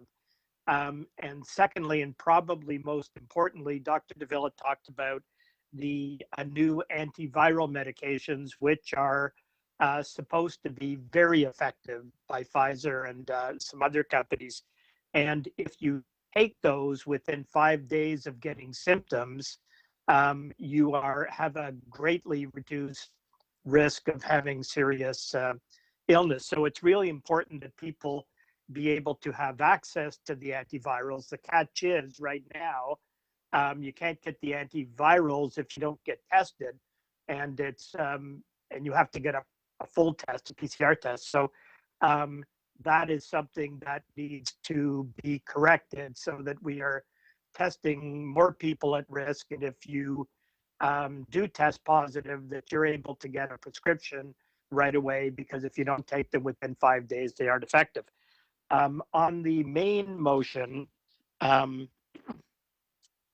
certainly I think council should follow the advice of the medical officer of health, and I am not intending to move anything differently. I think, and I'm even hesitant to give my reasons why I won't be supporting it, because I really do think Dr. Davila has done a magnificent job, and Councillor Cressy and the mayor, and I don't like to disagree with anyone on this subject, but these are just my views, and I feel I should provide a reason why I wouldn't be supporting, and it's just because I think it's too soon, and I think we're doing it now because the province is doing it now. If the province had said end of April, then we would have said end of April. And I think the province is just acting too soon. And I know we have a different chief medical officer now who is a lot easier to work with. But still, I have some concerns about it. When do I think would be the right time? When numbers are much lower. It's really hard to know what they are now, but based on the number in hospitals, maybe 10,000 a day province-wide. I don't really know. I don't think anybody knows. So I think those would need to be much lower, more like 1,000 a day new cases in Ontario. I think we need to be in a position where we can better monitor the numbers before we lift the mask restrictions. And I would be much more comfortable if we waited until the new Omicron specific vaccines were available, because presumably or hopefully that will return us to a case 10 where seconds. you can fully protect yourself by getting vaccinated and by continuing to wear a mask and not relying on what other people do. We're unfortunately not there yet, but of course I do expect and hope everybody will support Dr. Davila's recommendations, even though I sadly won't be. Councillor Fletcher, you have a question, 3 minutes clarification of the motion. Yeah, I'm just asking about the PCR tests, and how would you see that? And what if that doesn't happen? Is that a concern to you, that the availability of testing for those who might be compromised? No, it's a big concern to me that, there was reasons why the testing got cut back just because we couldn't possibly keep up. But if numbers are down low enough so that it is safe to not require people to wear masks, then we certainly should be able to return to doing testing, certainly for anybody who is at any risk of ending up in ICU. And Dr. Davila said she fully agrees with that, and I believe is already very on board and engaged in talking to the province on those types of issues. Where would you foresee those? I'm very supportive of your motion, by the way. Where would you foresee those types of testing taking place? Hospitals and the places that the irregular tests were available during the peak of the pandemic? I would leave that to others to decide where the testing should take place. I have no expertise in that. I guess I'm asking, do you easily expect it to be available, very easily available? That's what I'm easily asking. available, Yeah. yes. Widely available to anybody, and for no charge? Well, again, that yes, of course, for no charge. Thank you. Thank you. Councillor Layton to speak. Yes, thank you very much, Madam Speaker. I'd like to echo the Mayor and the Chair of the Board of Health, Councillor Cressy's sentiments towards the work of our city staff. It's remarkable what they've been able to accomplish, not only in the last 2 years, but with this most recent Omicron wave, just how quick the pivot was over to extending and enhancing or increase the number of vaccinations. And also the outstanding work, because it hasn't been said yet, of the Chair of the Board of Health for his leadership. I know every weekend he accompanies the Mayor to another vaccination clinic, sometimes with many people on council. That's an incredible commitment of time on his part, as it is the Mayor's as well, and I'd like to commend him and all of this council. One thing that we get to do that is they don't get to do at other levels of government is the accessibility and just how open a decision-making process we have at the city.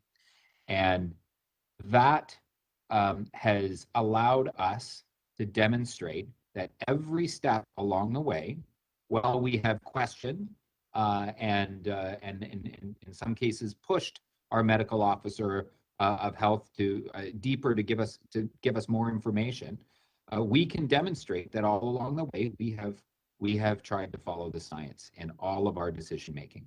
That's not the same at other levels of government, and I think that that's part of at the core of this unease and confusion that people are feeling right now. If you look out into the media, on social media, and have conversations with your constituents, they don't trust the province. They don't trust that the province is making the decision based on science and not politics. But you know who I think that they have put more of their trust in? I'd like to say this body and the decisions that we've made throughout the pandemic. and our level of response. And in particular, I think there's a lot of trust for our medical officer of health, because I think Dr. Davila has been honest and straightforward with their community. When we needed to go beyond what the province was recommending, she took us there, and we weren't afraid to go there. And now she's saying that this is a time that we may be able to start drawing things back, but there are spaces, and I know that she's advocated for this, there are spaces we can't yet do that, where there are higher risk individuals.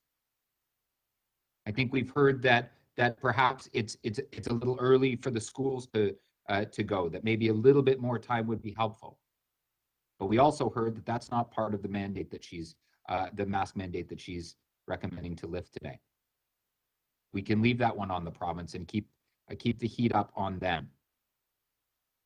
I'd like to say I'm one of those people that are confused and I'll admit a little bit scared about what the next turn to this unfolds, because like many of you, and all of us probably have someone in our lives that's either immunocompromised or unvaccinated, perhaps because of their age.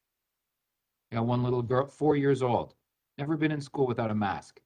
She gladly wears it because I understand what that means, and so does she. And despite the fact that I want to rush to take it off, I want to make sure that that's a safe decision. And that's why, because of the faith and trust that I've put in Toronto Public Health, and in particular Dr. Davila and this council to make the right decisions, that I think a lot of parents would be with us, in that we're a bit uneasy about the decision that's being made, but we have faith that should more need to be done, we will do that and we will get that advice. And if the circumstances change in the coming weeks, that Dr. Davila and this council are unafraid to bring us back to a state of more precaution in the face of whatever challenges we have ahead. So again, I'd like to extend my thanks to Dr. Davila and the public health team and everyone who's allowed us to reach this point in the pandemic. And I hope that the decisions that are being made at the provincial level of government are in fact being driven by science and not on politics, as we have demonstrated should be done for our communities. Thank you. Thank you. Councillor Wong-Tam. Thank you very much, Madam Speaker. I just want to make sure that my motion is ready. If the clerks can let me know. We're just reviewing it. So I'll. Okay, thank you. Councillor Holiday to speak. Thank you, Speaker. I just wanted to echo thanks and praise for the Toronto Public Service for all that they have done through this pandemic, and in particular in recent months dealing with this last wave. And I just wanted to make a comment to Council that, you know, this is a very significant change. Masking, although less intrusive than many of the other things that we have done, including getting vaccinated, is a highly visible activity. And I'm of the view that it's actually driven public behavior in many ways, in good ways. It reminds us that there are viruses circulating. It reminds us of the importance of shielding spread of virus from oneself to someone else. And it reminds us of our civic duty in thinking of others when there is an infectious disease going around. But I hope you will join me in continuing to reinforce good public health practices, despite that masks are no longer mandatory. You know, I've got this bottle of sanitizer on my desk. It was not this bottle, but there was one here before the pandemic started, and there's one going to be here after, because, you know, I think it's useful. And as we consider our facilities and our cleaning contracts, I hope we continue to put those best practices in place that we learned through the pandemic. Hand sanitizer stations are okay. And, you know, I think they should be around for people because if this virus wanes, as we hope it does, there'll always be cold and flu season. And as we learned, you know, those illnesses have a societal cost. And we can implement good procedures, good design, good facility planning going forward based on what we learned. And I hope we'll just keep that front of mind and not forget it. So once again, thank you. And, you know, I hope you will consider that. Don't throw away your boxes of masks. They're still useful. And let's hope for the best as this goes on and for a return of summer. Thank you. Thank you. Councillor Lai to speak. Thank you, Madam Chair. I would just like to take a brief moment to thank our mayor for his leadership and the team, the VAX team in Toronto, including Chief Peg, Dr. Davila, Councillor Cressy, the Board of Health Chair, and because it's only because of your tireless efforts and hard work that Toronto is brought to this day. I just want to draw you an example of the place where I was from, Hong Kong. You might have heard that they had a really big outbreak from 10,000 people, and today's number is 60,000 people infected. So I just wanted to imagine if we were not proactively and with our mayor's tireless effort. I see him on CP24 almost every day to encourage people to get vaccinated. Those people in Hong Kong, most of them that are affected COVID-19, they weren't vaccinated. A higher number of them are not vaccinated. So I mean, look at how we did in Toronto as a city. So the whole TPH team, city staff, Toronto Public Service, I know everybody worked very hard to take us to here. And I really wanted to, I would be remiss if I do not acknowledge all your hard work on council. So thank you again. And I hope, under your leadership, everybody is gonna get through this. Thank you. Thank you. Councillor Carroll to speak. Thanks, Madam Speaker. I wanted to speak just briefly. I didn't ask any questions because I found this report very thorough. It's taken us through where we've been and right up to where we are now, and the difference between ourselves and the province, and thus the recommendation that we achieve some sort of harmony so that people really can understand the guidelines. And I think both orders of government have sent the message that individuals should still be able to choose their own level of caution, meaning we don't want to see people calling anyone out for continuing to take precautions such as masks and using every sanitizer station you pass. To my mind, these are things about Build Back Better. Perhaps we'll begin to use that box of masks that we still own. If we come to work one day and find, gee, everyone here is sniffling, it's time for me to protect for a little while. Or if you find yourself finding you've got to go in for the important meeting, but you feel a cold coming on, you put on the mask to protect others. All of these things we learned can be part of coming back and being less vulnerable into the future. But I just wanted to speak about Councillor Fillion's motion. As we go to the province and ask them to ensure that availability of PCR testing, I think we have to recognize something that has really gone, it hasn't been shouted about a lot. But while we've been struggling to get the types of funds that we need to respond to COVID, the hospital system has been struggling as well.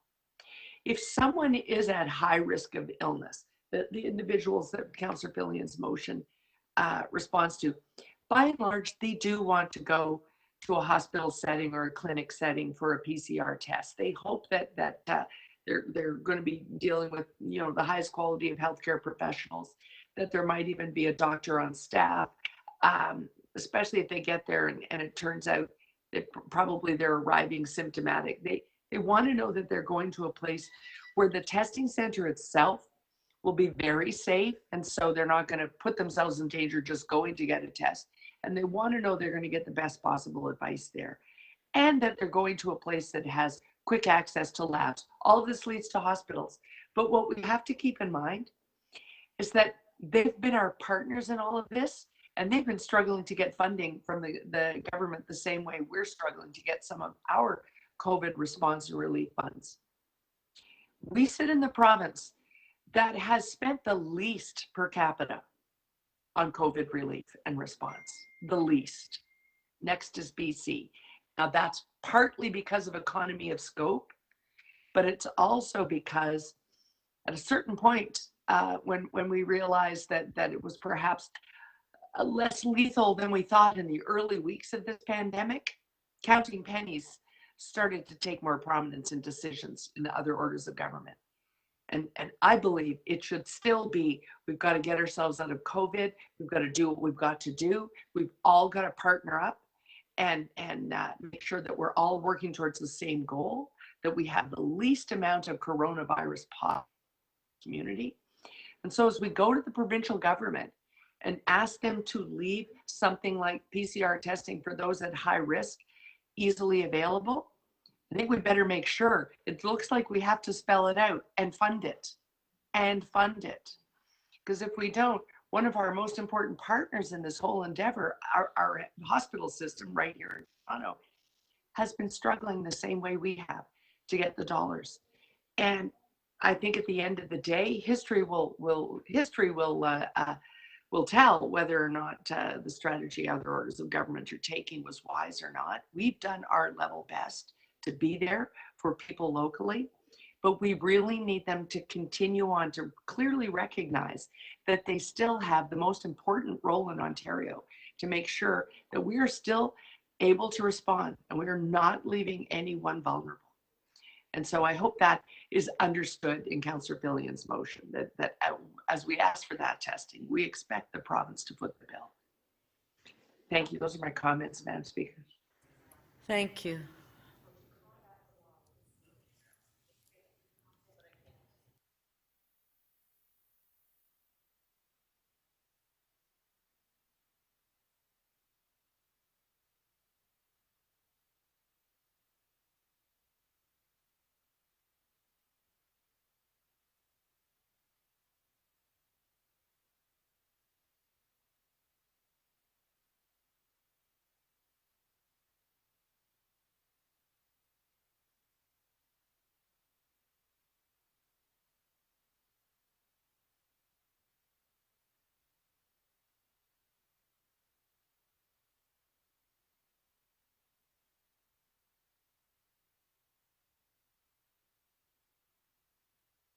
Okay, if you can just give us a minute, please.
Councillor Wong Tam to speak. And if you can please read your motion. Yes, I can. Thank you very much, Madam Speaker. I do have a motion, and thank you very much for your patience, everyone. The motion so reads that the City Council requests the Medical Officer of Health to work with the Chair of the Toronto Accessibility Advisory Committee and to consult with the accessibility community as soon as possible to solicit feedback from those who are living with disabilities and organizations working with this population about Toronto's evolving epidemiology and masking practices. Second part of the motion is to ask the Medical Officer of Health to work with the Executive Director of SDFA to combat the rise of hate crimes, including anti-Asian hate, as it pertains to masking and other public health measures. Thank you very much, Madam Speaker, for your patience as we prepare that motion. The first part of the motion really is about asking Dr. Davila to spend some time with the community living with disabilities. It is, as everyone will probably be aware, a sizable community. At some point in time, each and every single one of us will be living with a disability. When it comes to masking, obviously there is a diverse range of opinions, but I think that because of the evolving mask policies, both at the province and of course at the city, this community would certainly benefit from hearing from the doctor herself on how the policies are being developed, recognizing that the mask bylaw is going to expire. It's going to sit exactly in alignment with the provincial requirements, and I think that's very good, because once communication is clearer and more consistent, then everybody is going to move ahead understanding why the change is happening. And there isn't, as far as I can tell, consensus on the matter. So it really is trying to find a way to make sure that people living with disabilities, especially those who are who have hearing impairments, who are deaf, those who require very specific type of sight lines, or perhaps being able to see someone moving their mouth and around masking, that is certainly one of the impediments to just having a full social life, to be quite honest. The second part of the motion is making an acknowledgement that we have seen a dramatic increase of anti-Asian hate right across North America, and I would say around the world. But the statistics are alarming, and I do recognize that it just as much as we've heard from council members that may feel confused or conflicted around the masking bylaw changing, and that of course is very legitimate. We all have those concerns along the spectrum of emotional responses. But I think that for Asian Canadians, what we've seen is that we have had to live through two pandemics concurrently, one regarding COVID-19, the other one regarding hate. And right now there is no vaccine for hate. There's no vaccine for the rise of anti-Asian hate or hate against any other charter minority population. And so in recognition of that, there will be all sorts of people who choose to remain masked.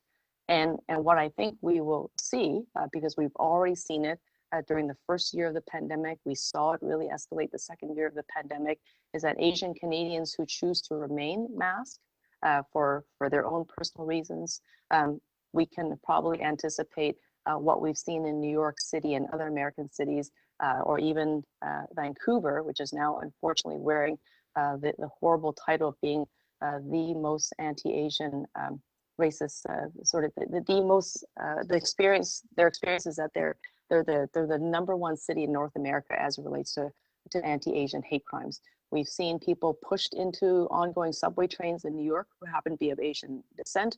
We've seen Asian Canadians now and Asian Americans scared to leave their homes. So imagine all of that circles around you, and you are masked. You're choosing to mask. It makes you a bigger target than you already are. So I'm hoping that the Toronto for All campaign can be refreshed.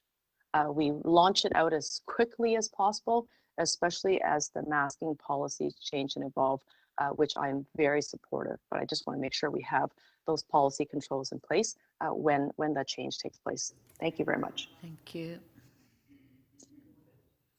Councillor Fletcher to speak. Sorry, I just sent a motion. I don't know if anybody else is speaking yet, or if anybody else is planning to Councillor speak. Fletcher, I'm sorry, we don't have your motion, and you're the last speaker. I understand. Am I Yeah. the last speaker? Well, my motion was going to be that I would really appreciate, given the situation, if we could have a report from our medical officer of health at the next number of council meetings. We have probably 4. We've got April, May, June, and July. And I think that would be a very useful thing, Speaker. So I don't know if you could entertain that, since I just sent that, but or if the medical officer of health might consider doing that.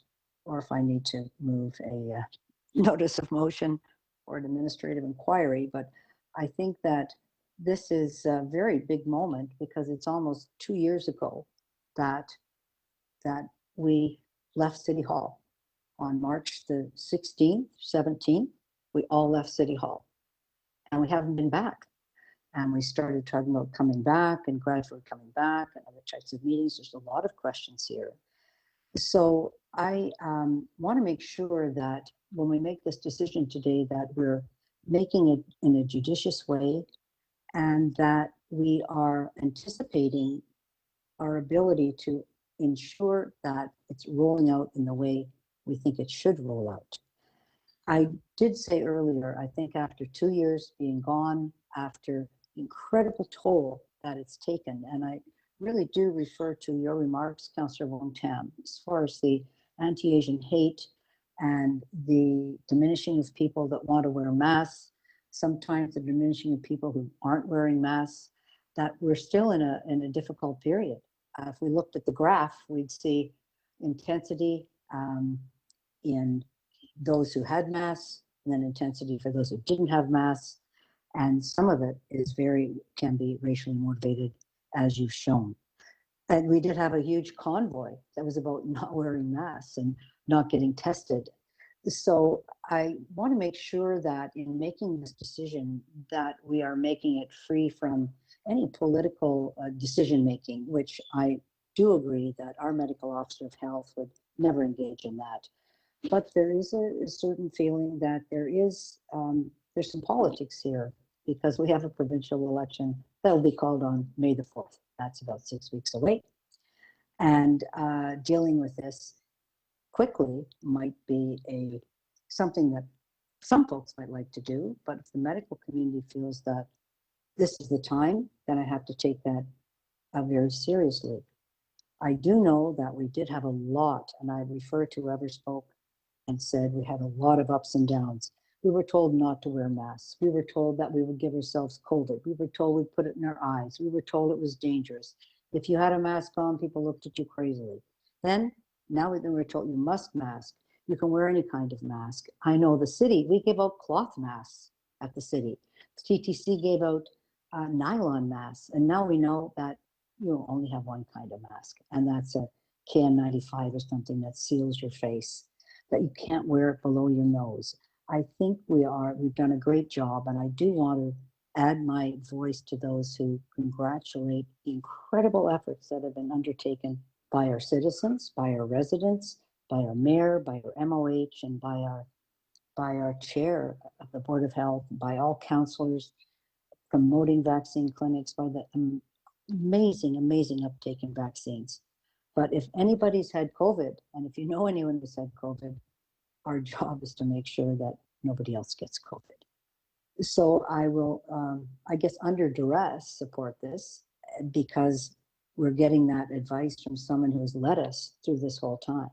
But my preference would be to stay on top of this. I also think it's highly unfortunate that we didn't get briefings, that we weren't pulled together in smaller groups to understand what was going on and ask our questions there, and that we have 5 minutes to ask questions on a pandemic that's been on for 2 years. I don't think that really honors the amount of work and time and effort that everybody has put in, Speaker. I just don't. And it's monumental. Hopefully we'll never live through another one of these. 10 Hopefully the city seconds. will never have to deal with another one of these. So that would be my request. I'm sure she'll take that under advisement. Thank you. Thank you.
Yeah. Okay, Counselor Fletcher, in light that we didn't receive your motion, we've tried to capture and draft a motion that Oh, we thank think you. Oh, that your intent is. So we're going to put it that's on the very screen. nice. If we're going to put it on the screen, and can you indicate, is this what your intent is? I will. Thank you, Speaker. Thank you so much. City Council requests the medical officer of health to report to each of the remaining city council meetings in the term with a COVID-19 update, or to the Board of Health. I think it could be direct to council, just like this was direct to council. That would be helpful for us, for the citizens, for everybody. We'll watch the trajectory. Okay, Speaker, how do I question the mover of this motion? sure. Councillor Cressy? Counselor, did you speak to the medical officer of health or anybody from the Board of Health before moving this No, motion? I'm sorry. No, I was Okay, rushing. thank you very because, much. If I can, I would like to support this, but I really feel we need to be able to understand what's happening. And if, Councillor, if you'd like that to go to the Board of Health, then maybe you'll be having those regularly and we'll have those go to council, but that is my concern. Councillor Cressy, are you? Oh, I'm happy to change it, that it would just simply be at the board, and then council, of course, would be advised. So we can read what's going on and understand that things are getting better. Speaker, as they will. Counselor, if it would be friendly, there is a COVID item at every Board of Health meeting, has been for 2 years. There is a COVID update at every Board of Health meeting. If you want to move it as a friendly amendment to continue that till the end of council, and certainly as a councillor, you Yes. are welcome, and we would invite you openly to attend every one of those meetings. I would see that as a friendly amendment. I okay. would happily make that as a friendly amendment. So Councillor, and then to amend it that it goes to the Board of Health. Okay, Yes. so I'll amend that. And, okay. Now, Councillor Perruzza to speak. Thank you, Speaker. I'm not sure I have anything really new to add, but just a couple of observations. I think the medical officer of health, I think the mayor, I think Councillor Cressy, I think the rest of us who have helped in some way, shape, or form, we've done a very, very good job. It's been a very, very difficult crisis. But I also believe that if we hadn't done as good a job as we did, more people would have gotten sick and more people would have died. I do believe that. I also, and I've heard this criticism as well, that from those who were touched very closely by COVID and lost people. And lost people that we could have done more. All of us collectively could have done more. Perhaps that's true, but I think that we did the best we could with what we had, and we continue to go forward. But I do think that we need to be very, very clear in our messaging. I have learned some very, very fundamental things, and I've adopted some very good practices. I wash my hands a lot more now. Wearing a mask, protects. I've learned a lot about what it means to wear a mask. Distance, and all of those things. These plastic things that have crept up on, counters, protecting the people behind the counter, the people in front of the counter, and all of these other measures at the gas bar, for example, and those kinds of things. And I would hope that many of those practices would continue and would continue on a voluntary basis. And if that's the messaging that all of these things that you've learned will protect you from the common cold, will protect you from the flu, will protect you from COVID, and so on. And you should adopt these things as part of your lifestyle going forward. If that's the message, then that needs to be the clear, consistent message. I get it. In a pluralistic democratic society, you're always going to have this great range of opinions, and you're always going to have people feeling differently about certain things. But there needs to be consistency on this, because the issue has created has created wedges between folks, fractured families, friends. It has. We've all experienced that in one form or another. So now there's this really big job that we need to deal with that. And I don't believe for 1 minute that we're not going to be living with COVID forever. I don't know if the pandemic is over now, or people's tolerance or desire to deal with the notion of a pandemic, if that's over, but COVID is forever. And that may very well be the case. And I don't know where we are in that. But I do know that it needs to be a clear message going forward. And it needs to be a message across the board for everyone. You know, you can't see these people going to a hockey game doing one thing and then you know, others doing something different. But there's one last thing I do want to say, and those of us who have lived through this pandemic, I understand that anything is possible. If you can shut down the economy, send everybody home for 2 years, and survive that economically, socially, emotionally, we can be bold when it comes to the environment. Yes, we can say no to Russian oil and gas and survive it. We can. Because if the pandemic has shown us anything, that's the lesson for all of us who have lived through it, is that anything is possible. Bold is possible, and you survive it. Thank you. Okay, let's put the motions on the screen. Okay, we have the motion on the screen by Mayor Tory. Do we want a recorded vote? Yes, please, Speaker. Okay, recorded vote.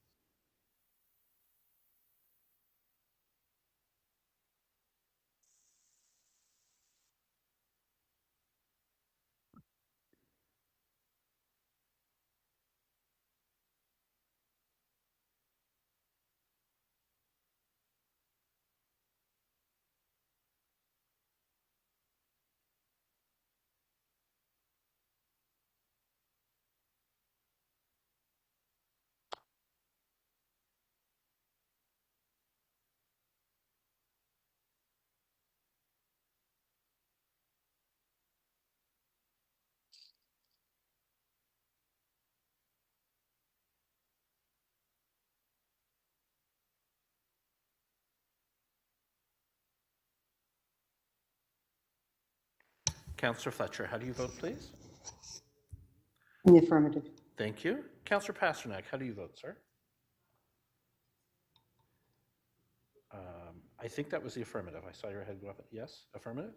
I'm sorry. Yes, that is a yes. Thank you very In the much. affirmative. Yes. Yeah. Speaker, motion 1 carries. The vote is 24-1. Thank you. Next motion.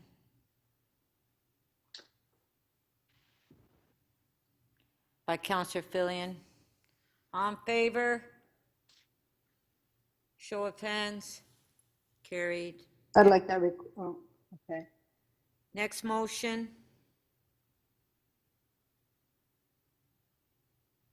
By Councillor Wong Tam. On favor? Show of hands. Carried. Next motion by Councillor Fletcher. On favor? Show of hands, carried. Item is amended. All in favor? Carried. Q. Our next item, Councillor Grimes, you held it down, CC 41.14, 3100, 3200 Bloor Street, Montgomery Road. Councillor Grimes. Thank you, Madam Speaker. I'd like to move the revised motion in the confidential attachment, and I want to thank staff, especially our legal team, who's worked with the applicant to come to a solution here, and I want to thank the planning department that worked with our solicitor, and the motion is there before us. I ask you to support. There's peace in the valley. Thank you. We have the motion. We have the motion on the screen. Madam Speaker, I have a procedural question. We're deleting the recommendation. Adopt instead the confidential instructions attached to this motion, but I don't know where those are. They're on CMP. Attached to this motion. I wonder if we might have time to read them. Okay, let's go to the next item. Sorry, I have a question of the mover.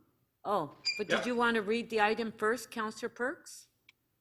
Yeah, okay, we can hold this down and I'll Yeah. read it and then ask Well, questions. That, Okay, that was what I intended to do. I'm very sorry. So CC 4116, Councillor Grimes, you held the item down. Yeah, again, I have a revised motion in confidential that I'd like to move, but Councilor Perks probably wants to hold that down too, so they've been sent in, so people can look at them. Otherwise we got to go on camera. So I'm happy to talk to Councilor Perks offline. Thank you. We want to hold this one down as well? Well, so Speaker, on a point of privilege, Mm-hmm. on a point of privilege, Okay. when a member moves a public motion, it goes up on the screen. We have an opportunity to ask them questions in public. When a member moves something that is an in-camera item, we don't have an opportunity to ask them questions unless we go in camera. Right. So when we follow this process of an in-camera motion suddenly appearing that wasn't pre-circulated, I do not have the capacity to do my job.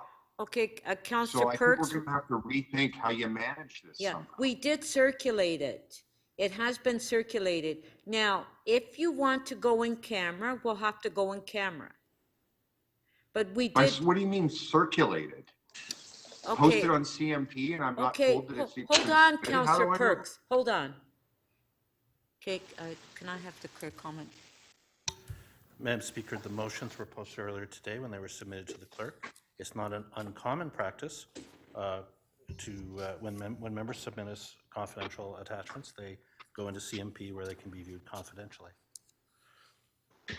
Can I just ask a question of the clerk so that they can assist me in helping in figuring out how to do my job here? So when we had paper meetings in the real world instead of virtually, you'd be sitting at your desk and a member of the clerk staff would hand you the confidential motion, and that way you would be alerted to the fact that it existed.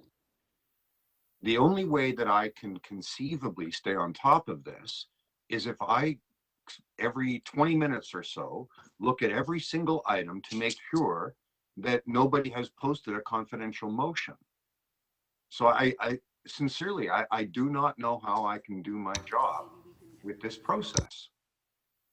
Madam Speaker. Okay, that's why we have to meet in person. Okay, clerk? I was just going to say, Madam Speaker, that the member raises a fair point, and we're happy to undertake to develop some routines that will aid members in addressing that problem, so that when items are posted, during the meeting, that we can notify members. So we'll undertake to do that. I understand we're going to hybrid meetings, but there may be that may be useful in the hybrid meeting regime as well as the in-person Okay, so my Madam question, Speaker, my happy to question, hold it down. Councillor Perks. hold on. Like, before we start debating, do we want to go in camera or not? That's the question. Madam Speaker, yes. While you were answering the procedural questions, I've had time to look at the confidential motions that I knew nothing about until now. One is a complete 180, of which I have questions. Okay, so we'll have to go in camera. Let's just go through the rest of the items. Yeah, let's just finish the couple of items that we still have held down. MM 41.4, conversion of TTC Commission bus loop. Councillor Cole, you held the item down. Did you have a motion? Yeah, we just had a motion, just to change some of the wording in consultation with the TTC. We could put that revision up. Okay, just work one, out some of the details. just with, one sec. Counselor. Just one sec. with Do we have Counselor- your motion, Councillor Cole? Yes, it's been there for hours. Okay, just a sec. Give the staff an opportunity.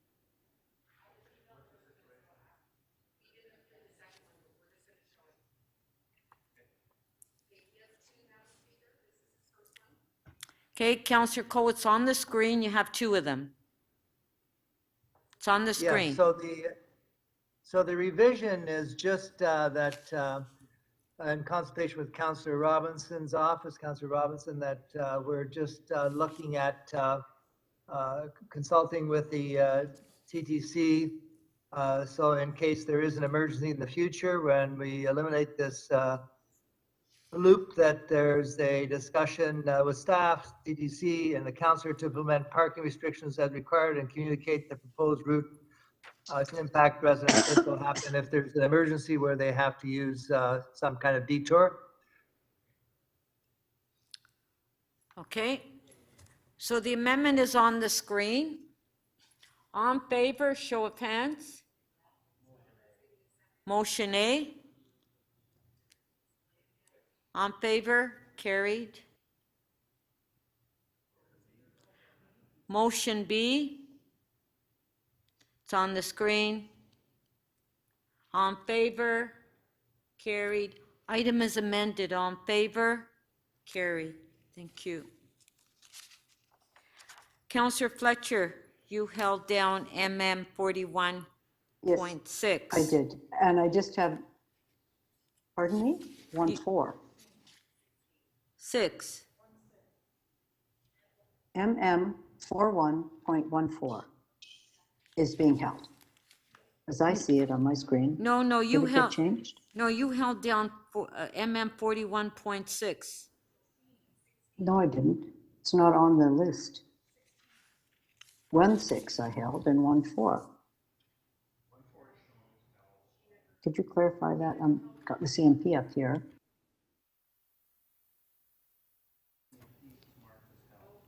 Yeah, you didn't hold 1.4.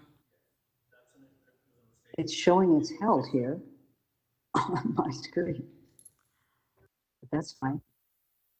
Somebody clarify that? It's been shown that all day that it's held.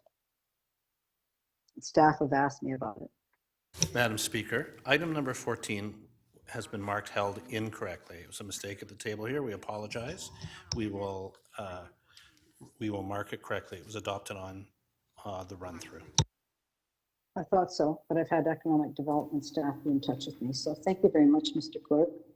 Thank you. That's gone now. It's not.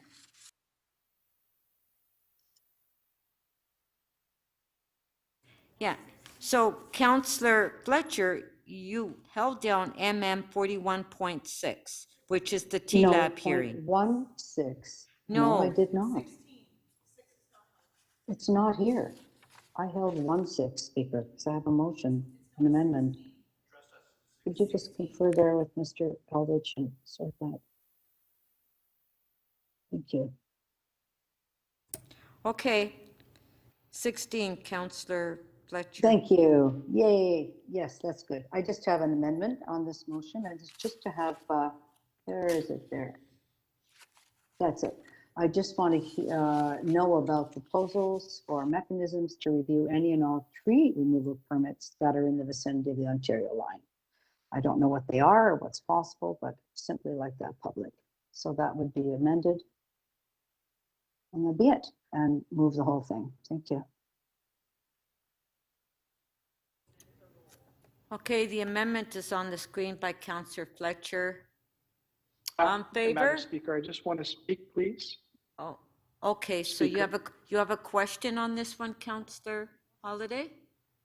Well, I guess the question period's done, but I wanted to speak really briefly on it.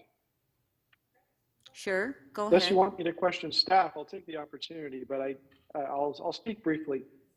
Okay, go ahead, Councillor Holiday. Thank you, Speaker. I'm going to support the vast majority of what's before us. I'm going to ask you, Madam Speaker, to separate 2C. And this is really, it's not actually about the issue on the Ontario line. It's more about governance. Just the mechanics of the way that this is written is concerning to me, and I'm not sure that it sets a good precedent. So my read of this says that staff are being instructed to hold permits, and the condition of the release of the permits is to have staff report on a consultation meeting that is being held by the councillor, which they're being asked to attend. And that puts the permits effectively in the hands of one person. And I wish it was worded just a little differently, but I am unsettled with just the way that lays out, because if the meeting doesn't happen, then the permits can't get issued. Otherwise, I'll be voting for the rest of it. And I appreciate there's some intent there, but just the way that it was worded just doesn't sit right with me. And I was hoping Councillor Fletcher was going to amend that, but I guess not. I think you'll be okay with it. The motion move. There are no permits yet. They're not coming till the fall, and this meeting will be held long before that, Councillor. So there's no intention to hold them up, but certainly we need to know what they're going to be. So Councillor public has a Holiday, right to know. Councillor Holiday has asked for a separate vote. So can we put it on the screen? Sure.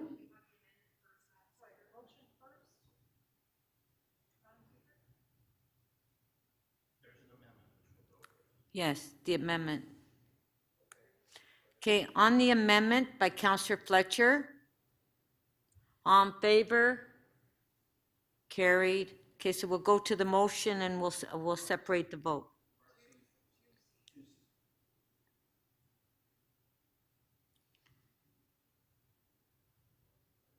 Two C. Okay, recorded vote.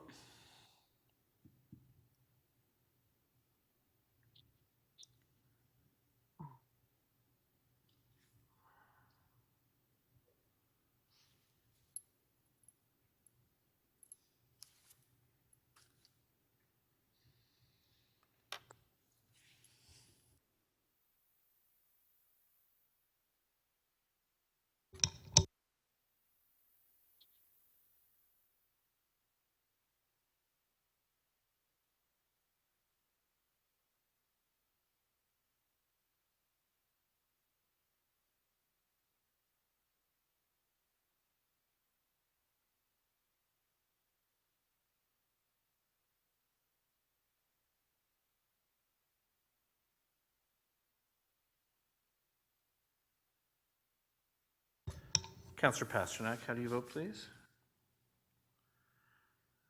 Favor? In favor, thank you. Speaker, the amendment, I'm sorry, Part 2C of the item carries. The vote is 21-2. Okay, so on the remainder, as amended, on favor, show of hands, carried. Thank you. Okay. Okay, Councillor Perks, could you move this motion? You want to go on camera? I would like to move this motion. Because we're going in camera. Yes, I would like to move that we go in camera Okay, but you have to to read consider it. the two items listed. Yeah, you have to read it, please. Oh, boy, okay. It's on the screen now, Madam It's on the Speaker. screen. It just went off my screen. It just disappeared again, Madam Speaker. Okay. Oh. Oh, God. Could we see the motion again? Ah, there we go. Okay. There we go. Speaker, I move that council recess its public session to meet as committee of the whole in closed session to consider CC 41.14, 3100 to 3200 Bloor Street West and 4 to 8 Montgomery Road official plan amendment, zoning bylaw amendment, and site plan control applications. Request for further direction regarding Ontario Land Tribunal hearing. Reasons for confidential information, litigation or potential litigation that affects the city or one of its agencies or corporations, and advice or communications that are subject to solicitor-client privilege. DC 41.16, I'm not trying to put anyone to sleep.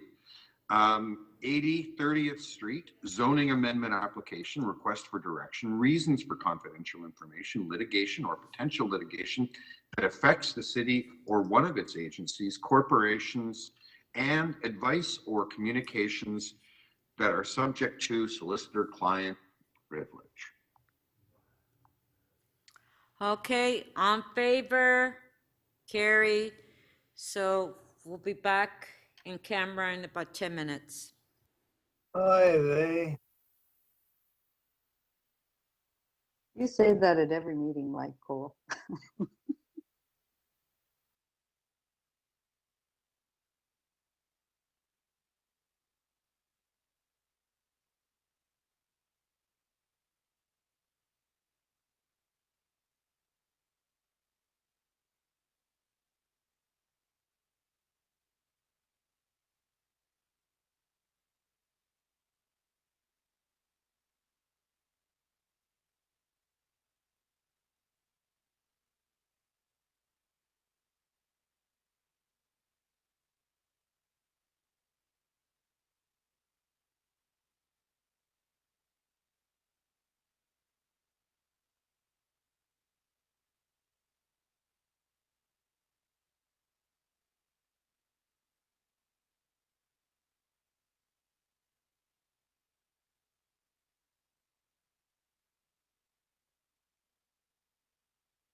Okay.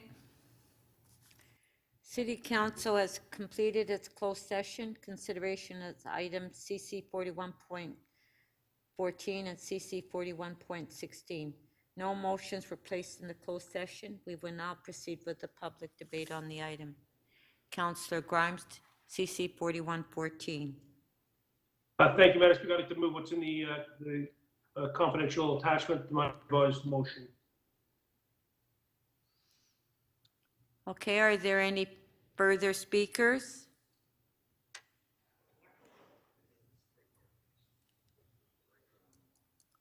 Okay, on the motion by Councillor Grimes, CC 4114. On the amendment, all in favor? Show of hands. Opposed, if any, carried.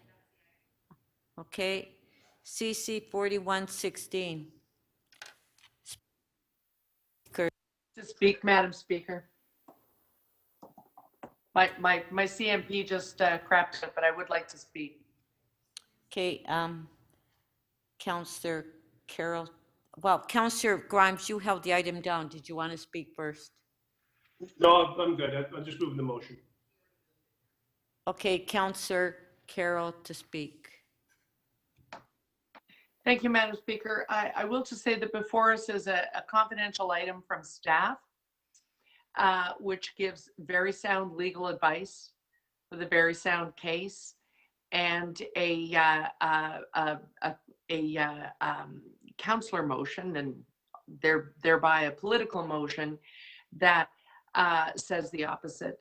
I would urge us in the early days of OLT, seeing some of the outcomes we've seen from them thus far, that we really do need to go by the learned advice that we get from our city solicitor and her team.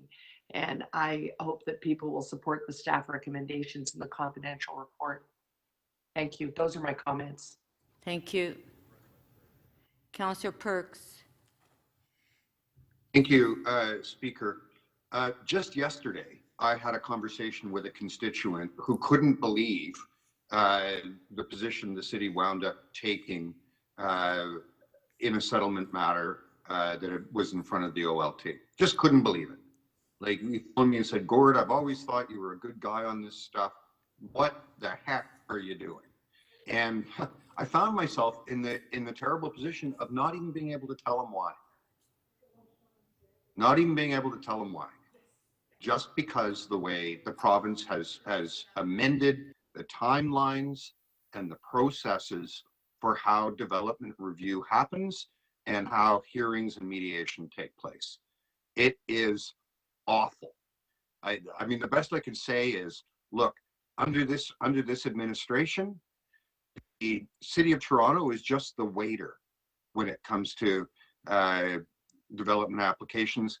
The province owns the restaurant, they set the menu, they cook the meal, and they decide what the price is. All we get to do is carry it out to you and serve it. And it's just wrong. And it's put Councillor Grimes in a terrible position here. But unfortunately, in this moment, the best advice we have for serving the public interest is to vote in support of what staff have recommended. It's hard, it's awful, it's wrong, and it is in no way council's fault, but it's our best option. Thank you. Okay. So we'll put the motion by Councillor Grimes on the screen. Recorded vote. Recorded vote, please, Madam Speaker. Thank you.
Councillor Pasternak, how do you vote, please? Oh, I'm sorry, Councillor, can you repeat that, please, with the mic? Yeah, yes, I'm supporting Councillor Grimes' motion in the affirmative. In the affirmative, thank you very much. Speaker motion 1 carries. The vote is 17-3.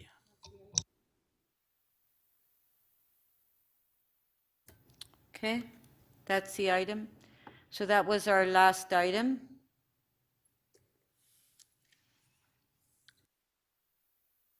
Okay. Members, before I ask for motion to enact the general bills, may I have a motion regarding the consideration of submissions on zoning bylaw and official plan amendments? Moved by Councillor Mantis. All those in favor? Opposed, if any, carried. May I have a motion to introduce the general bills? Moved by Councillor Ainsley. Can you Shall read leave it? be granted to introduce bills 146 to 202.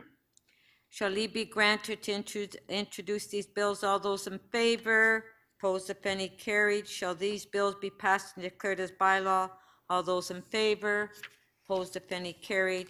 May I have a motion to introduce a confirming bill? Mayor Tory? Yes, Speaker, that leave be granted to introduce a bill to confirm to the point of the introduction of this motion the proceedings of City Council Meeting 41 on March the 9th, 2022. Shall leave be granted to introduce this bill? All those in favor? Opposed, if any, carried.